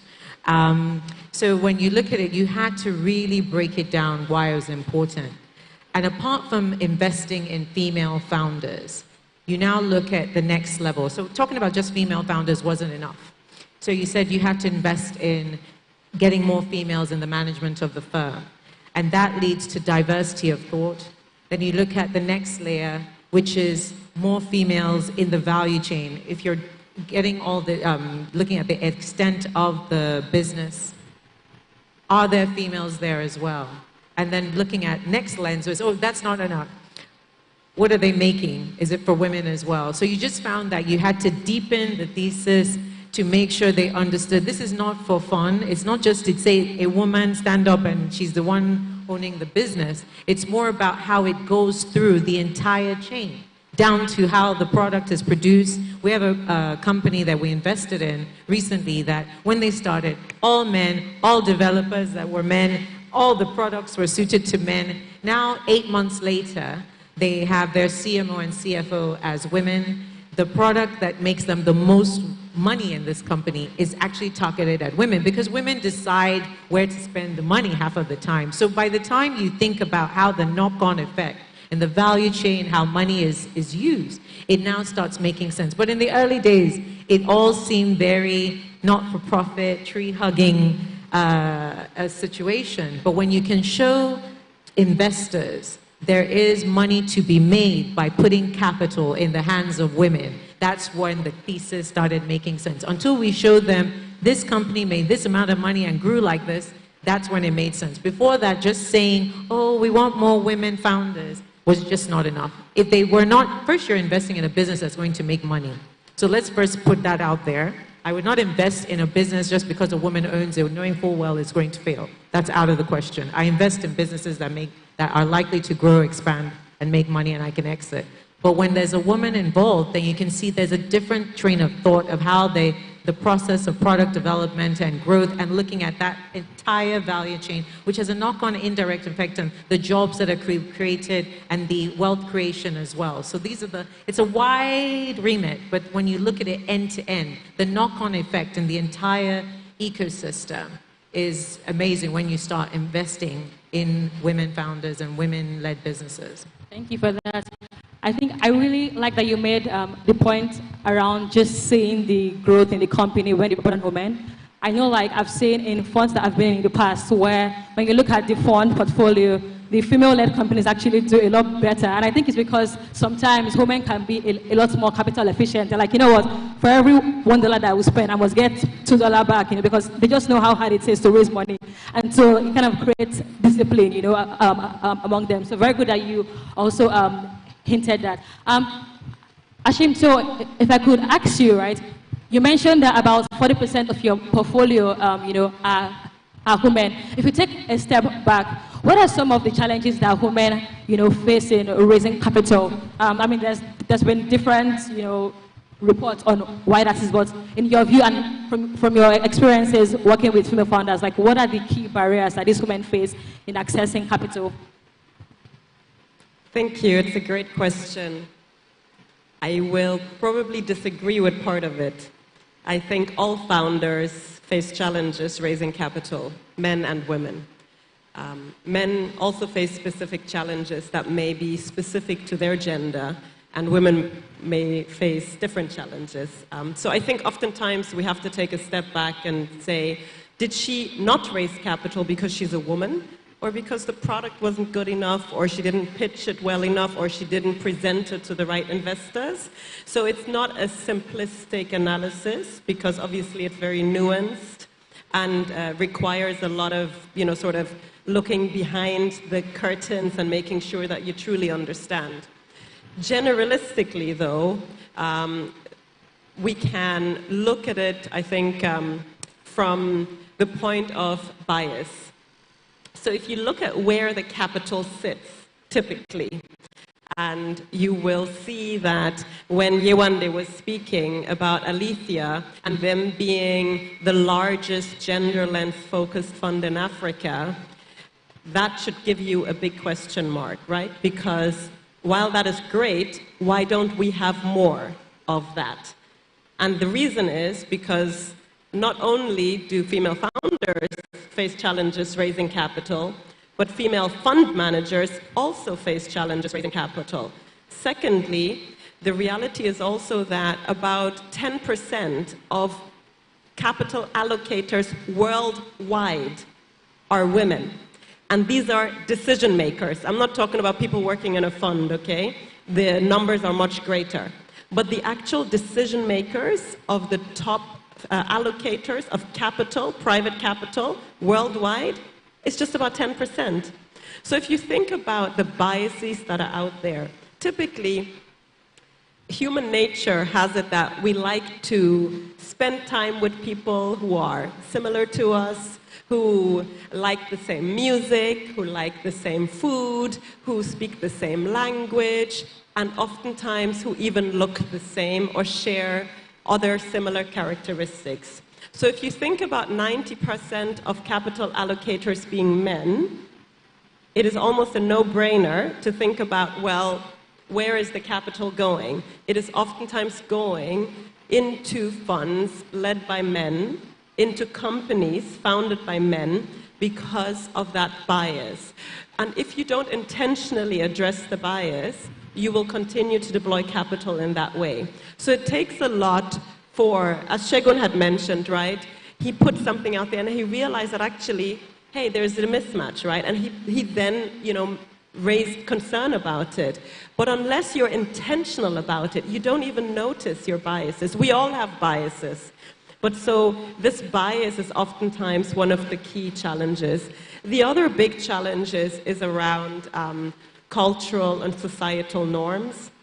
So if you think about what it takes to run a business, what it takes, especially in new business, a startup, it takes time, grit, determination, late hours, long hours, and so much more.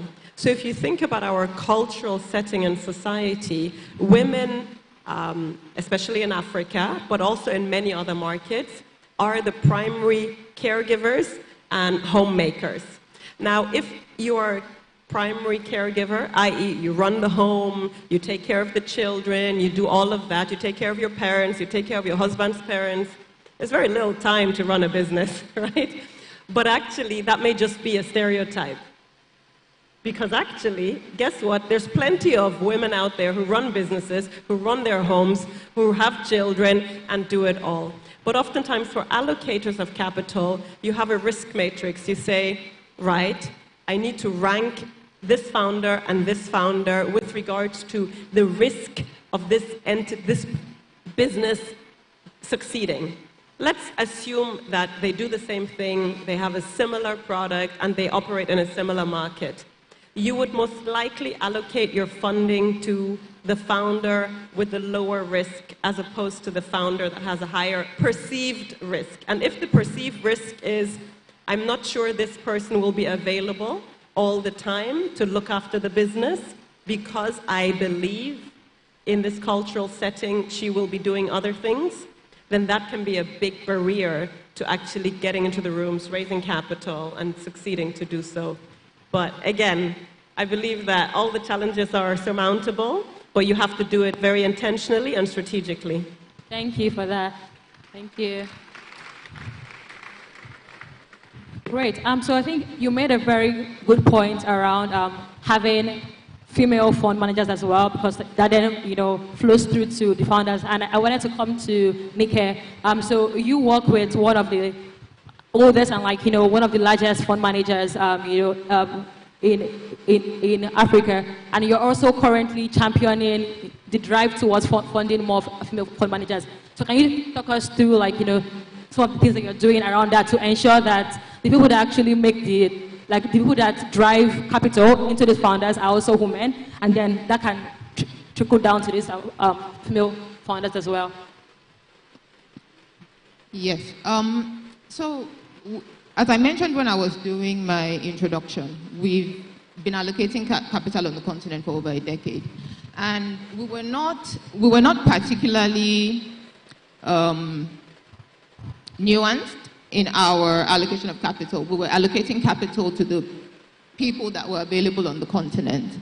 And as I said, a decade into it, you look at your portfolio and you say, oh, I've done some good work. I've given money to about 22 funds, and they are now up and running, indigenous capital allocators. But where are the women? And so we realized, just feeding off what my co-panelists have just talked about, that there is a bias that results in a natural allocation of capital to men just because they are the proliferation, right? They're what you see. So what we've decided to do, at least as Kuramo, and I think this is in line with a wave that we're seeing globally that I'm very excited about, where the message is finally getting out that you need to utilize all of the productive resources, not just on the continent, globally. Women make up 50% of the population. I'm looking at the crowd here. It's a finance-focused crowd, but there are lots of women here as well. They also have ambitions. They also want to be in finance. But with the way the industry is currently stacked, the flow of capital to them is not as prevalent as it is to men. So what we're doing is two things. One, we're raising a gender-less focus fund, which would be investing in women. We're also cognizant of the fact that there are peculiar challenges that first-time female fund managers encounter. Not to discredit first-time managers in general, because raising capital is a long slog. Yewande talked about it taking them 4 years to raise the GLI fund. It takes men just as long for different reasons, right?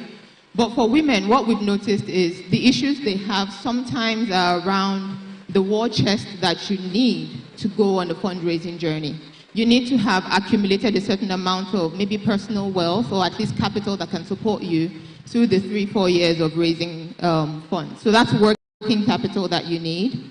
The other issue is the track record challenge. A lot of capital allocators want to give you money, but there's a formatted way in which a review is done on a fund manager. There's certain things that your regular capital allocators will look at.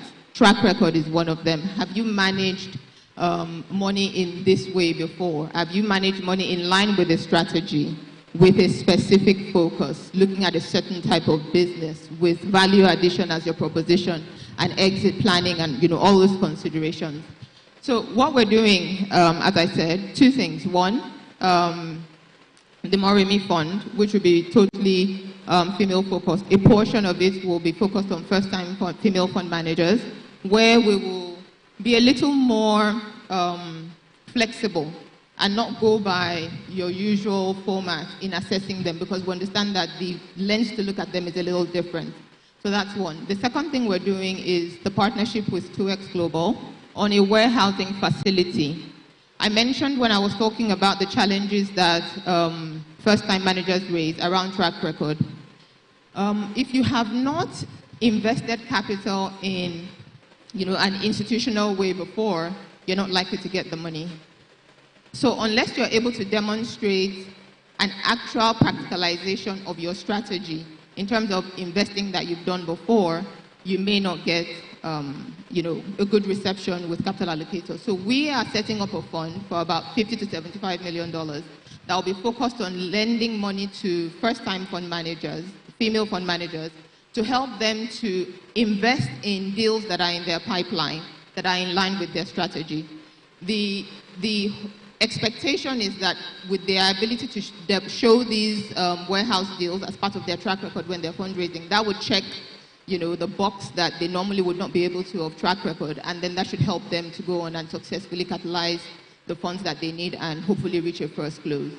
So those are the things that we're doing. I know there are lots of other initiatives on the market. We've got an accelerator program as well, where we've noticed that you just don't know what you don't know. The first time you're embarking on something, you can read about it, you can do all of the theory, but sometimes if you've not really walked that path, you don't know what you're going to face.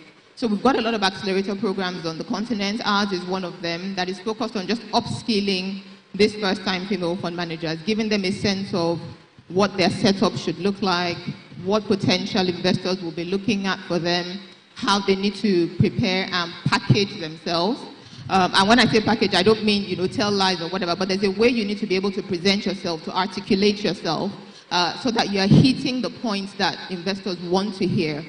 So it's all of those things that we're doing at Kuramo. We're trying to intervene at the skills level. We're trying to intervene at the challenge level, and we're also trying to actually allocate capital from the fund side. Thank you so much for that very detailed answer. Thank you. Okay, so Abbas, if I could come to you.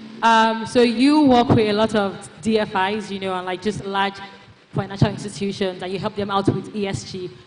So, because again, this capital, right, typically the way it flows through DFIs, people like Kuramo, and then to people like Alethea and Octera, and then to the female founders, right? So if we don't see the change from the top, then like we'll keep on seeing the deficit, at the bottom. So what are some of the ESG policies and trends that you're advising these DFIs to help to shift the flow of capital towards more female businesses? All right, thank you. So there are a couple of initiatives, and I think they've touched upon it, talking about the 2X challenge that looks at 4 key lenses, from leadership, consumption, to employment, and there is a component of, I'll remember the first one. So in addition to the 2X challenge, you have the IFC, for example, who work with a couple of partners to develop what we call the operating principles for impact management. Now, all of these principles and frameworks, they have key requirements that entities that subscribe to them as signatories need to comply with. For example, you also have the UN Global Compact working with the UN Women to develop what we call the Women Empowerment Principles. There are 7 of them. Now, at the African Development Bank level, for example, and a couple of DFIs, they have specific requirements. The African Development Bank, for example, has what we call the gender marker system. It is a classification system, a sort of a systemized way of assessing any sort of investment or project they're considering to see what level of gender responsiveness or smartness is embedded. Because when we talk about impact investing, gender investing, there are 3 key things that matter. One is intentionality. You can't have started your fund with a different thesis and now start to label the fund something else midway. It doesn't happen, and this is where we talk about greenwashing or ESG washing. So it has to be intentional. Your primary focus, your theory of change for starting out any project or any investment must clearly be spelled out. And when I talk about theory of change, it means that someone mentioned earlier when I came in about your why, right? You have looked at the situation, there is a problem. Why must it change? What needs to change? How will it change? In coming up with that, you're looking at your input. So we have what we call a logic chain. Your input, your activities, your output, your outcome, then your impact, right? Now, your output and outcome has to have specific indicators that relate to women. For example, when we conduct what we call an environmental and social due diligence, and we give questionnaires to companies to assess the level of gender integration in their business, we ask them questions like, how many women do you have on your board? Right? We ask them questions like, how many females are managers in your senior management role? Because sometimes when we talk about job creation, a lot of focus is on quantity, not quality. In some instances, you have some places where, we have created 5,000 jobs for women. In what role? Right? Are they at the lowest rung of the organization, or they are the upper part of the organization? Right? Then we also look at working condition, and that's the 4th one I wanted to mention earlier. Because in some organizations, they treat men and women the same way. not minding the nuances of their different requirements. I went to develop an ESMS for a bank in Ghana a couple of years ago. Interestingly, when I was engaging with them, I told them I need to use the restroom. Then they showed me a place, and I was approaching the place. I just saw a lady came out of that same restroom. I was shocked, like, what's going on here? And they said, it is unisex, we are all one, we use it together. No, you don't do that. Across all DFIs now, we now emphasize more on issues around gender-based violence, sexual exploitation, abuse, and harassment.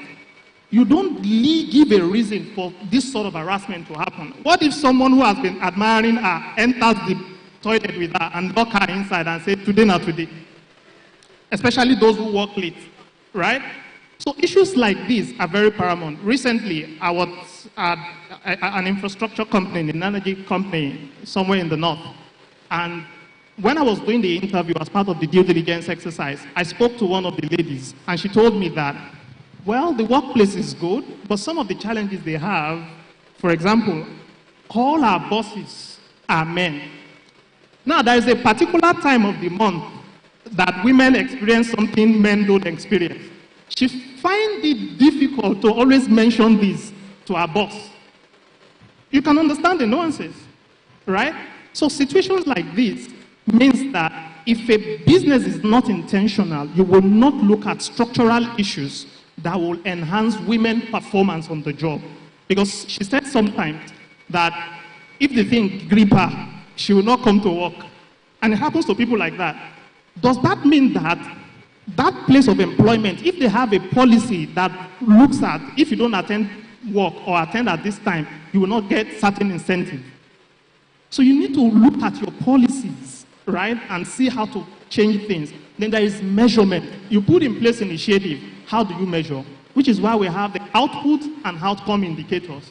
Specific, and it can, I don't want to go into the details. Then finally, is contribution. The challenge is always that we do what we think we want to do. We measure, and when we talk about measurement, data can be biased because we might just be looking for exactly what we want, not accounting for externalities. So how do you really ensure there is contributions? So all of these three pillars drive the actions of DFI when it comes to looking at gender investment. In fact, it cuts across both private sector and public sector investment, because in certain situations, there's a story about a public sector intervention where they went into a community and saw that there was poor sanitation, and they decided to build public toilet for them. People rejoiced, they cut the ribbon, and everyone was fine, until they saw that not up to 3 months, the project was abandoned. Why? It was because normally what usually took place was the women always work in group in the evening when there is no sunlight and nobody is going to see them. They work in group to go and do their thing in group. During that time, they had some sort of social cohesion, the talks, the chats, that gave a lot of them psychosocial haven. This is something that will not be easily measured, right? But when they built the toilet, they built walls. But these guys, when they want to do their sanitation stuff, they line themselves up side by side, not intervening words, and they can chat, enjoy themselves, laugh, and everything. But when they built the walls, it broke that social structure, right? And this made the project fail. You can put the structure there. If people don't use it, it's useless. That's the contribution, right? So at the DFI level, and of course, investors like Alethea, like Kuramo, like Octera, they sort of cascade some of this, because what DFI does is they make sure that their policies are reflected, in their investees, which is also cascaded, in their own portfolio investees, such that, business relationship matter. You have to use your relationship to influence better performance, better outcome. So when we do due diligence, we look at all these factors. Pay parity. Sometimes we ask for compensation schedule, because what some men and some women are earning while they are performing the same duty, the same role, is far apart. right? And all of these things would mean that we are endangering the kind of social capital and the human capital that can transform our country. For example, in Asia, a study was conducted that the kind of care job, like Hashim said, the care job that women do, right, which is not paid for, actually, when it was quantified, it amounted to up to 20% of the GDP of the country. Women, clap for yourself. I know what it means, but I have to assist at home. It's not easy. I don't know how you guys manage it. You know, my wife can manage the kids, but I always shut them out like, I have a work to do. I have a work to do. So women are quite very strong. They're an important element of our society that need to be empowered and supported. Thank you. Thank you for that. You know, I definitely think that women should start getting paid for this really what they do at home, but that's story for a different day. I think we should get paid because it's so much economic time that is being spent, you know. So yeah, but that's my opinion. Anyway, but I think I really liked your focus on policy and just, it's a reminder that yes, like you can employ women in the workforce, but if you don't create like an enabling environment, you wouldn't really see that change that you're looking for. So yeah, I'm happy to hear that, like, you know, like even the DFIs are really thinking through it and like, you know, they are looking to implement these thoughtful policies. Thanks again for that. So Shego, if we come to you, I think I love what you're doing with Fund the Gap. I think it's a great example of what an ally, you know, looks like. You both said earlier, when it comes to gender lens, it's not just women. We need everyone to pitch it and say, look, this is good for everybody. So if you were to speak to the young men today, because everyone here, I mean, you're like a finance enthusiast who have CEOs and MDs of banks here, both male and female, who have like, you know, managers and everybody. So if you could speak to the men here, how can they be a true ally to their female colleagues, both in school here, like, you know, in class, as they go, like, you know, to the world of work? What can they do to ensure that they're not looking, you know, like looking away when they see another man, you know, that's treating a woman unfairly? How can they use their voice, the way you have used your voice, to support, you know, gender equality, genderless investing as well? Thank you very much. That's a very powerful question. So, dear men, I'm not going to be biased. Are there female founders in the house? Can you raise up your hand? Female founders. Wow. Female founders. Okay, can our men clap for them, please? So you can see that is Chidima. That is part one, right? So just to take it back, everything you've heard from my co-panelists speak to the demand side and also the supply side, right? Even take it away from startups, right? Take it down to the SME level. You have, on the demand side, you have policies like high interest rates, right, that affect even access to finance, which in most cases also even biased for female founders, right? You also have things like lack of collateral, right? On the supply side, which is also very, very key, and you would hear that from our panelists as well. Financial literacy. A lot of policies are needed in that regard as well. You have things like risk aversion. There is a popular, I will not say saying, it's not a saying, but it's a mindset that female founders don't like risk, right? It's the male founders that like taking risks. And you see this even in venture capital world, right? You can see a female founder putting 100 hours to pitch and ask for $5,000. While you see a male founder putting 2 hours to ask for $1 million, right? You hear things like, female founders say things like, I don't want that much, just give me this, you know, and I'm okay with that. So, just like my co-panelists have highlighted and Dr. Abbas has really emphasized, right, there's a lot of need for, I think it's a joint conversation. It's both the male stakeholders and the female stakeholders that need to drive it, and it begins from home. It begins now. It begins from our universities. That's why I was asking if we have founders in the house. Just wait a minute. Do we have male founders in the house? Please raise up your hand. Male founders in the house. Founders of startups, SMEs. Founders of businesses, male founders. Wow. Okay. There's a lot of, the investment society has a lot of work to still do. But it's a joint conversation, right? Because it trickles down to, just like Ashim mentioned, the allocators of capital, right? Many people might not really understand what that means. But the truth is that if you look at how a fund works, at the end of the day, the funds are still like startups, they are still like SMEs, in the fact that they also need to raise capital.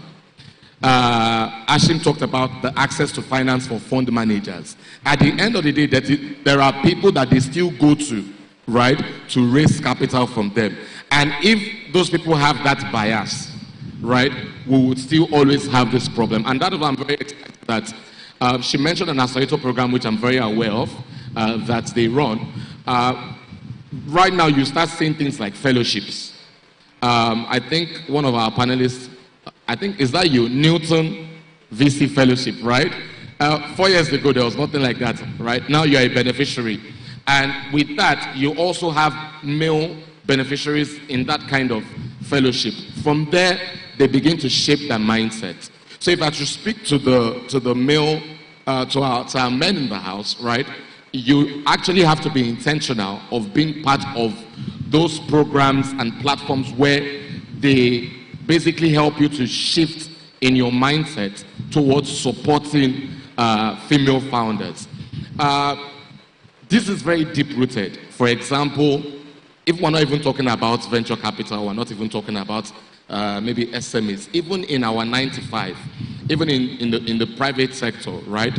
You would agree with me that some of these transactions don't take place in the company. So if they tell you how many deals were sealed in the beer parlor, if they tell you how many, I'm not joking, and when I mean beer parlor, like different tiers of beer parlors, but if they tell you how many of these transactions, you're like, we'll go talking for Ikoyi Club. You understand? And females rather sit down and watch Netflix at home than go to Ikoyi Club. So I'm serious, like I was at the club one day. I was at the club one day and I saw a female fund manager. She was pitching. You know, she was pitching to male fund allocators. And I was like, wow, in this place. And she was pitching. And I can tell you that even I followed up, she received that funding, right? So it goes as far as that, even in terms of mindset, to make sure that we create, you know, in terms of policy, safe spaces, spaces where female founders can learn, female founders can share about their problems, about their challenges, and places where they can also access capital. And I would end with this note. There's a debate, for lack of a better word, in the venture capital space that says that you hear things like female founders, we are over-mentored and underfunded. So if you can call for a program today, you'll see some female founders will not even apply because they will say at the end of the day, after we apply, there is no funding. Right? So even today, you see female founders saying, look, is it just mentorship? If it's only mentorship, let them keep their mentorship. We have toys. It starts from there, where we're not allowing girls to even develop an interest. Why not give them any toy and whichever one they pick up, right?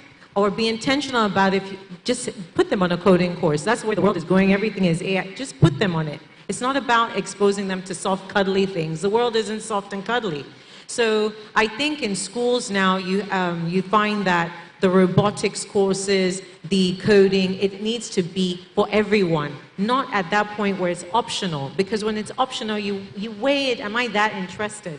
as opposed to if it's mandatory till a certain stage for everyone. At least you've been exposed to it. But to not get exposed to it at all, you wouldn't even know if you like it or not. So therefore, how am I now going to get a tech founder? She will have a tech guy CTO. She will have the idea, but you'll find typically the co-founder is the tech person. But it's really great now to see a lot of programs out there that are focused on women in tech, women in STEM, coding clubs for girls and things like that, because that is the only way, by giving them access to learn, not saying you have to stay with it, but expose me to it. And let me see where I'm going to go. Because you can't be hearing AI, and someone is telling you human resources and go and hug someone in, how are you going to do that? So we really have to be, and it's the word intentional. I think everybody has said it on this panel. When we're doing things to ensure that we want to see this profile of person, what have we done in the steps leading to that to make sure the outcome is a female tech founder? Are there accelerators attracting women in tech to come in and build their products and their services, and with other peers, not necessarily all female, because the world is not going to be all female. You need to know how to work with these men, and even teaching women how to work in male-dominated spaces and have their voice, and not say you're changing to be a man, but you need to be able to position very firmly, and even for the women in this room, finance is a male-dominated space. We're not going to sit here and lie to you, but you need to realize how you create your space and own your seat and say, I deserve to be here. So it's not, like he said, it's about equity. Give me the resources to compete with them. I'm not saying bias it and say we must have this, give 5 women a space, because even when you do that, it becomes a problem. When they enter the room, the men will say, you're only here because we gave you the spot. They won't respect you. So it's better to just make it equitable. We all apply. Give me the resources I need to compete, and then I will get there and deliver. You will not get there and see a woman slack once she's gotten into the room. But if you gave her the spot, even if she's the best person in the room, the men will bring her down because they say, you didn't earn it. You got it out of allocation. So I don't actually like allocations. I actually like equity. We all got the same resources. We all competed, and I got it on merit. And yes, that is what we need to do. When we're looking for, we do struggle. We're private equity, we're not VC. So you can imagine the size of transactions in Africa are large. We're looking for a company that's looking to expand and scale. You struggle to find women. They're very comfortable in a certain space. They don't even want to, they can't envision their company being this multicultural, a country. I'm exporting to the US, I'm doing this. I'm still looking at a founder right now that 5 years ago, when we told her you should be looking at exporting, she said, no, Nestle buys all my product now, and I don't need to be exporting. Why would I do that stress? Now, Nestle can't talk to her because Colgate in America is talking to her. So if Nestle wants to buy from her here, they have to buy at the same rate that Colgate in America is. So she just tells them, this is the price, and it's in dollars, and let's keep it moving. But we had to give her that support to see that she could actually do it, build a product that's at global standard. So giving women that support, not like you said, we don't want any mentoring. Show me what I need to do to move my business from here to here and to compete on any stage with any male-led company and just I'm a company first and foremost. It doesn't matter that I'm a woman. I produce the products, it's at global standard, and I'm here to make money. Do you like my product? Is it a good product? Is it a great product market fit? Let's move on. You don't need to notice that I'm a woman talking to you, but if we don't give women the knowledge that they deserve to be there, you shouldn't limit your thought to be here. You have a very successful business that can get the capital that will take you from here to a Pan-African business, and you shouldn't be afraid to go there. Just do it. So I think that is what we're seeing in terms of we struggle to find businesses owned by women, which leads to the other parameters that you mentioned, that are willing to absorb the size of capital that would be expansion capital. So that is a struggle. So we're very intentional about working with accelerators that see companies that are on the verge of growth and then walking the journey with them to get to that point where they're investment ready for our size of ticket. Yeah.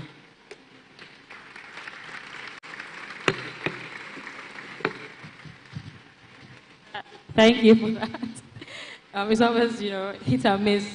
But no, I definitely agree with you. I think just even having more women in tech, because right now, the world is going towards AI, and there's been news that, men have trained the AI, right? And it's like, in a world of AI, where AI, has been trained by men, what does that mean for women? AI now also has some biases as well. So please go into STEM, go into tech, help us train the AIs, so that we have a much more equitable future for all. We're coming towards the end of this session, and I just want everyone to give very briefly their last words on, in your view, how can we, what can we do, or how can we push forward this idea of genderless investing? I think one common thing as well is that people feel like, oh, it's not a financial decision, right? So how can we make people know that investing in women is not a social initiative, or is not a non-profit business? It's actually, there's an economic case for it. So I don't know, who wants to go?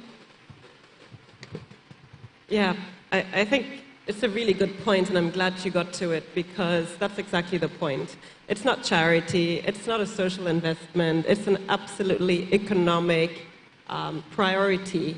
If you think about $30 trillion, okay? I don't know if you can put it into Naira. $30 trillion with regards to consumer spending is in the hands of women. That's a lot. So think about building a product that excludes a market of $30 trillion. Does it make sense? Huh? It doesn't make sense, right? It doesn't.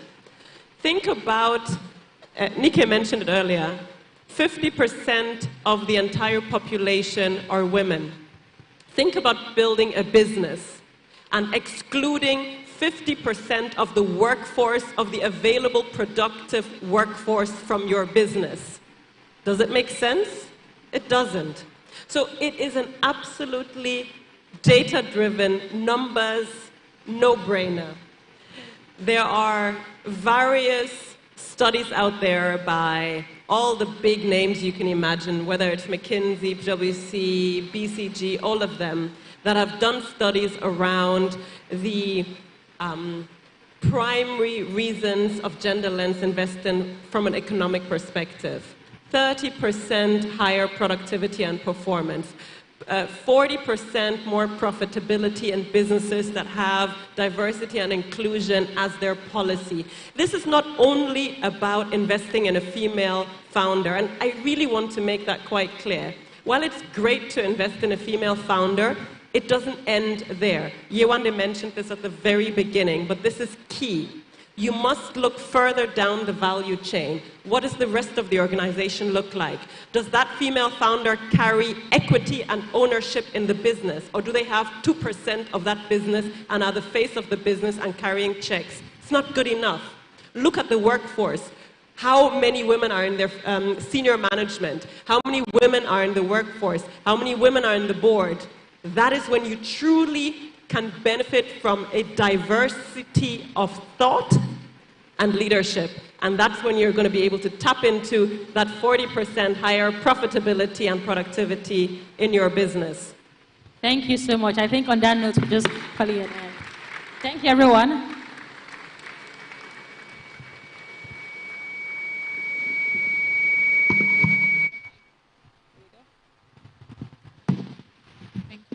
All right, thank you so much to the entire panel members. We celebrate you.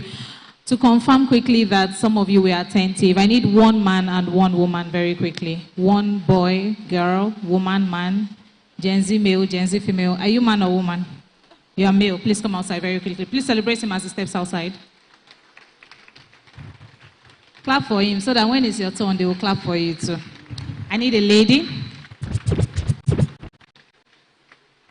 Gender-based investing. Ladies are not raising their hand.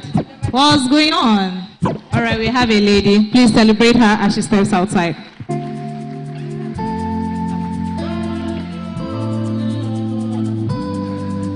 Please come on stage, both of you.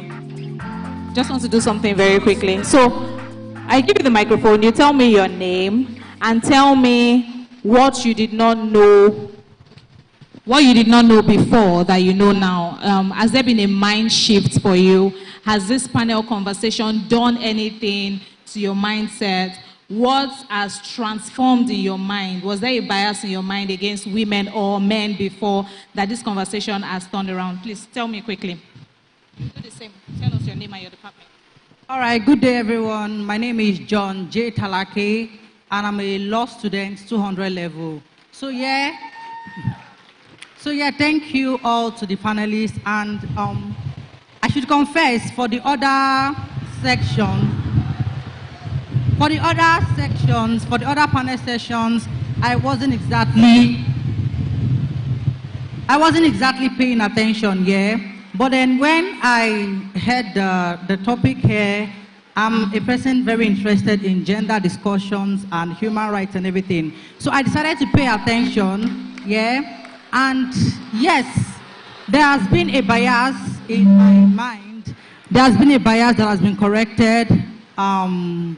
My sister, my mom, one time wanted to start up a business, and I can remember asking my mom, but how are you going to handle it with our siblings? Will I be the one to take care of the people here? Will I be the one to take care of my younger siblings? And here I mentioned that, of course, here it's a global bias, that people believe that women are, since they're the primary caregivers, they do not have enough time to manage business. Today I've been able to learn to correct that bias and to do a lot better with that. So thank you once again. Please celebrate John and tell the panelists thank you. Thank you. All right, let's have you. John, don't go yet, please. Thank you.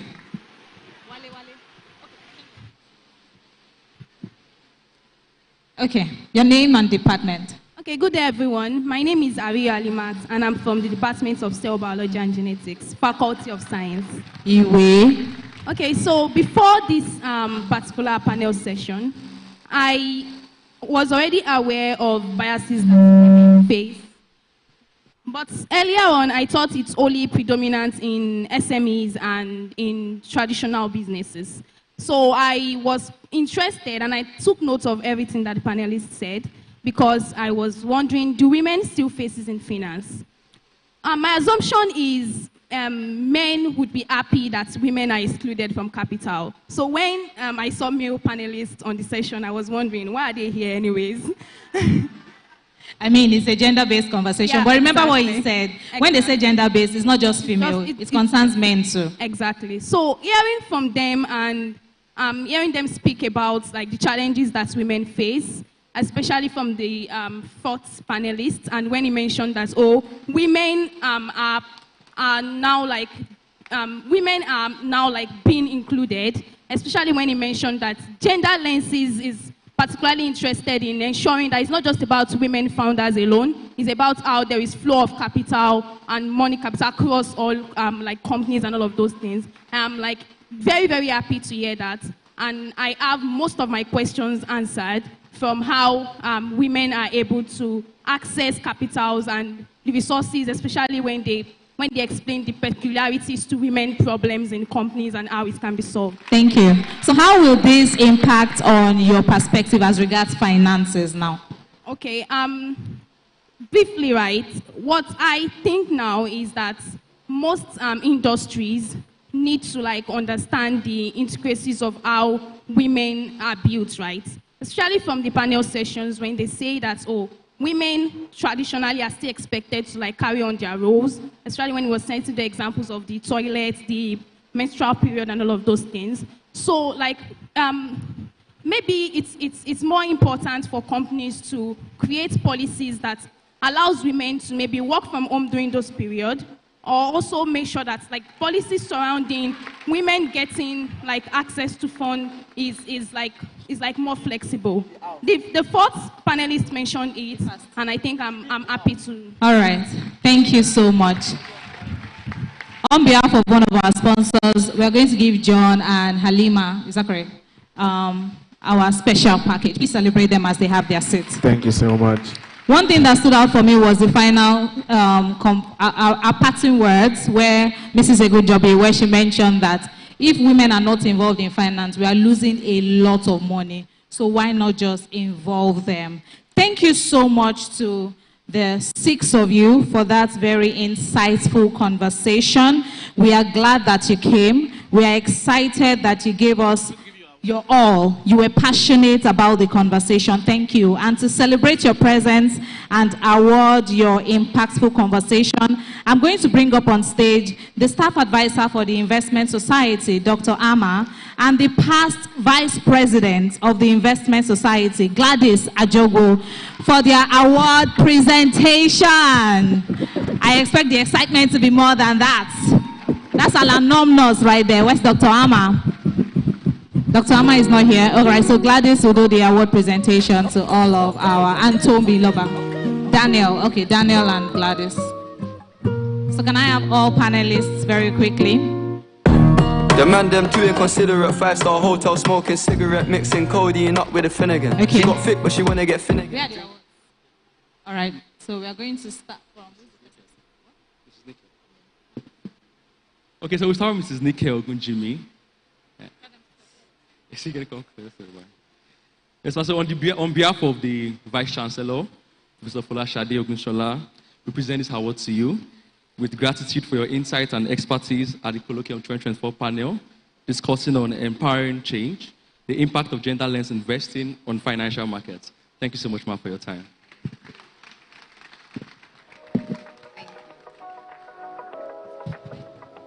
What is wrong with you?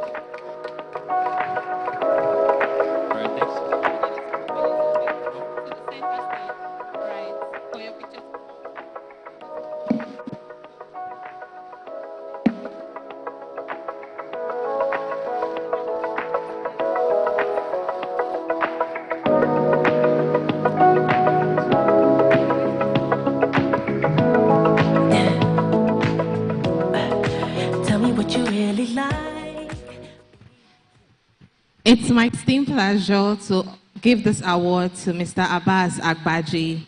With gratitude for your insights and expertise at the Colloquium 2024 panel discussion on empowering the change, the impact of gender-less investing in financial markets.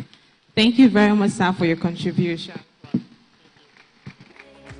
We don't ever have to fight. Just take it step by step. I can see it in your eyes, cause they never tell me lies. I can feel that body shake. So on behalf of the Vice Chancellor, Professor Folashade Ogunshola, we present this award to Mr. Shegun Cole with gratitude for your expertise at the Colloquium 2024 conference, empowering change, the impact of gender lens investing on financial markets. Thank you so much, sir. You've been scared of love and what it did to you. You don't have to run, I know what you've been through. Just a simple touch and it can set you free.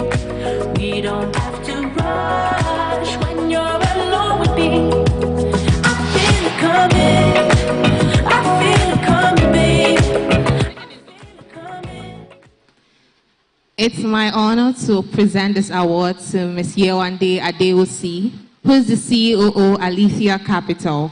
With gratitude for your insights and expertise at the Colloquium 2024 panel discussion on empowering change, the impact of gender lens investing on financial markets. Thank you very much, Ma.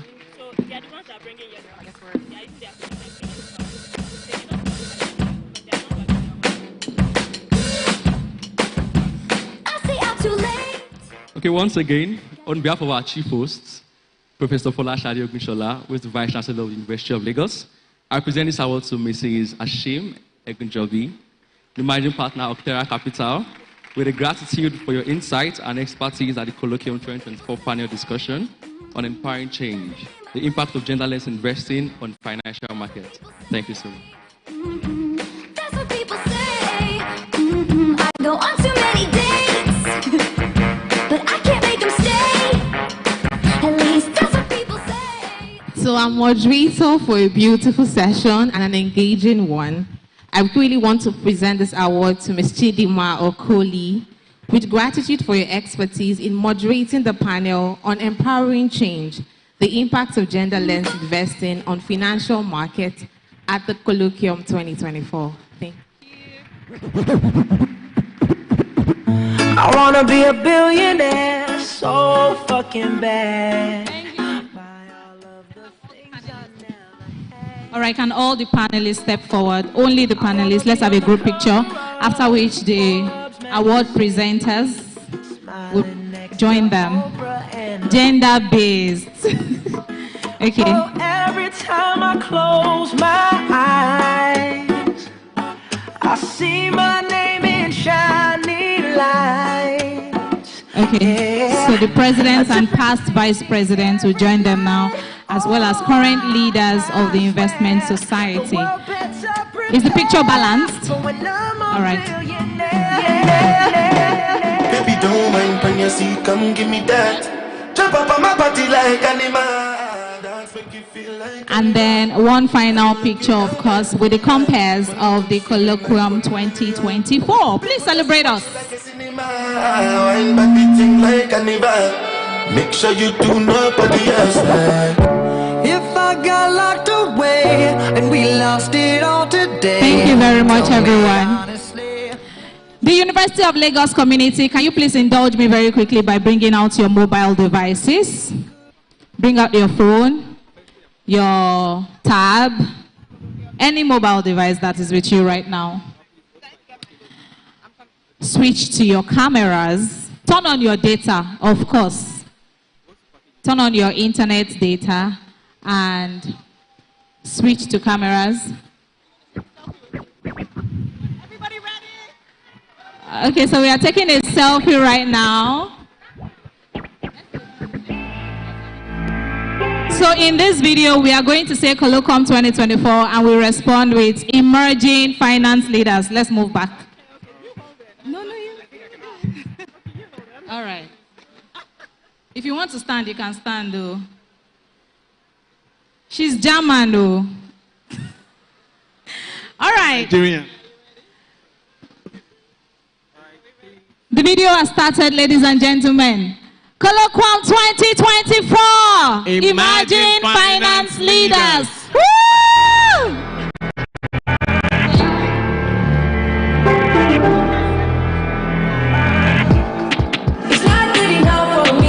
Okay, so I said you should bring out your phone, go to your cameras. Please scan this QR code very quickly. Scan it, scan it, scan it. I'm going to, over the next 30 seconds, this QR code is going to remain on the screen. Once you scan it on your camera, it takes you to a landing page where you'll be able to download the Investment Society brochure. It has all the information that you need. Please share with your friends, your roommates, your housemates, your neighbors, your family, your church members, your mosque members, everybody around you. Tell them about the good things that the Investment Society University of Lagos is doing for the investment and finance industry. All right. Have we all scanned? Media, we've not scanned, please. Let's have the barcode again. I also want to scan it too.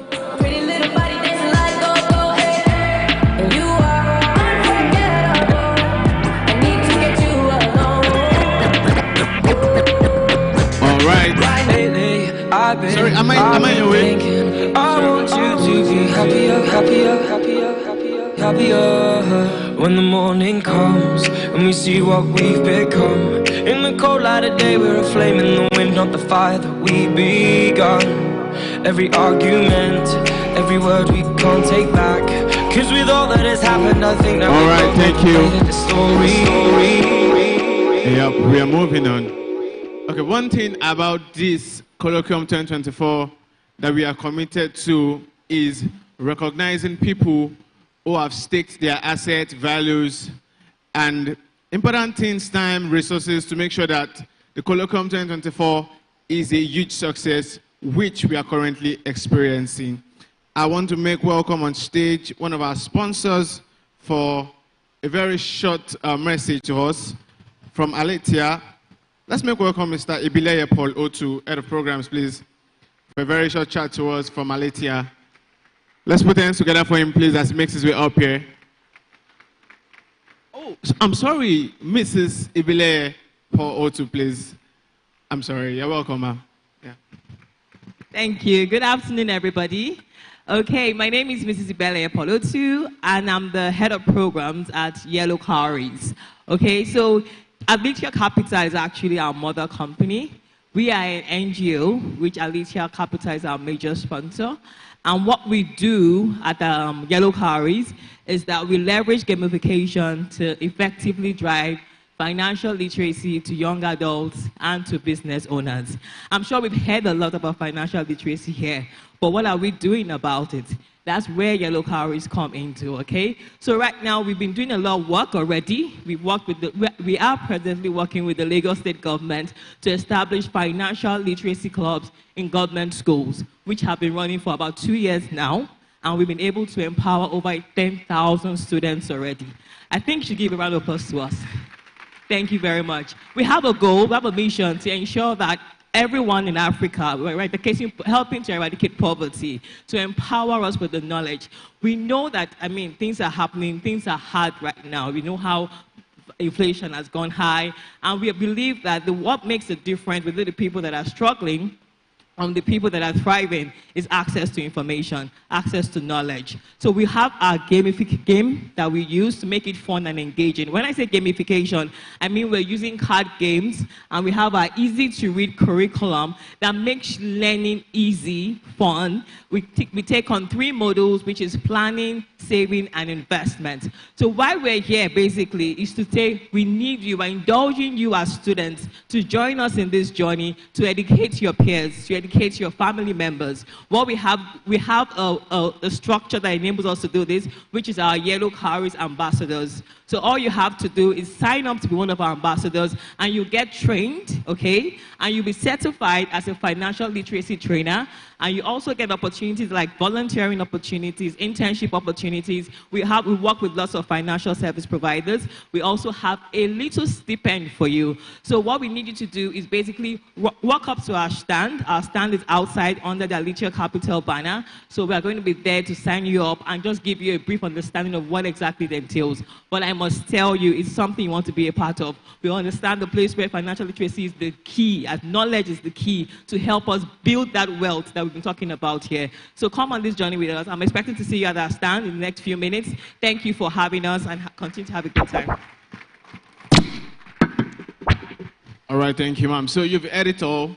Financial literacy is the key to building the financial castle and wealth that we're all aiming for. We also have a representative from ARM, Mr. Ubi. Let's put our hands together for Mr. Ubi from ARM. Mr. Ubi from ARM. Okay, it's right here.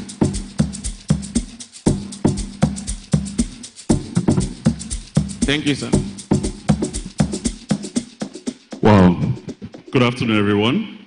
Okay, so I'm stepping in for Ubi. My name is Damlola. I'd like to start by saying you guys are doing a great job.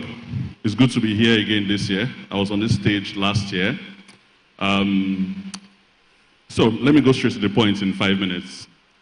So I'm not here to tell you about mutual funds and all that theoretical thing, right? This is a special edition because ARM has a long-term partnership with the Investment Society of the University of Lagos and several other universities. As you know, ARM is invested in your tomorrow, and to that effect, we have quite a lot of programs that add value, right? Based on the fact that we are one of the biggest non-banking financial institutions in Nigeria, we also believe in adding value, right? We have a program called AYTP, ARM Young Talent Program. How many of you have been part of it before? AYTP? Okay, great. So that program is meant to train, give students a real-life experience, working in a real-life workplace, less theoretical and more practical. Now, that program is very competitive. It's value-adding. We looked at the program. We know that this year has closed. Some people had their interviews last week. But then again, there's next year. But we believe that we can do more, right? So we'll be launching the university initiative really soon, which is more encompassing. So we have the ARM Young Talent Program. We have data. which is more of looking at the entrepreneurship angle of things, rewarding them.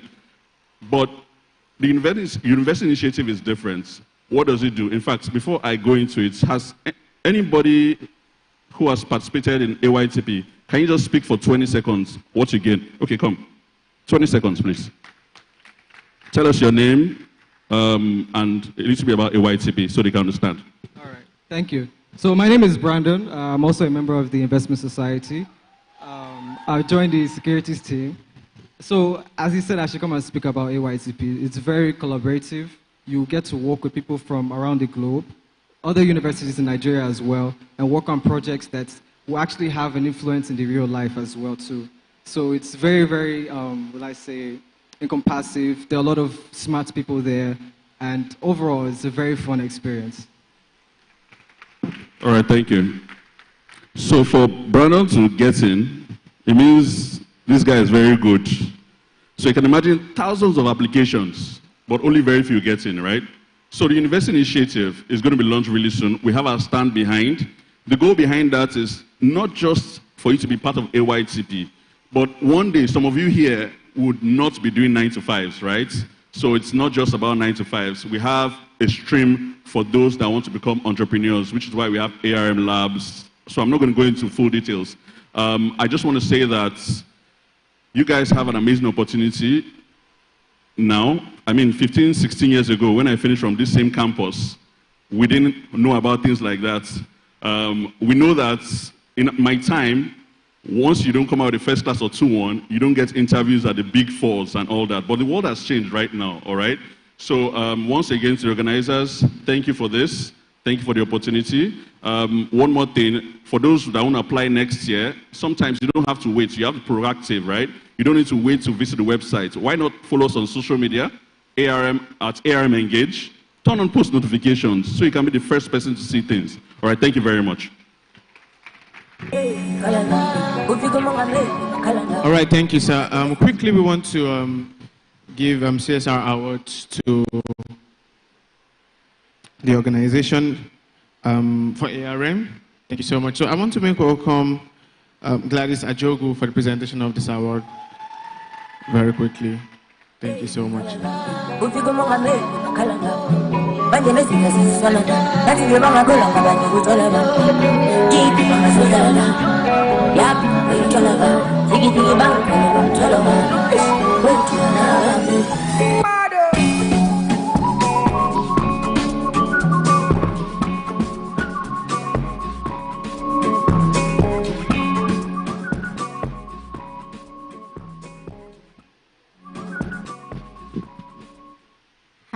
Hi everybody. It's my extreme pleasure to present this award to ARM. Like Damilola said, they've been long-standing partners of the Investment Society, and Damilola became my personal friend from this. So on behalf of the Investment Society, University of Lagos, in recognition of your commitment to corporate social responsibility, and as a proud sponsor of Colloquium 2024, it's my honor to present you this award.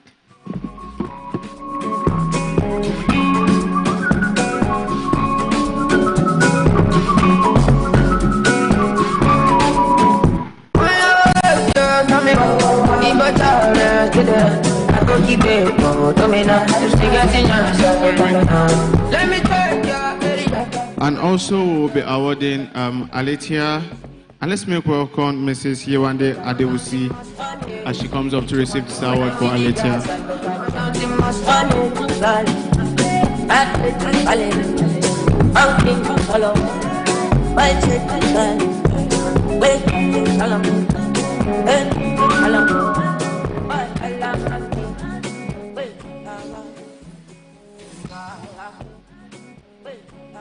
Thank you very much, Ma, first of all, for choosing to be a panelist and for an insightful session. And thank you also for supporting this initiative to drive awareness and exposure for the students community. On behalf of the Investment Society, University of Lagos, it's my honor to present this award to Alicia Capital in recognition of your commitments to corporate social responsibility as a proud sponsor of the Colloquium 2024.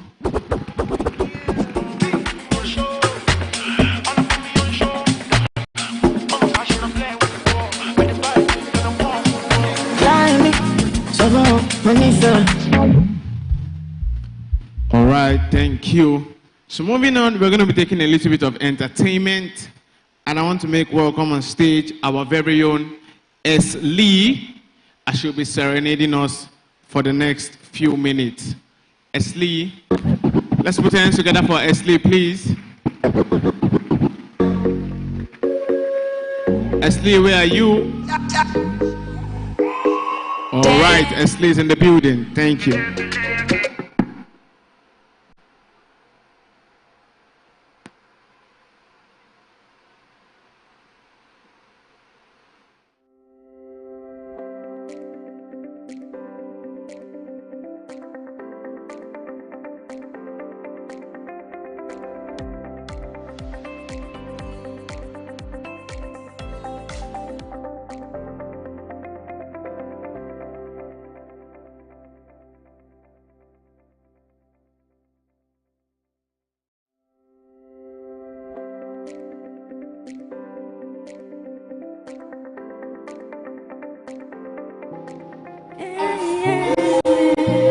One LP.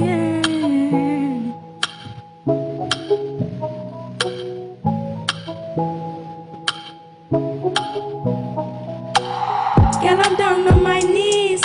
Girl, I'm begging you, please. Don't you dare forsake me. If you leave, I'll be by you. Girl, I'm down on my knees. Girl, you're the one I need. Will always be by your side, forever and ever. Oh, yeah, you are my soulmate. I feel it deep in my soul, and I know soulmates are another, but I will make you my own. No, yeah, you are my soulmate. I feel it deep in my soul, and I know soulmates are another, but I will make you my own. So, Jawa, Jawa, Jawa, baby, oh, my shape in me, silly baby, oh, Jawa, Jawa, Jawa, baby, oh, no go, leave me all alone. No, it's not do or die. I just hit up my own. That is just how I feel. Girl, I love you like that. Yeah. You got a hold of my heart and my mind and my soul. I never want to lose you. I want make we stay forever. Oh, yeah, you are my soulmate. I feel it deep in my soul, and I know soulmates are not found, but I will make you my own. No, girl, you are my soulmate. I feel it deep in my soul, and I know soulmates are not found, but I will make you my own. So, Jawa, Jawa, Jawa, baby, oh, my shape in me, silly baby, oh, Jawa, Jawa, Jawa, baby, oh, no go, leave me all alone, Jawa, Jawa, Jawa, baby, oh, my shape in me, silly baby, oh, Jawa, Jawa, Jawa, baby, oh.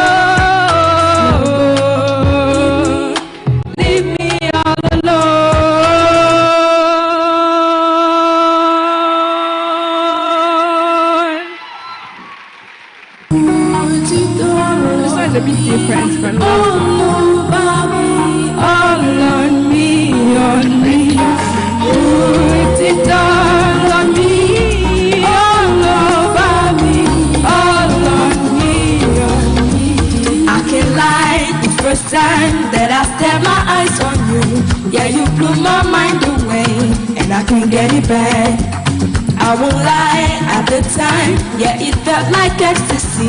You were all that I could see in the middle of the crowd. That's why they tell you to say, make it no run, you go my way. See your face, day by day, to come my way. But make you feel this week at that day, every day, and you can't be sitting. Put it all on me. On me, put it all on me, all over me,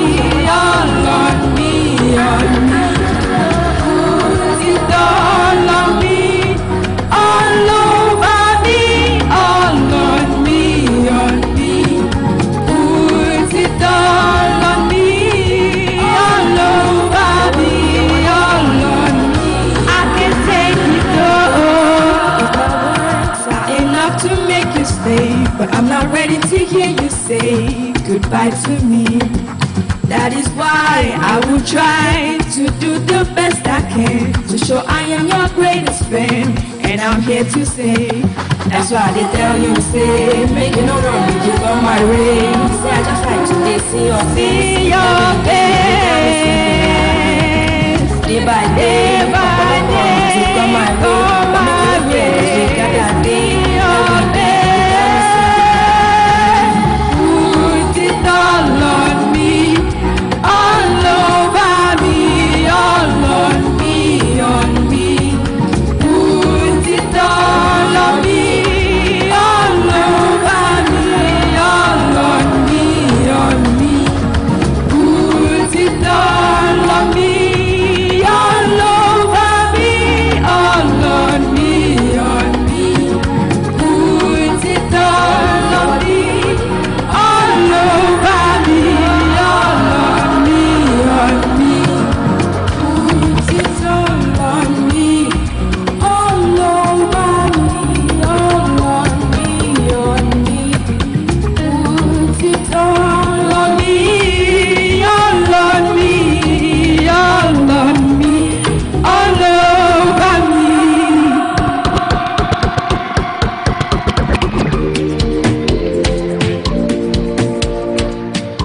Beautiful. Just one thing I love about that. I mean, two things. I love the tone. I love the steez. Maximum composure. 100% steez. Nothing to the steez. Imagine if she started doing anyhow, what will happen to her steez? Last time you have to compose. Guy. All right, beautiful. Thank you, Esli. Yeah. Okay. Moving on, we have our next sponsor from Excel Homes.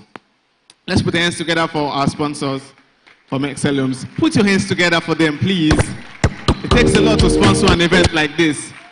Thank you so much. Good day, everyone. My name is Adeola Sanusi. I am a former student of Department of Finance. It's great to be here. I really appreciate everyone.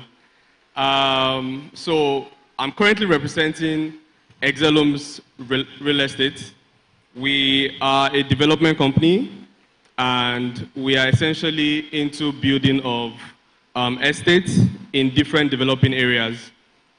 And one of the things, value proposition we actually have essentially are three. Number one is sound real estate investment. Now, I used to tell people this particular story. I can remember a time, I think it was about 2002 or 2003. My dad came home and said they wanted to sell water to him in Aja, and he was laughing at it. I think could be about 150,000 naira or so. And at the end of the day, he didn't make the decision because he was like, it doesn't make any sense, right? It really doesn't make any sense as at that time. Fast forward to now, the average value of properties in that area is nothing less than 75 million. Now, you might want to, as finance students, I know you guys are very calculative. You're already calculating inflation, naira depreciation, and whatnot, right? I understand all those concepts. But the only thing is, I need you all to realize that one of the greatest store of value is real estate. Because most likely, I tell you guys, my dad had that money that time, and he could have done whatever it is with that money. But imagine he invested that money, and now we will not be saying the same thing. You understand my point? So one of the value we preach to people is the fact that those developing areas like Ekpe, Ibejuleki are places that everybody is still driving towards. You understand? You know, someone said something. He said, look for where people are going to, buy land and keep and wait.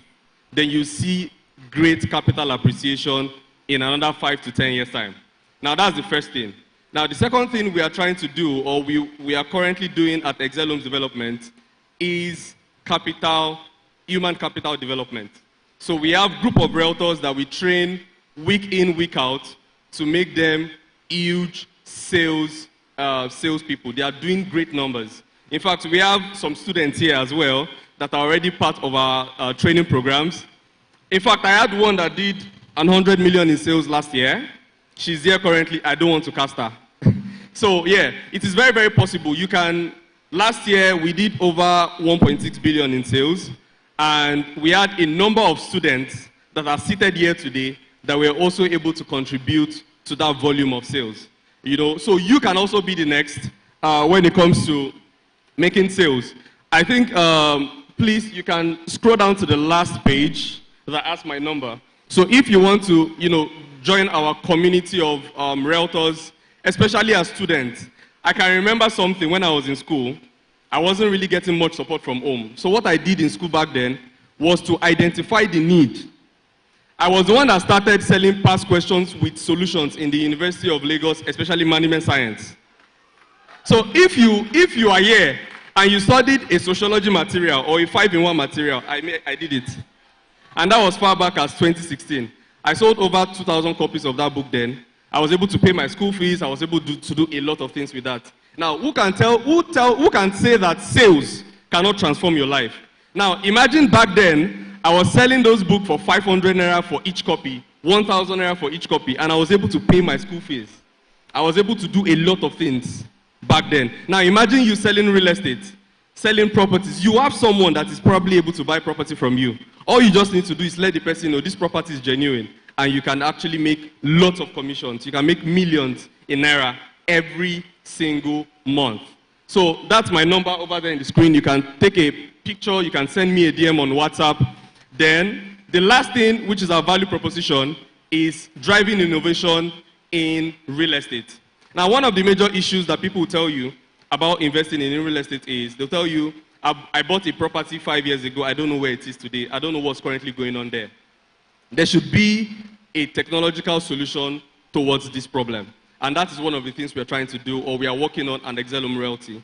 We are currently developing an application and a website that is going to help investors, that is essentially going to help them to monitor the progress of their real estate investment. They're going to be getting real-time news on real estate, specifically on real estate in Lagos, Nigeria, and other parts of Nigeria as we grow. And they are also going to be able to see as prices are progressing every single year. Nobody is doing this right now. We are the first to do this in Nigeria. So trust me, we are driving lots of innovation, and we definitely are going to be needing, sharp minds like you guys. Let's work together so we can make the best out of transforming the real estate sector in Nigeria. Thank you very much for your time. I remain Adeola Sanusi. God bless you all. Thank you so much. Let's celebrate him. Put your hands together for him. The reason why we are bringing up all these sponsors and all these people here is for our eyes to be open to financial literacy and how to make money even as students. He said something that triggered me. He said he will not cast the person. Your mate, a student like you and I, is making 100 million naira, sir? Is it naira? In sales.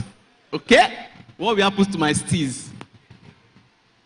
All right, beautiful. Thank you so much. So please, if you need more information, he dropped his number. You can see him before you go. We're still going to have a networking session at the end of the colloquium. So feel free to interact and just make sure you have a handful of information and you really maximize this event.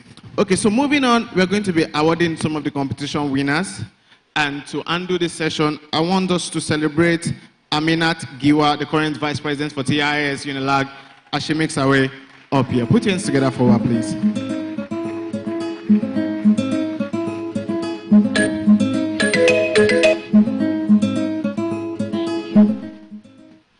Good evening, everyone. I know we've kept you here so long. Yeah, so we'll quickly be announcing the winners of the macro analysis challenge that we had for Colloquium. So teams basically had to analyze macro phenomena and topics across the local level and global level. So we had about 12 teams present and also compete over 3 rounds. And we're going to be awarding the top 3 finalists today. Starting off, I would go from the 3rd position. And while I do this, I would have Dr. Hammer idly come up on stage to recognize them too. Thank you very much, sir. All right. Okay, so starting with the third position, which is the third place, with an amount of 50,000 naira, we have Team Della. Can we have them on stage, please? Thank you. Black for life, black forever. It's gonna man that won't got she because again with the block. Let's see. Please celebrate them. Please have a round of applause. All I know is that when I dey cock and hit and go. All I know is that when I been shoot and hit and go.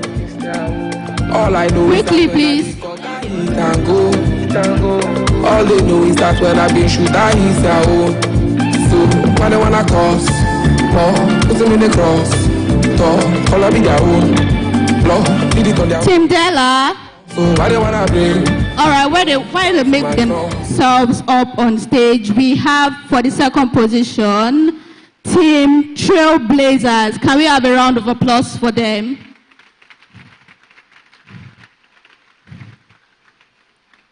Team Trailblazers.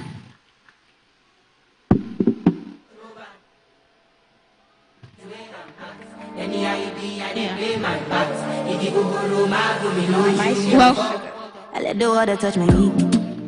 Can't let these people get to me. I know you know I never drink. I'm mixing with the NSC. I need my enemies to cease. I know they wanna find a crease. God they see in me. Hallelujah. Give me the walk, but it's heavy on my palms. I watch my walk, cause it's heavy on your heart. You hit my line, but I'm talking to my mom. All right, thank you very much. So for the first position with an amount of 150,000 naira, we have Team Success Link. Can we give them a round of applause?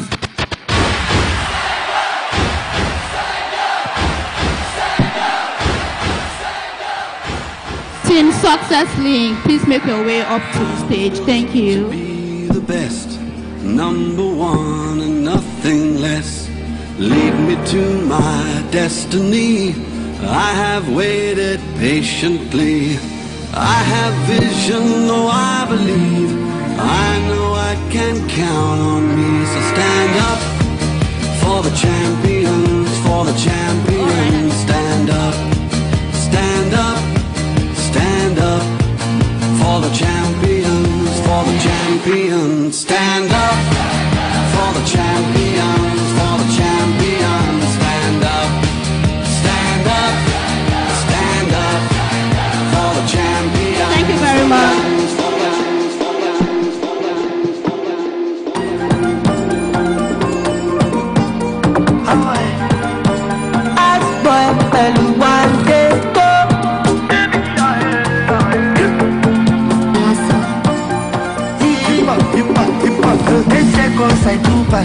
Waiting be your compass, fly you around the world.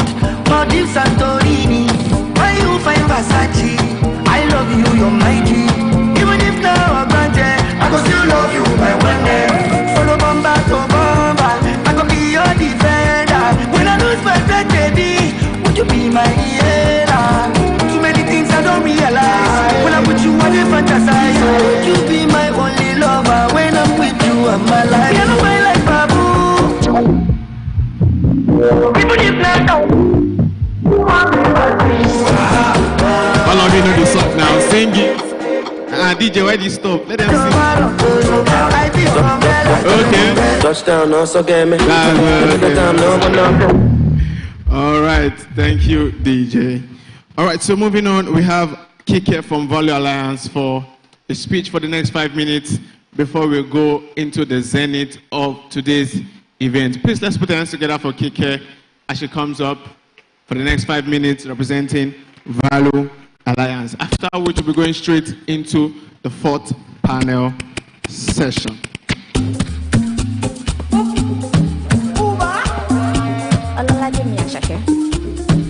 What am I saying?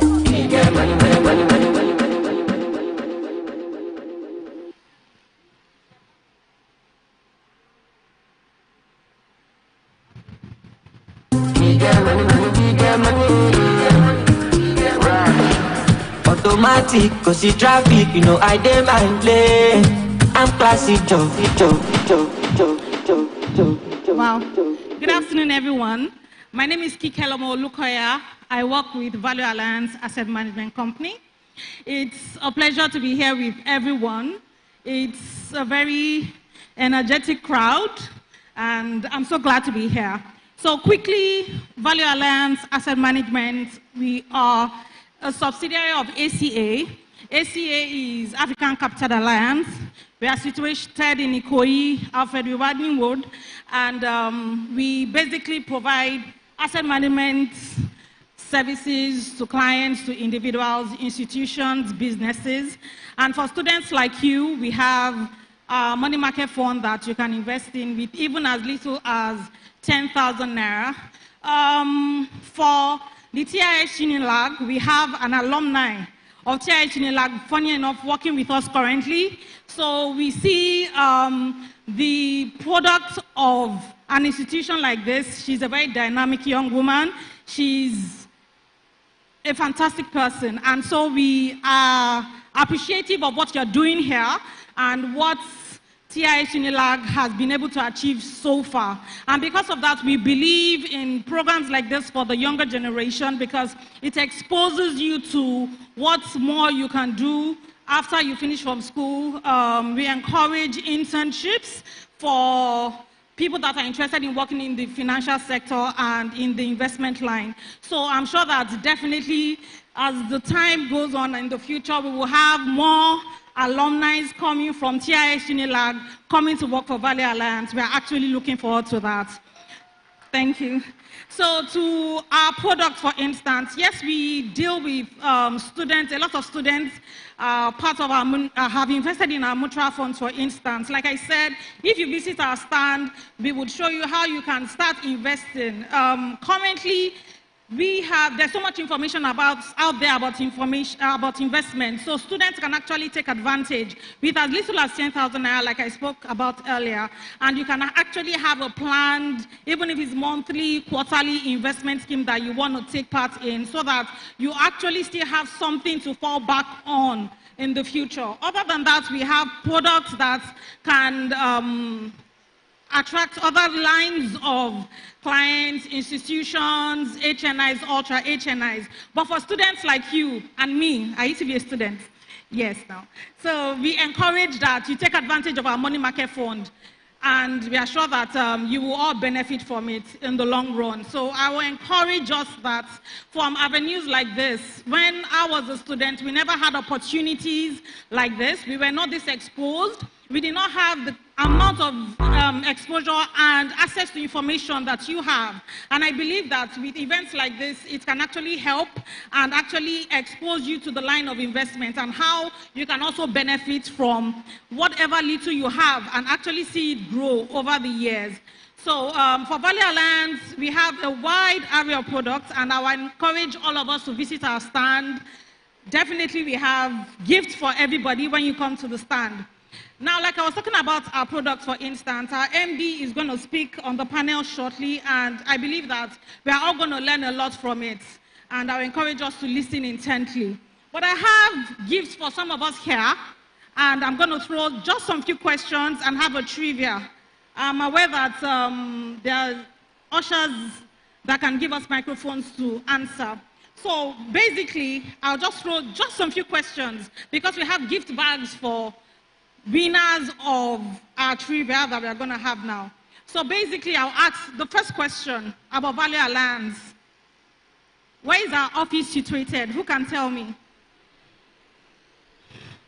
Okay, the lady, white and black. Ikoyi, fantastic. We will need your name to take it down. Richard. Okay, if you can just meet the handsome gentleman over there on blue. Blue, over there. So please give him your name. Give him your name so that you come to our stand and pick up a gift bag. Thank you. So I said we have mutual funds. She's over here. She'll meet you. Thank you. We have mutual funds in Value Alliance. Can someone give us or give me an example of one of the mutual funds we have?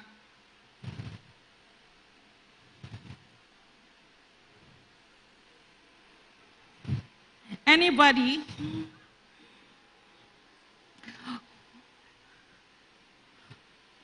Mutual funds in Valley Alliance.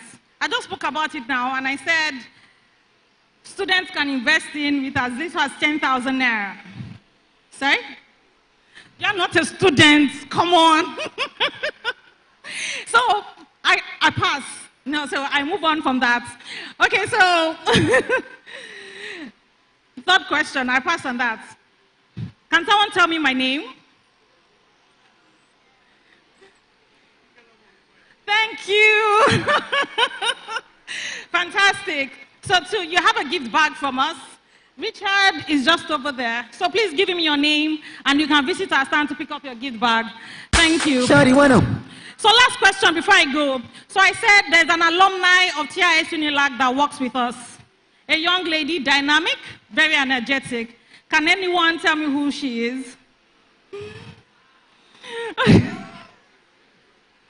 Oh, wow, you can? Huh. No, that's cheating. You guys know her. Okay, boss. Yeah, the lady in the red jacket. You with the bob. No? You. What's her name?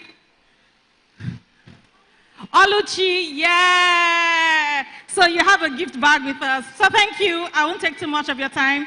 Thank you for having us. Have a great day.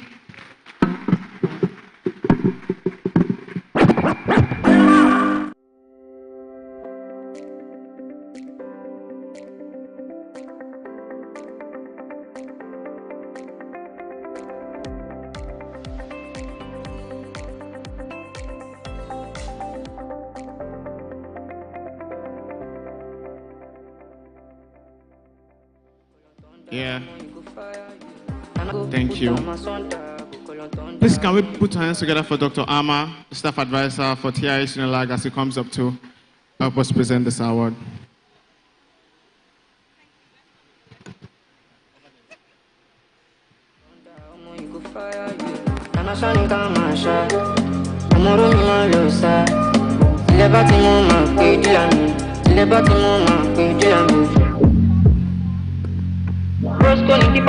You stole all looting from us.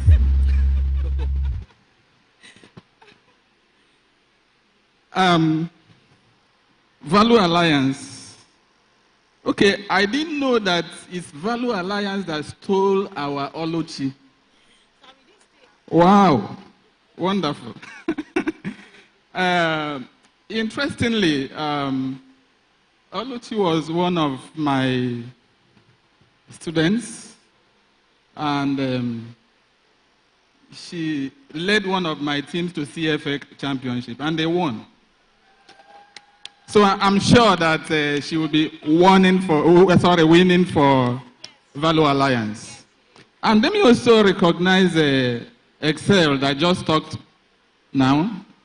Sorry, Excel was also one of my students that I took to Switzerland on CFA program, and they won equally.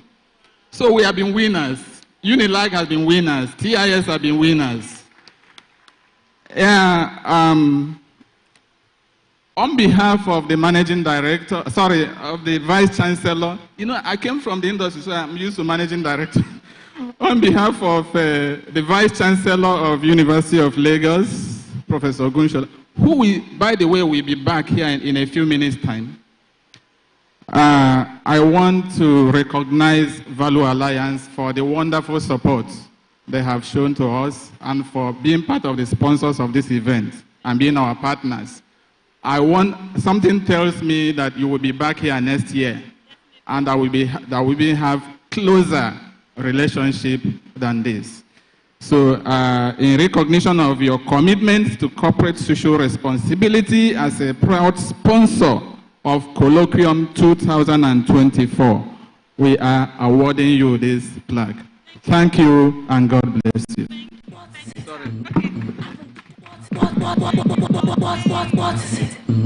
Haven't you done enough? I said, what is it? Haven't you done enough? All right, thank you very much, sir. Thank you very much, ma'am. All right, so Is it not enough? I said, what is it? media, are we together? Right now, I want to bring on stage our panelists for the fireside chat and the fourth panel discussion for the Colloquium 2024. If you've stayed this long and you've been greatly impacted by all the sessions we've had earlier on, please put your hands together for yourself to celebrate yourself for staying this long. Thank you so much. First off, we have Mobolaji Adeoye, CEO, Consonance Investment Manager. Media, over to you. Introducing Mobolaji Adeoye. Mobolaji brings over 21 years of experience in finance with roles spanning investment banking, hedge fund accounting, and value investing. Mobolaji is currently the CEO of Consonance. Before establishing Consonance, he held positions at Kuramo Capital Management, Farallon, and Barclays. Notably at Barclays Capital, he assessed technology infrastructure acquisitions and managed debt financing. Also, his tenure at Farallon Capital Management involved him in hedge fund accounting. Mobolaji holds an MBA in Finance and Economics from Columbia Business School and a BSc in Accounting from the University of Maryland. Currently, he serves on the boards of AFEX, NG Clearing, Medallion Communications, and Pizasia. Please welcome to the Colloquium 2024, Mobolaji Adeoye. Please, let's put your hands together for him, please. Let's put hands together for him as he makes his way up the stage. Thank you, sir. Next up, we have Samuel Sule, CEO, Renaissance Capital Africa. Media, over to you. Introducing Samuel Sule, CFA. Samuel Sule is the CEO of Renaissance Capital Africa, a leading independent, Africa-focused investment banking and markets franchise, with offerings across capital financing, mergers and acquisitions, restructuring, sales and trading, and brokerage. Prior to joining Renaissance Capital Africa, Samuel worked as a director in Capital Markets Africa at Standard Chartered Bank, within the Debt Capital Markets Division of Stanbic IBTC Capital, and at HSBC Bank, London. He holds a BA in Economics and Politics from Newcastle University, England, and a Certificate of Management Excellence from Harvard Business School. Samuel has extensive experience in international and domestic capital markets, providing advisory services for sovereign and non-sovereign institutions, primarily on the African continent. He has acted as a lead banker on landmark capital market instruments, including a series of Eurobond issues for banks and sovereigns across West Africa and domestic issues for telecoms, banks, fintech, and pharmaceutical companies. He was integral to the implementation of new regulatory capital rules for banks in Nigeria and the issuance of the first additional Tier 1 instruments under these rules. Currently, he represents the Africa Investor Group in the Ghana Eurobond restructuring. Samuel also has diverse Pan-African M&A experience and has established green and sustainability frameworks for African corporate entities. Please welcome to the Colloquium 2024, Samuel Sule, CFA. You're welcome, sir. Next up, we have Adetunji Iromini, Chief Executive Officer, Solar Centric Technologies. Media, over to you. All right, please, moving on. Still on his way. Adetunji Iromini. Media, let's Adetunji move. Iromini is a leading figure. All right. Thank you. We'll come back to that. I also have Bode Ojeniyi, CEO, Sky Capital, on the list. Let's put hands together for him, please. Media, over to you. Introducing Bode Ojeniyi. Bode Ojeniyi is currently the Group Managing Director and CEO of Sky Capital and Financial Allied International, the financial services holding subgroup of CFAX Group, a multimodal conglomerate with interest in maritime, aviation, hospitality, oil and gas, and energy, as well as financial services. Sky Capital Group has under its portfolio a finance company, an asset management firm, an insurance broking firm, and 3 commercial banks operating out of Gambia, Guinea, and Sierra Leone with combined balance sheets in excess of $600 million. Prior to his current role, Bode was the Group Executive Director and COO at CFAX Group, overseeing its over $400 million assets and 13 subsidiaries across Africa and the USA. Prior to joining CFAX Group, he served as Group Executive Director at Coronation Insurance PLC. Bode is a consummate banker with over 23 years banking experience. He began his career at EcoBank Transnational Incorporated before joining Access Bank, where he also served in various senior management roles. Bode holds several professional certifications, including Associate of the Chartered Insurance Institute of Nigeria, ACIIN, Honorary Senior Member of the Chartered Institute of Bankers of Nigeria, HCIB, Fellow of the Institute of Credit Administrators Nigeria, FICA, and Fellow of the Institute of Strategic Management Nigeria, FSM. Please welcome to the Colloquium 2024, Bode Ojeniyi. You're welcome, sir.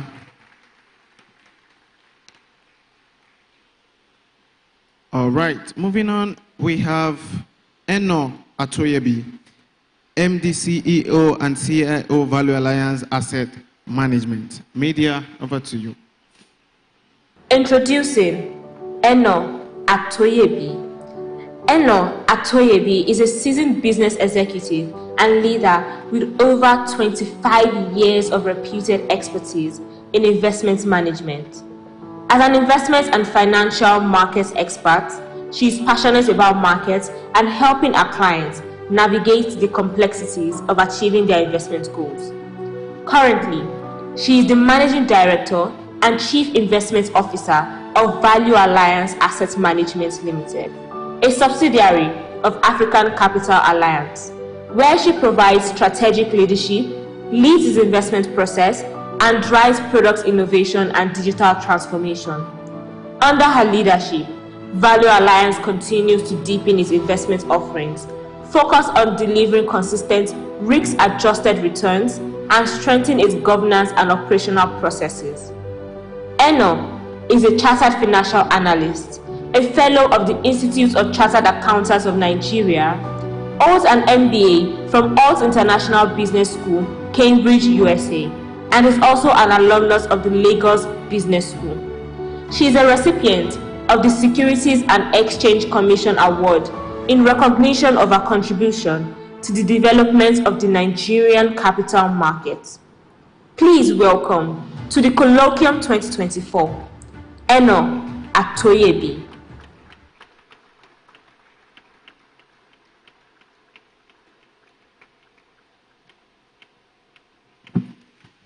To moderate this panel discussion, I want us to welcome Gideon Adunla, investment professional for Verod Capital. Media, over to you.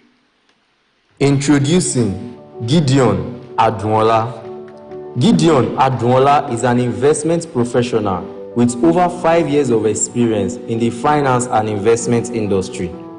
He currently holds a senior investment analyst position at Verod Capital Management, a prominent private equity firm in Anglophone West Africa. Before joining Verod, Gideon gained valuable experience working at Adax Petroleum and KPMG Advisory Services, Nigeria. Gideon's professional journey is marked by a strong foundation in both practical experience and academic excellence. He is an alumnus of the African Private Equity Fellowship, an executive program established by Propaco. In 2016, Gideon, alongside some vibrant students, founded the Investment Society, University of Lagos. He played a crucial role in shaping the organization's vision and strategy, serving his tenure as Vice President, Administration. Gideon graduated with a first-class degree in finance from the University of Lagos. He is currently a CFA Level 2 candidate further demonstrating his commitment to professional excellence and continuous learning. Please welcome to the Colloquium 2024, Gideon Adunwola. The emperor, the conqueror, the champion, the lion is here. That's the right sound.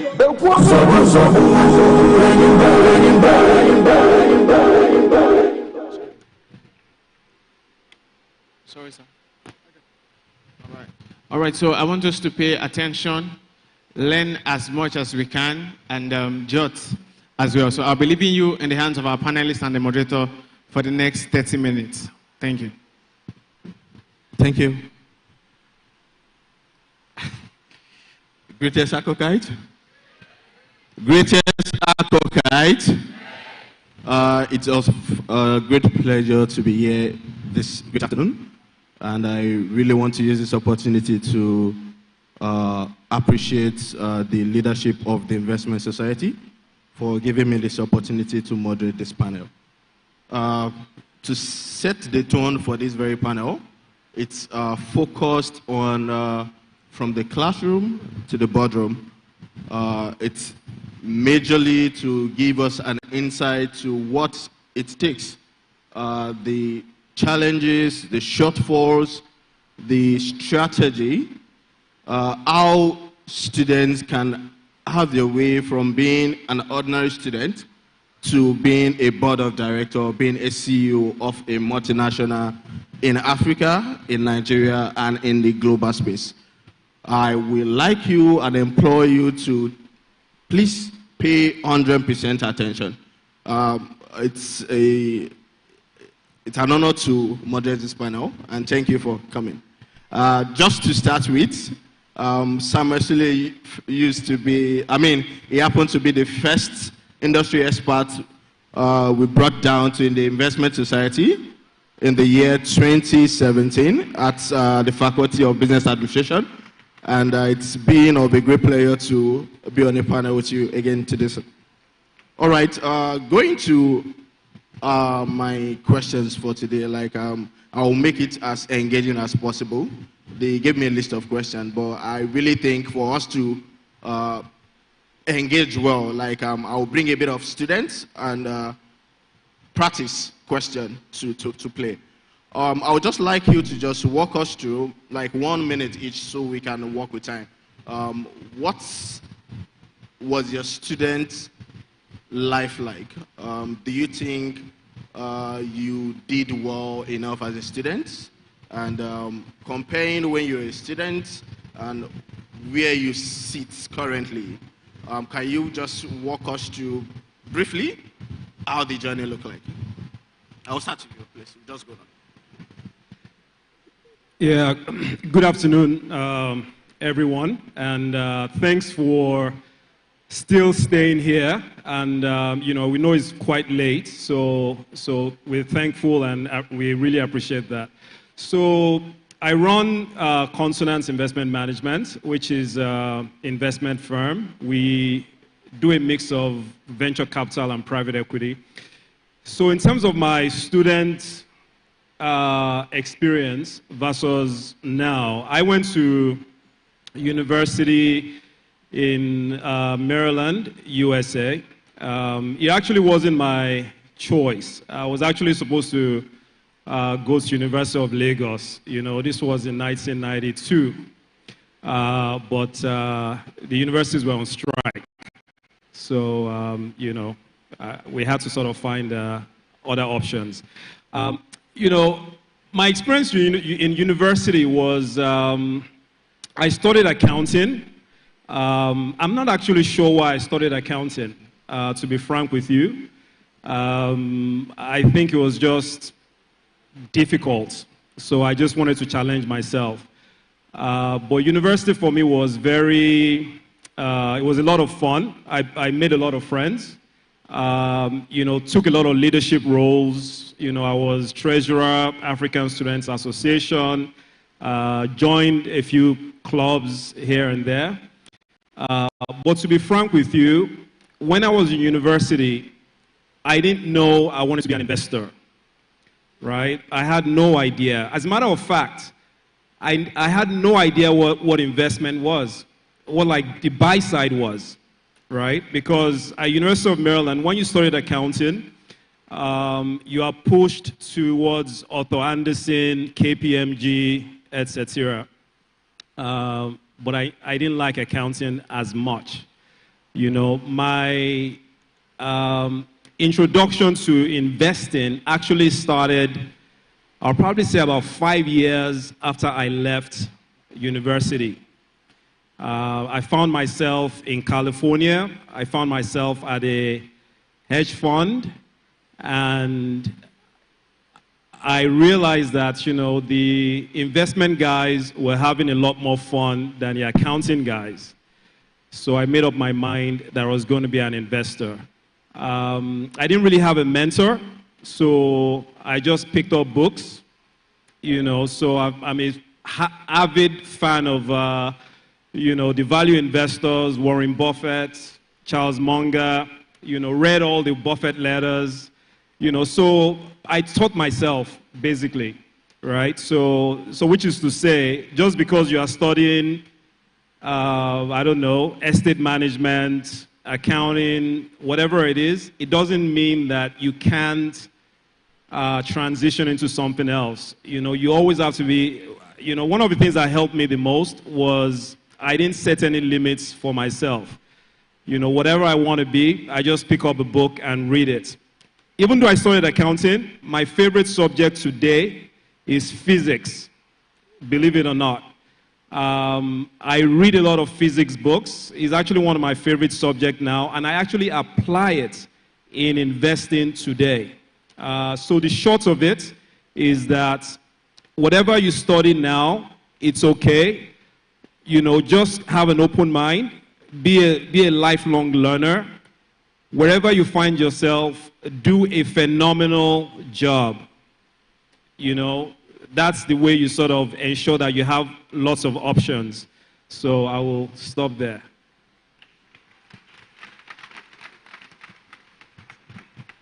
Sorry, before you go ahead, please, can we welcome Mr. Adetunji? Media, can you just quickly walk us through his profile?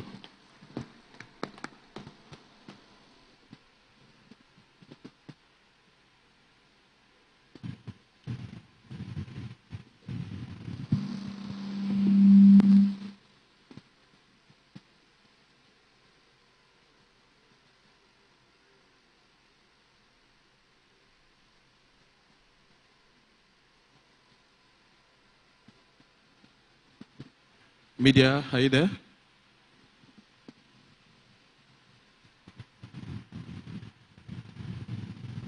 All right, in the interest of time, I think we'll do that so we won't just keep people waiting. Please, can you just help me give a round of applause to Mr. Adetunji? All right, Samuel, can you go ahead, please? Sure, and I'll be relatively straightforward. University was university. Everything my professors taught me, I could learn by myself. Very, very simply. But what it did give me was perseverance. I have to listen to them even though I can learn it by myself. So I learned a little bit of perseverance there. I think given the nature of finding a job, even though you can do it all by yourself, you still need to get the grades. And in between, you have to make friends and live. And that's how I looked at uni. Not too seriously, but seriously enough for me to have to get the grades so I can get a job, so I can feed myself, so I can grow in the future. But again, have fun whilst you're at it. It's the last, I mean, as a uni student, you're not supposed to be paying taxes. Once you step out, you'll be paying taxes. And given the current administration, you're going to be paying quite a bit of it. So have fun whilst you're also focused. It's perhaps the way I'll look at life. Thank you. Mr. Bode? Thank you very much. For me, going through school was a two-way thing for me. There are two careers that I love for. One was to be a medical doctor. And if it's not medicine, then it has to be banking. And whatever I did in school, I still had my focus on either of the two. Unfortunately, I couldn't get medicine. But then I studied something that gave me the platform to be able to become a banker which I eventually became at the end of the day. But more importantly, I think just borrowing from what the other panelists have said, is being clear about where you are headed, and then ensuring that you put in all the works to come up with a good result that gives the first ticket to going out there into the work environment. Because without a good grade, you may miss the opportunity of getting that ticket to a work environment and then building a career. Just be the best that you can for yourself, and it's for your own good. Thank you. Thank you. Hello.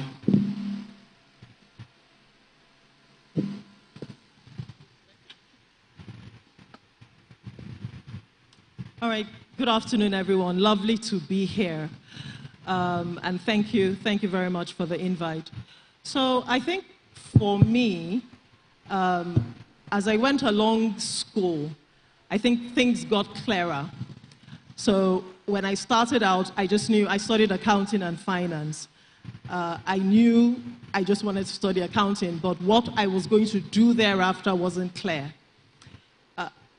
However, I believe it was my penultimate year, there was a particular course that I took. This was financial management. And it just made, a light bulb came on for me. I knew I didn't want to go the path of auditing. And I knew I wanted to just be in investment. So investment management called me at that point. Looking back now, what I would probably do differently, well, I would engage more. I mean, this is lovely that you guys have this colloquium every year. I have met your finance team. I believe it was last year when you won the CFA, prize, right? So I think that if I had to go back in time, I would certainly put together a finance club and be involved, because everything that you're doing here, I mean, I've just sat down and watched people on the stage and how that you command the stage and you do so well. You're just building up. That's all that is. So this is practice for you, right? So thank you very much. Right, thank you. My next question will go straight to Adetunji. What role has mentorship and real-life experience played in shaping your leadership style? Could you just repeat that, please? What role has mentorship and real-world experience played in your leadership style of your current role and all? All right, thank you very much. Since I'm not going to have time to possibly delve into what transpired from when I was in school up until now, I'll do it very quickly. I studied engineering, electrical and electronics. I majored in power. Interestingly so, I run a business in power today. But before then, I was in core IT, management consulting, Accenture, then banking. So everything around payments that you all do today, I am one of those who started it in this country, fintech.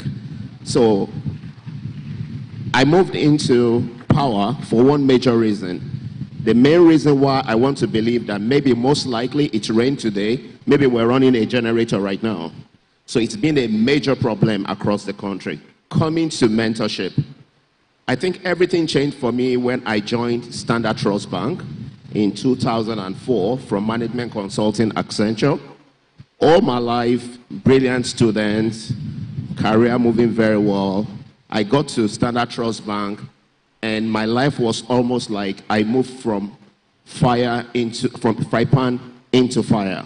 What do I mean? I suddenly met people who are what you would describe as streetwise. When they set out to get things done, it must be done.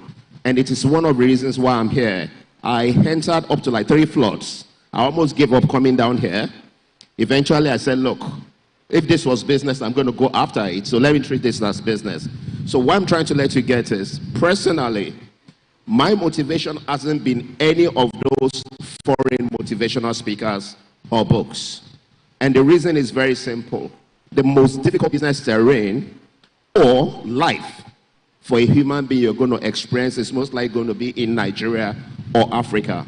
If you can thrive in Nigeria, I guarantee you, you will most likely thrive anywhere else you go to in the Western world. And that's why it's largely acclaimed that Nigerians do very well abroad. So people like Tony Elumelu shaped my life, and the entire executive management then, even including the current deputy managing director of UBA. These were people I work with directly. And then I can begin to go on and on with all sorts of business leaders we have in this country. I take my time to read more about what they have done, how they've navigated and succeeded. And personally, that's what has helped me up until now. I'm still struggling out there for obvious reasons.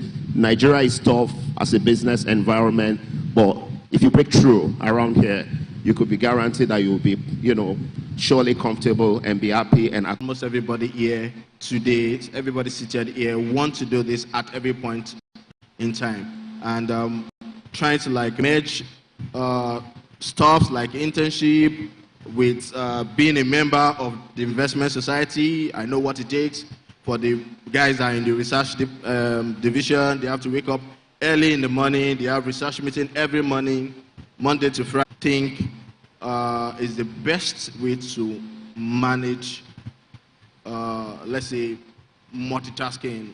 Yeah, things like that. So has come onto you is the way you are going to devolve it to people that work with you. You are going to have a disaster. You need to know people's capacity and capabilities at handling pressure and deploy or delegate functions.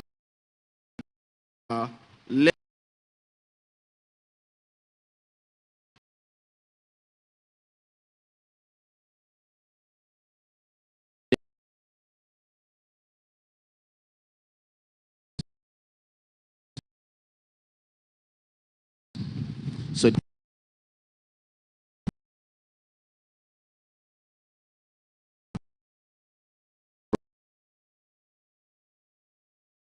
approach. I need also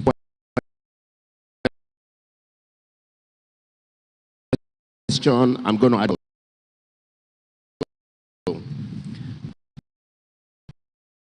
I came from a very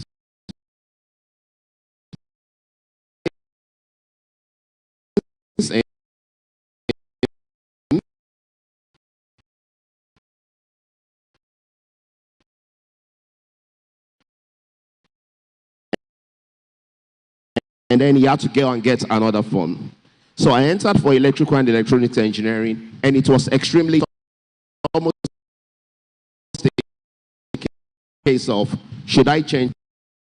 But guess what? The main club, philanthropic club I was in Ife, Alpha Club. I'm currently on the board of trustees of the Graduate Forum. I have my secondary school as we speak. I'm also an EXCO member in my secondary school. I'm the immediate vice president of the Renewable Energy Association of Nigeria. And I'm also, as we speak, a core member of the Nigeria Economic Summit Group. Now, thank you all very much.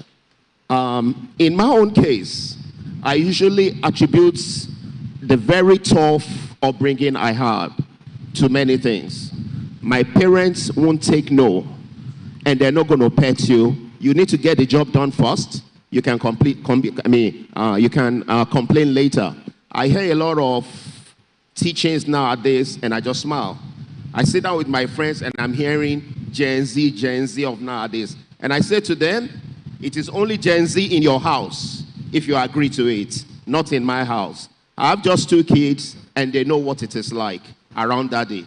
They can always spend time with their mom. So coming to leadership, for me personally, that has been the approach. And it boils back down to what I said much earlier when I spoke. Nigerian terrain is getting a lot tougher. And I'm very happy we have finance people here. They can attest to it. The economic situation is terrible. Go and take your time to read it. You ask questions about employing somebody, what should be the skill set? Today, for me, if you are not IT, competent to a certain level, and you cannot talk about the economy, I wonder how you think you are going to survive. So it's a whole lot of things all put together that drives the way I move forward and I get things done. Currently, heavily involved in the power sector. I run a renewable energy company. Now gas is coming into it as well for obvious reasons. We're in the decade of gas. You have to be resilient. You must be willing to diversify because Nigeria is almost like a moving train, very fast, and everything is falling off. You need to grab what you could. That's the only thing that's possibly most likely going to make you survive around here. Resilience is very important. In closing, I hear people preach passion. If they are preaching passion to you, then I want to believe you are not in business. That is the truth for me. Usually when I lecture, this is what I say. Do you remember that first feeling you had for a lady or for a guy? You were having sleepless night, right? That was passion. Nobody taught you. If you don't feel that about what you are after, about your vision, I'm sorry, you're just going to let go, and then off it goes, and then off the way, you coast off. Thank you. Thank you so much. Thank you so much. To wrap up this section, I'm just going to ask Heno the final question. And the reason why I'm doing this is just around the fact that I know I think you mentioned it, that like the current breed of the graduate student that we are seeing in vogue in workplace now are the Generation Z, right? And I just want you to just give an advice to all these young ones, being a mother, a senior sister, a CEO, and an employer of labor, of what they need to expect, what they need to do, how they need to brace themselves up, and how they need to prepare if they actually want to get to that boardroom. All right, thank you. Okay, where do we begin? So, everything that everybody has said, right? Look, I think that there are people, and everybody talks about different generations. The truth of them, well, it's a, yes, for the different generations, right? But you are in a competitive world. And the world knows only one thing: people that can add value, people that can deliver, people that are consistent.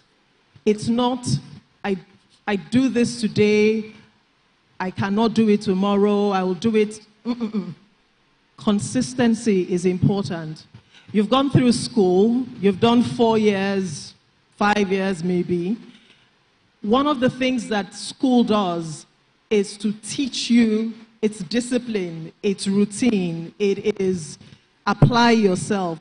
Those are things that you're going to require in the real world, right? Those are things that will make a difference.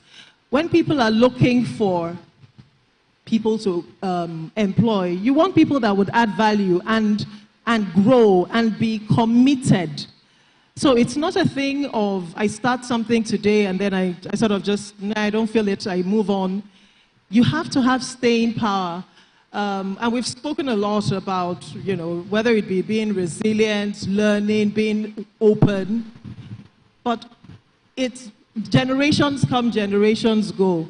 Today you are the generation, the ones coming out. In a couple years, you'll be the one sitting here, right? Everything that you do matters. Everything you do matters. I'll give you an example. So if someone says, okay, I am not a morning person. I don't, I take my time and do such and such. That's all well and good. But if you don't train yourself in a certain way, life will make demands of you.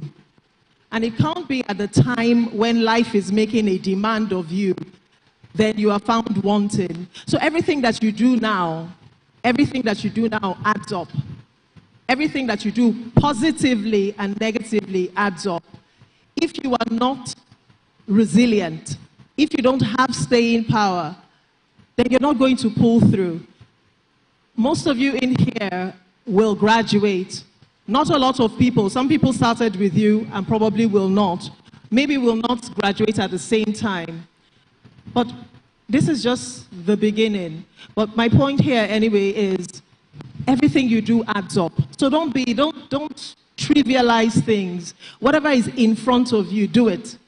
You know, do it with as much zeal, as much passion, as much commitment as you can, because that will set you apart. It always does.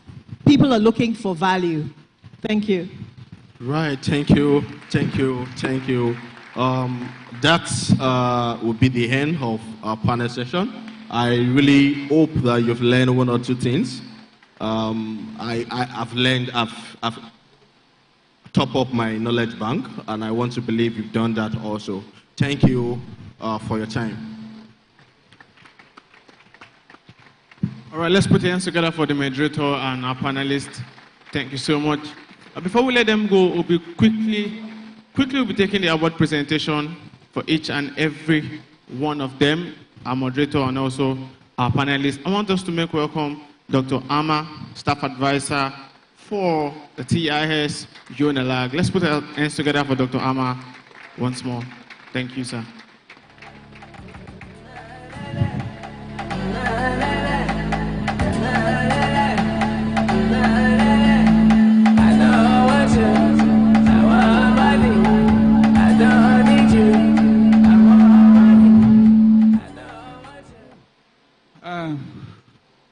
Okay, thank you so much for this exciting session. Sure, this is the zenith of all the sessions, because here we have the CEOs of the panels. Shortly before giving this presentation, I want to assure you that the investment society is one that has been patterned to mimic what happens in the industry. So what we have tried to do in the investment society is to try to prepare students, for what they will expect in the industry. It would interest you to know that in the investment society, we have investment banking units, we have alternative investment units, we have securities division, we have the research division, we have corporate communication, we have management consulting, then we have the back office. We have the treasury, we have HR. So when you see anybody from the Investment Society, University of Lagos, just know that the person already have idea of what is happening in the industry. And by the way, like I said earlier, I'm coming from your side. I was head of research in Deep Capital and also executive director in charge of corporate finance. So, and I also sit in the board. By the way, I presently sit in the board of Green Capital. So, we also have a fund graciously under the assistance of one of the industry practitioners. So they are partnering with us on trading on securities. We are also proposing a venture capital fund. So also we are coming up with a venture capital fund, and all of them are student managed, by the way. Okay, so and I have the permission of the Vice Chancellor to let you know this, so that areas of collaboration, we can have with your esteemed institutions, we will be calling and knocking on your doors. And also, recently, the university set up a simulation center. The idea of the simulation center is to, whatever we are teaching in University of Lagos, we are not limiting it to just theories. We want to simulate what happens in real life. Okay, so, and just as I'm sure all of you are happy with products of University of Lagos, there's a reason for that. it is because University of Lagos is the nation's pride and the institution of first choice. And everything we do, we try to have a first advantage. For instance, like this, trying to mainstream what happens in the industry in the classrooms. So when you see any of these ones in your offices, just know that they are number one, and that when you get them into your companies, you will have value. So thank you once again for this wonderful session. And on behalf of the Vice Chancellor, the first female Vice Chancellor of University of Lagos, Professor Ogunshola, who would have wanted to hand over this personally to you, but she just entered into another meeting now, an emergency meeting. So she wanted to come personally. That's why I went out to come and hand over this to you, but we are going to do this because of your time. So, Mrs. Mobolaji Adeoye, sorry, Mr. Mobolaji Adeoye, of CEO of Consonance Investment Management Firm. Yes. Okay, so I have the gratitude to present this for your insights, your expertise that you have shown at this year's colloquium in this panel discussion, and we want to believe that next year you will also be here. Thank you so much, and God bless you.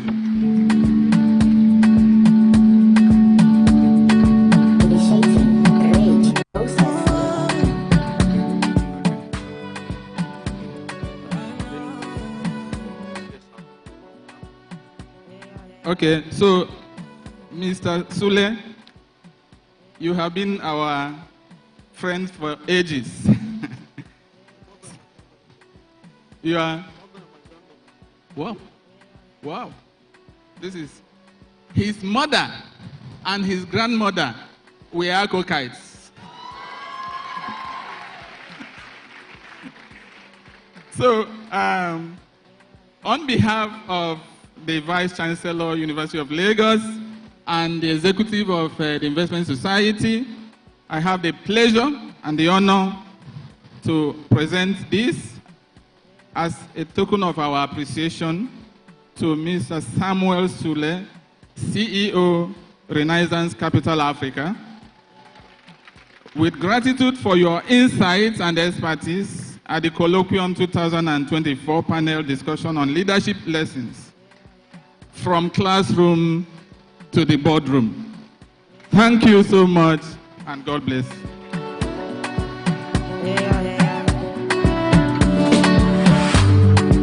Now which kind life where I never see? I carry God so I fear nothing. Steady increasing the commands. I carry God so I fear nothing. Steady increasing the. Okay, so that's a double honor.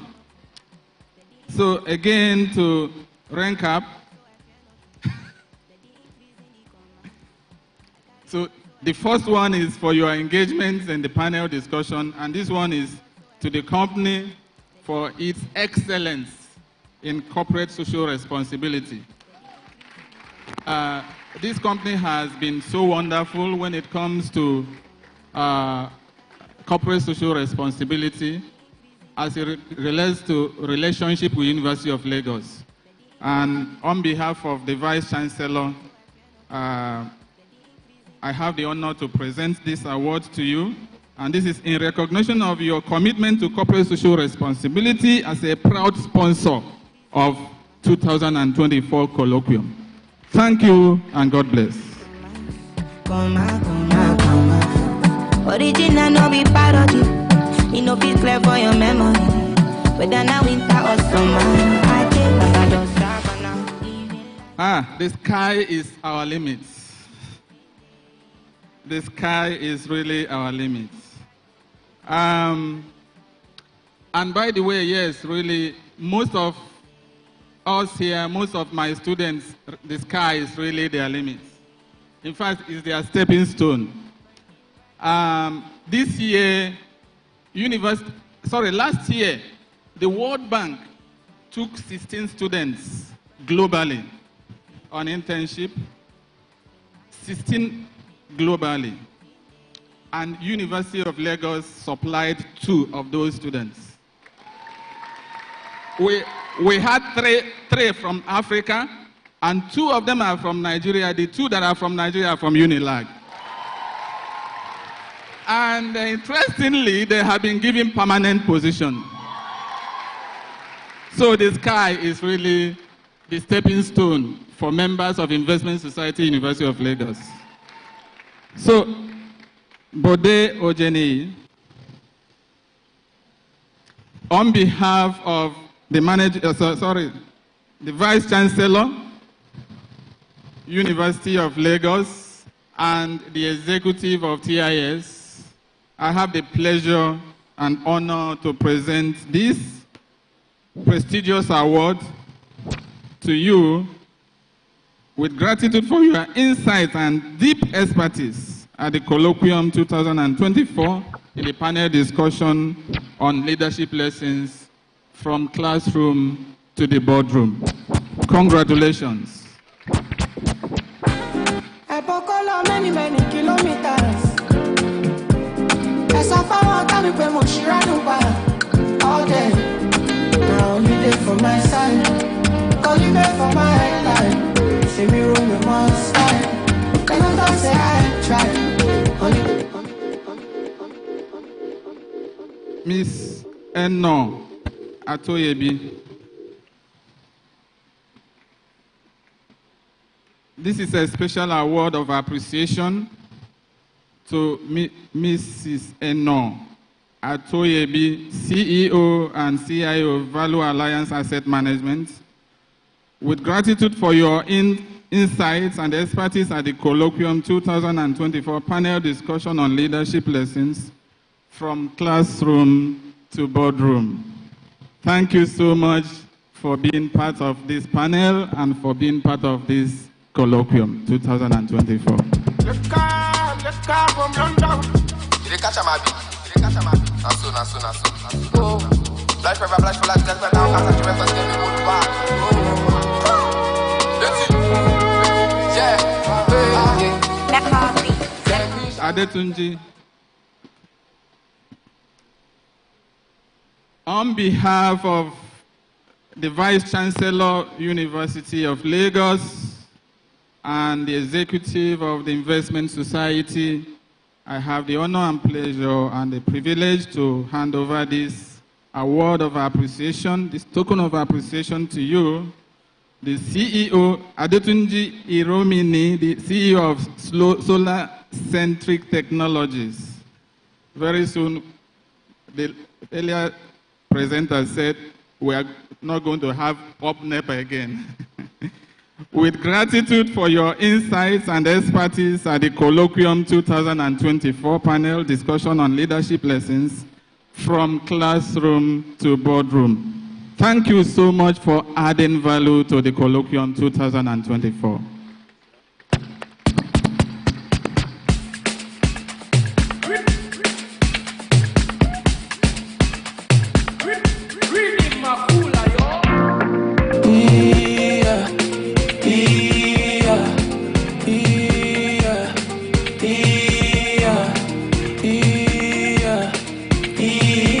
Okay, again, I am excited to be handing over this special award to Gideon. Gideon, like you know, was, when this society was set up, Gideon was one of the foundation members and indeed the vice president of the Investment Society. And he played a very key role in founding this society. And he has been a very wonderful ambassador of the society. So I want to deeply appreciate you on behalf of the Vice Chancellor of the University of Lagos, and also on behalf of the Executive of the Investment Society for the seed you have sown. It's an award of appreciation to Gideon Adola, investment professional at Verot Capital. With gratitude for your expertise in moderating the panel on leadership lessons from classroom to boardroom at the Colloquium 2024. Thank you so much, and may God bless you.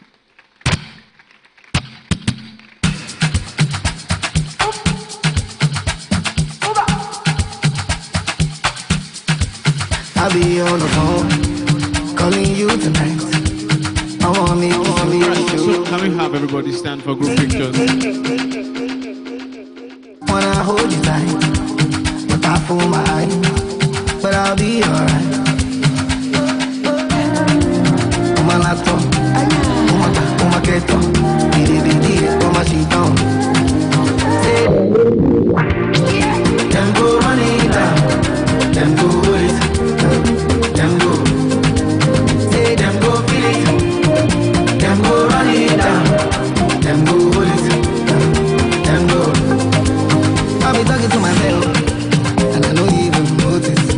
She got me feeling like a zombie, and she dey shoot like Chuck Norris. See when she put that body down. Thank you so much. You got me falling truly. I just touched down, and I see you now. Serving on the phone, calling you tonight. I wanna make you, make me know the fight. I don't wanna sleep alone. Wanna hold you tight. I fool my eyes, but I'll be alright.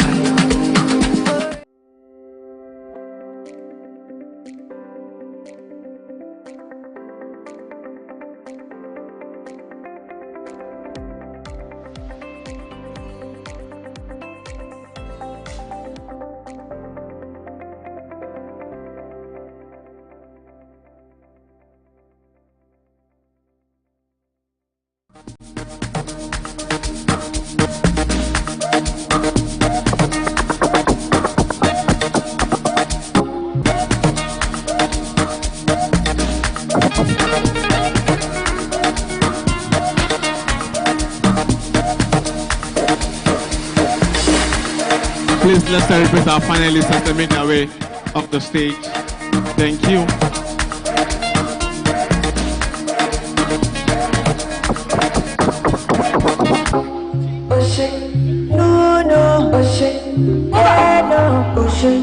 All right, before we introduce the project team for the Colloquium 2024, I want to bring on stage one of our sponsors and partners for this year's Colloquium, for Mary STEM, for a very quick and short information that they have for us. Let's put our hands together for him. Okay, Mr. Femi. Oh, Mr. Femi again for Mary STEM. Thank you, Mr. Femi.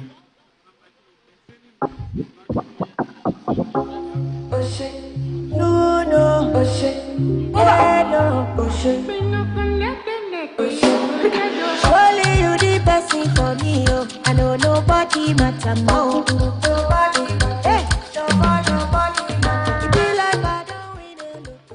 Good evening, everyone. We're excited again to be here, and we have giveaways. I would be calling the lucky numbers, the names, and the last 4 digits of your phone numbers. But before I do that, I would also like to encourage you. You know, I mentioned when I came here earlier in the day that we have this platform, a free learning platform for young people to learn about investments and entrepreneurship. It's going to help you. If you have a business idea, for example, we're going to be supporting your business idea.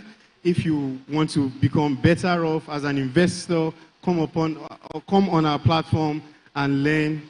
The QR code would be showing right now on the screen. Kindly scan. If you cannot scan, use More by Mary STEM. More by Mary STEM. More by Mary STEM, and you should be able to sign up on that platform. So I'll just call some names. We understand that it is randomly picked, so you may not all get the giveaways. But I can assure you that on that platform, the More by Mary STEM platform, you have much more to gain. So if I murder your name, forgive me. There is a Kosi Sochuku. Your phone number ends with 1251. There is also Praise. Your phone number ends with 5799. Mercy. Your phone number ends with 0072. Roliat. Your phone number ends with 6807. We also have Favor. Your phone number ends with 3527. Belao. Your phone number ends with 0878. Elizabeth. Your phone number ends with 7026. And we have Esther. Your phone number ends with 8207. The last set. Oluwanishola. Your phone number ends with 1958. Omoyeni. Your phone number ends with 4840. Abraham. Your phone number ends with 0855. And finally, we have Uluwashun. Your phone number ends with 2326. Those are our lucky winners today. I would like to encourage you once more. At our stand, we have Merry Trade, which is a stockbroking app where you can buy and sell Nigerian stock and bonds. Also, we have World Body. I'm showcasing World Body. It's a wealth management application. You can check online, web version and the app version. Once again, I would explain that Meristem has been around for more than 20 years, and the reason why we are doing this is because we believe in impact and giving back to the society. I was pulled from the university environment to float this program, and it's dear to the heart of our project sponsor that young people are able to access a platform where they can learn and become self-reliant and become entrepreneurs like himself. So once again, thank you for coming. I appreciate the project team. Thank you all. Thank you. All right, thank you so much, Mr. Latif. So, if your phone number was mentioned, do well to go and claim your reward. All right, we're moving on. Right now, we are going to the introduction of the Colloquium project team. Please put your hands together for the team. Celebrate the team. So there's a set of people that put together this event, and they had support from the university, from the vice chancellor to the staff advisor and all of that, but they have had sleepless nights trying to make the Colloquium 2024 a success. And they are the reason why, despite the strike that started at the beginning of this week, and despite the current economy, there has been uninterrupted power supply in this room all day. They are the reason why all of these special guests came together. They are the reason why the aesthetics of this event is well put together. And they are the reason why you are not hungry right now. Amen? Okay. Very quickly, I'm going to call on stage all of the project team of the Colloquium 2024. You know what we said earlier? Clap for others so that when it's time for you, they will clap for you. If I were you, I will clap with all my soul, all my mind, all my spirit, and I will keep clapping until I call the last person, because they deserve all of their flowers. So Unilag community, let us give them their garden because they deserve it. I'm not going to start from the president, obviously, so I'm going to start from the back. The last, but definitely not the least. Put your hands together, ladies and gentlemen, for the head of media and publicity, the Colloquium, Victoria Francis! A round of applause for Victoria Francis. She's a penultimate student majoring in finance with an interest in social media strategy and data analytics. Victoria has previously interned at Stanbic IBTC, and she has experience in credit risk analysis. Well done, Victoria. Please, to present this award, let's make welcome Mr. Gideon Adonla for the award presentation.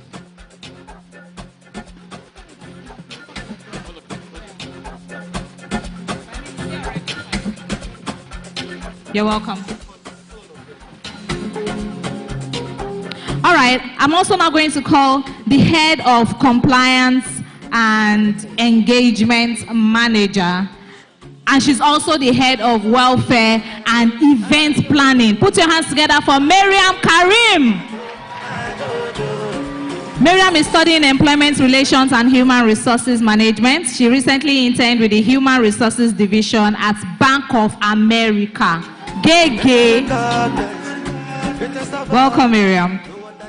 All right, I'll now bring on stage the co-head of logistics and protocol, Aishat Adigon. You see the way they are making noise in that corner? They are the ones that know the things that their eyes have seen for this conference, the biggest student finance conference in Africa to be a success. So please, let us make noise. Some of you on this corner, you are cold. What's going on? Let me come and stand in front of you. Please celebrate them. It's not easy. Next up, I'm going to bring up the co-head of logistics and protocol also, Oluwafunsho Olalekon. The energy is coming up. Funsho is a final year student studying statistics. He has a keen interest in human resources and is a very strong advocate of diversity and inclusion. I'm sure he's the one that told them to put that topic. Well done, well done. Up next, I'm going to bring up on stage the co-head for external delegates, Francis Ogundoko. Francis is a final year student majoring in finance with a keen interest in investment banking. Look at his face very well. He has previously interned at KPMG Nigeria, ARM Securities, and Chapel Hill, Denham. All right, next person I'm bringing up on stage. You know all those sponsors that you were seeing, this sponsor, that sponsor, is not easy. Not only did they accept to sponsor, they came with full force. They even gave you people giveaway. Please, with a loud ovation, let us welcome the head of sponsorship, Precious Ozebe. Give it up, give it up, give it up, give it up. Let's go, say. People that will do great things, you will know from now. Precious is a final year student of accounting with a strong interest in asset management and quantitative finance. She has previously interned at the World Bank Treasury and she plays chess professionally. Chess hands, magic hands. Well done. Up next, I'm going to bring up on stage the co-head of external delegates, Tomiloba Olajide. Give it up for Tommy. Tommy is a final year finance student with a keen interest in management, consulting, and corporate finance. She has previously interned with ARM Securities, Tangerine Africa, and she has experience working in the consulting space. I am not a biased person, but you see this person I want to bring up on stage. If you don't stand up for her, it will pay me because she's the one that brought me here. Ladies and gentlemen, put your hands together for the co-head of Speakers Relations and Engagement, Miriam Adawuse. Give it up for Miriam. Have you ever seen a nigga like one? So I said if you don't stand up, it will pay me, and you stand up, and you did not stand up. So this is what we're going to do. Only those that are standing, I hope the ushers can take note of them. Thank you. You already know. If you know, you know. Miriam is a final year student of the Actuarial Science Department, and she has a strong interest in private equity and venture capital. Well done, Miriam. I hope the energy has not finished in your body because the team is not yet complete. Ladies and gentlemen, I'm now bringing up on stage the Deputy Head, Project and Strategy, Aminat Giwa. Give it up for Aminat.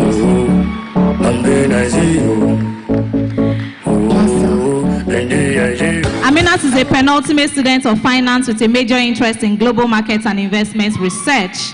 She has interned at Bank of America, Global Markets Division, and also has a keen interest in United Nations Sustainable Development Goals. You will know people that will do big things. Sustainable development. Ladies and gentlemen, we are almost at the head of the ladder. That's if you have not even climbed there. How many are you people supposed to be? 11. All right. With an ovation, let us make welcome the co-head Speakers Relations and Engagement.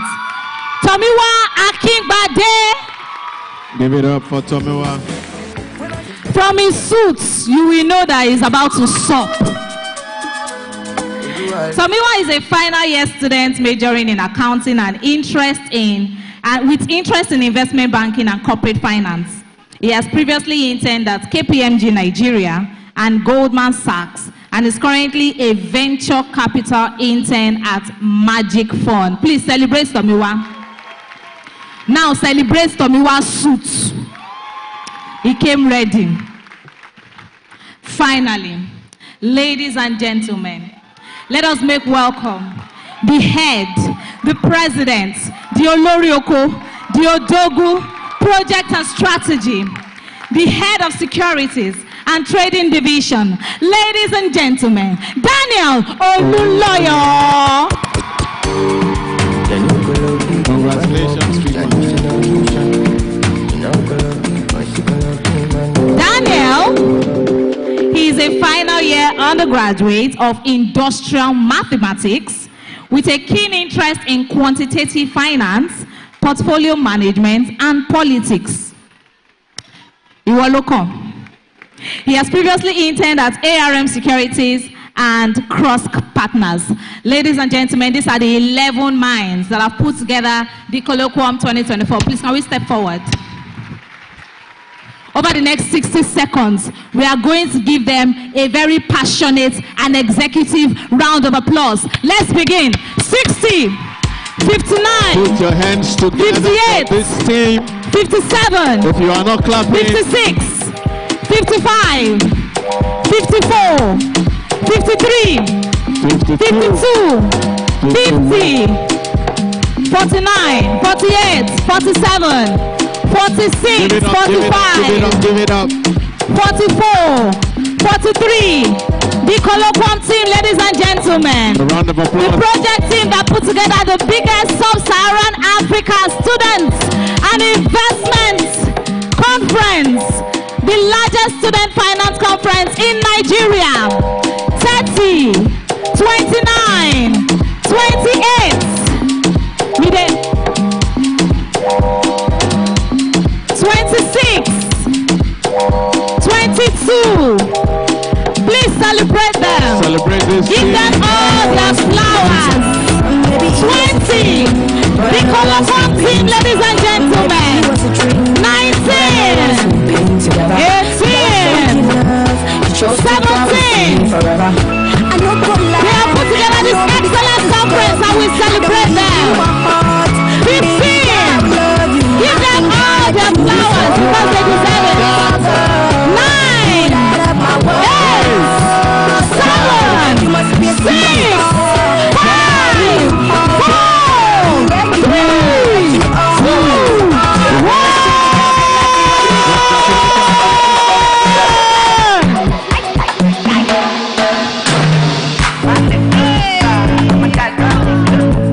All right, thank you so much for standing up for them. Now, when you wanted to stand up for them, you clap for them for 60 seconds. So for the next 60 seconds, they will do something back to you. DJ, they want to bese. Come on.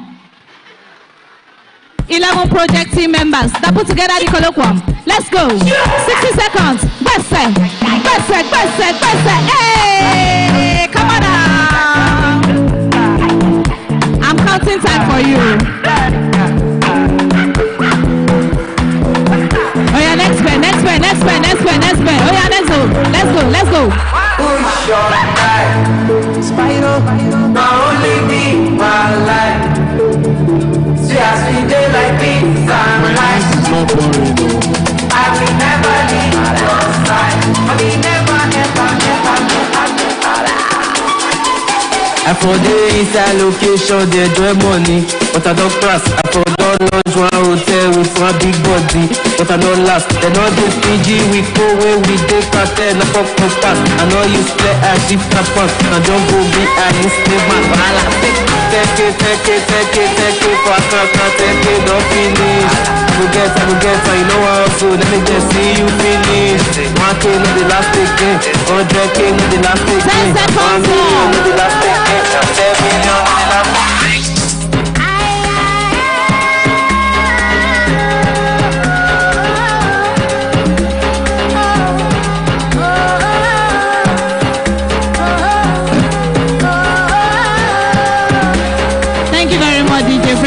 Amapiano. You do not play Amapiano since. When I now say bring it down, you now say Amapiano. Amapiano you too. All right, these are the team members. I told them to dance because they've cried, they've argued, they've disagreed, they've done everything, but eventually this program was a success. And I just wanted them to know that we celebrate them. Once again, please put your hands together for them. On behalf of the Vice Chancellor, we are presenting them awards to recognize their efforts and celebrate their contributions to the Colloquium and the Investment Society in general. To present the award, I'm bringing up on stage a man that graduated with a first class from the University of Lagos. Come on. First class in finance. Come on. He was also a very major part of the Investment Society because he used to be one of their admin members. He was on the previous panel, and he's currently an investment professional at Verod Capital. Put your hands together, ladies and gentlemen, for Gideon Adola as he presents the award to the project team. All right, thank you. Before I present the awards to this vibrant, I can't call them students any longer, given the fact that they've done what even industry experts might not be able to do. I'm really proud that you took up the legacy and you made it much more a success. I really congratulate you once again. And on behalf of the Vice Chancellor, on behalf of our Honorable Staff Advisor, Dr. Peter Ama, and on behalf of every patron and matron, I will hand over all this award one after the other to every one of you. You've shown resilience, you've shown brilliancies, and you've shown hard work to put all this together, and I say thank you. The first one will go to Precious. Thank you so much.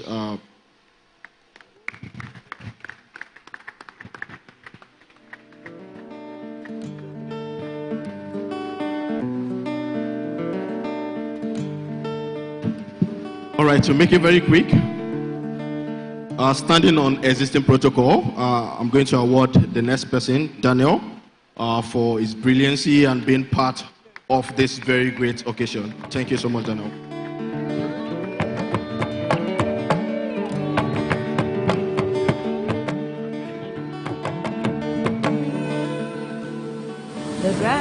All right, standing on existing protocol, I'm going to present this award to Tomiloba Olajide. Thank you for being an absolute wonder in putting up this together.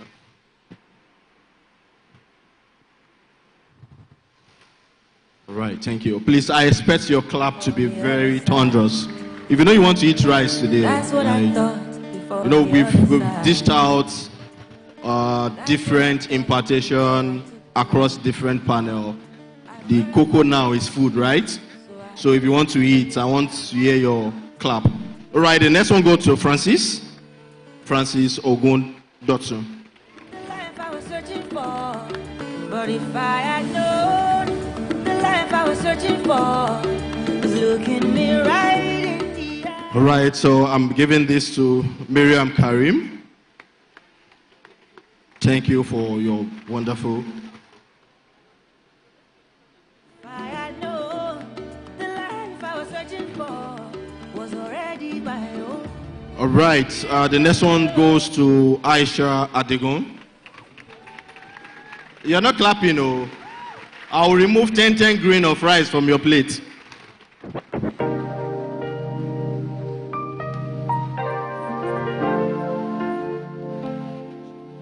The next one goes to Miriam Adaonshe.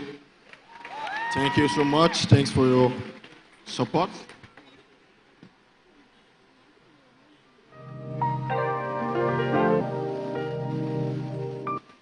All right, the next one to Victoria Francis.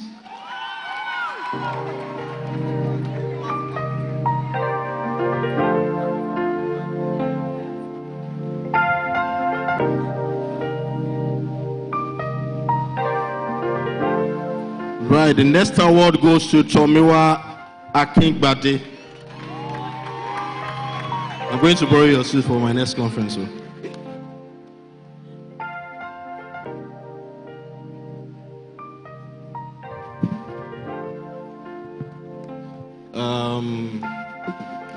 The next award goes to Amenat Giwa.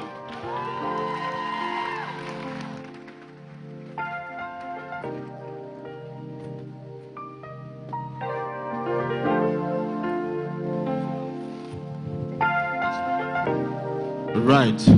Good. The last award goes to Funsho Olalekon, the tallest man in this building. All right. Thank you. All right. Group pictures, please. See, I don't look like waiting, I don't see. I will never forget the 90s. Many nights I go they beg for mercy. Sickle self been show me crisis. Thank you for the journey, oh Lord, oh Lord. If I say my story, opa, opa. Fire can't cool, I'm ever blazing. I roll deep with the Almighty. All right, congratulations, guys. So, shortly I'll be leaving you in the hands of your president. Put your hands together for Daniel Lawyer for the closing remark. Thank you. All right. I'll start with a very big thank you. In no particular order. First off, from the Vice Chancellor. We were on Friday. She had to do shoots for us, you know, push for so many things, even to the fact of the AC trying to work till yesterday night. But I think I'll start with an apology of, you know, the condition of the hall. It's really beyond our power. We did the best we could, but it didn't work. Then also to the DBCs, the three of them. One of them is our mother, which is Professor Senua. And she's someone I will call by 11 p.m. about Colloquium. She's speaking up her call, and even though she's not in Nigeria at the moment, she's like actively following up with Colloquium. Then the second DBC also, which is Professor Chuku, was just here till like 10 p.m. last night, trying to like, you know, fix up things in the main auditorium. And we don't take this you know, efforts for granted. And also Professor Ubush was like, if that doesn't work by 8 p.m., then I'm going to come to the main auditorium. I was like, you know, the way the school management actually carried our cases on their head was super amazing, actually. And particularly our daddy of the house, Dr. Amma. Please, let's clap. So, I mean, there's part of success of TIS, but there are things people don't see outside. Dr. Amma will be with, you know, the CFA team to 2 a.m., 3 a.m. One day I stayed with him overnight, and I was like, 3 a.m., people are still practicing the same thing repeatedly, and like, how does it make sense? You get, so these are like efforts people don't actually see. And Dr. Amma, we sincerely appreciate what you do. To our alumni, the ones around, the ones streaming online, and, you know, the support was great. Like, I was thinking I was in a wedding this morning. Like, 4 people called me, like, they said, no, this Yoruba, you know, when you're doing like a program, something like that, an event thing. And the support has been very, very massive. To even our industry leaders we had today, these are like the set of, I mean, one of the busiest guys in the industry. And to like get a single one of them was a lot of hard work. And for most of them, they made it even seamless for us. Like, you know, I'm going to come, yeah. Some people had to reschedule flights for Colloquium to happen today. And that's super amazing. For Mrs. Ibuka Woshika, she came in before 9 a.m. Like, so I don't want to say the story to be this part, but, you know, she had to use Simulation Center for our board meeting again. Like, she was intentional about coming to this place. And she came in before even most of the participants, you understand? Mr. Wale Abegunde also, when he was sweating, I was concerned, actually. But when we, you know, sorry, sir, well, like, I understand, it's fine. And particularly, for everybody in the hall today, please clap for yourself. Thank you so much. Colloquium cannot happen without you, and we sincerely appreciate you. So on this note, I don't think I have much to say again, but I'll say I'm happy, super excited, and, you know, grateful to God that the whole 6 months, I'll stop calling you guys late in the night again. No more 2 a.m. because we have to wait sometimes to like different time zone. It was a crazy experience, actually, just to get to speak to some people and, you know, to have this together. So for the whole after, you know, event stuff, the food and everything, let's just make it orderly and things will go well by God's grace. Thank you guys so much for joining us in the Colloquium 2024. Thank you.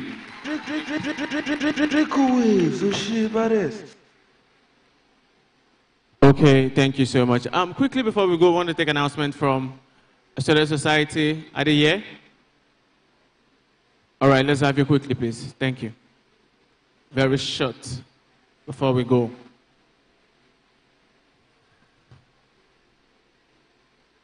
Let's make it snappy.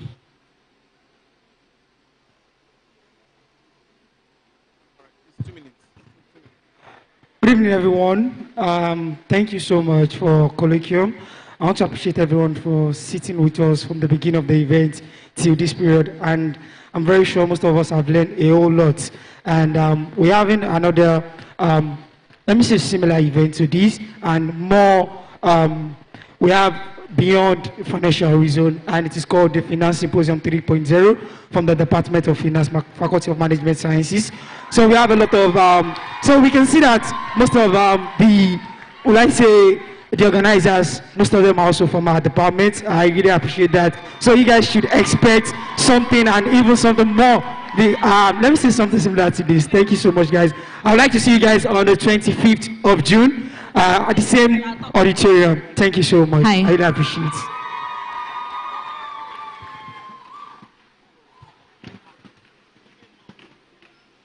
There's one more. All right.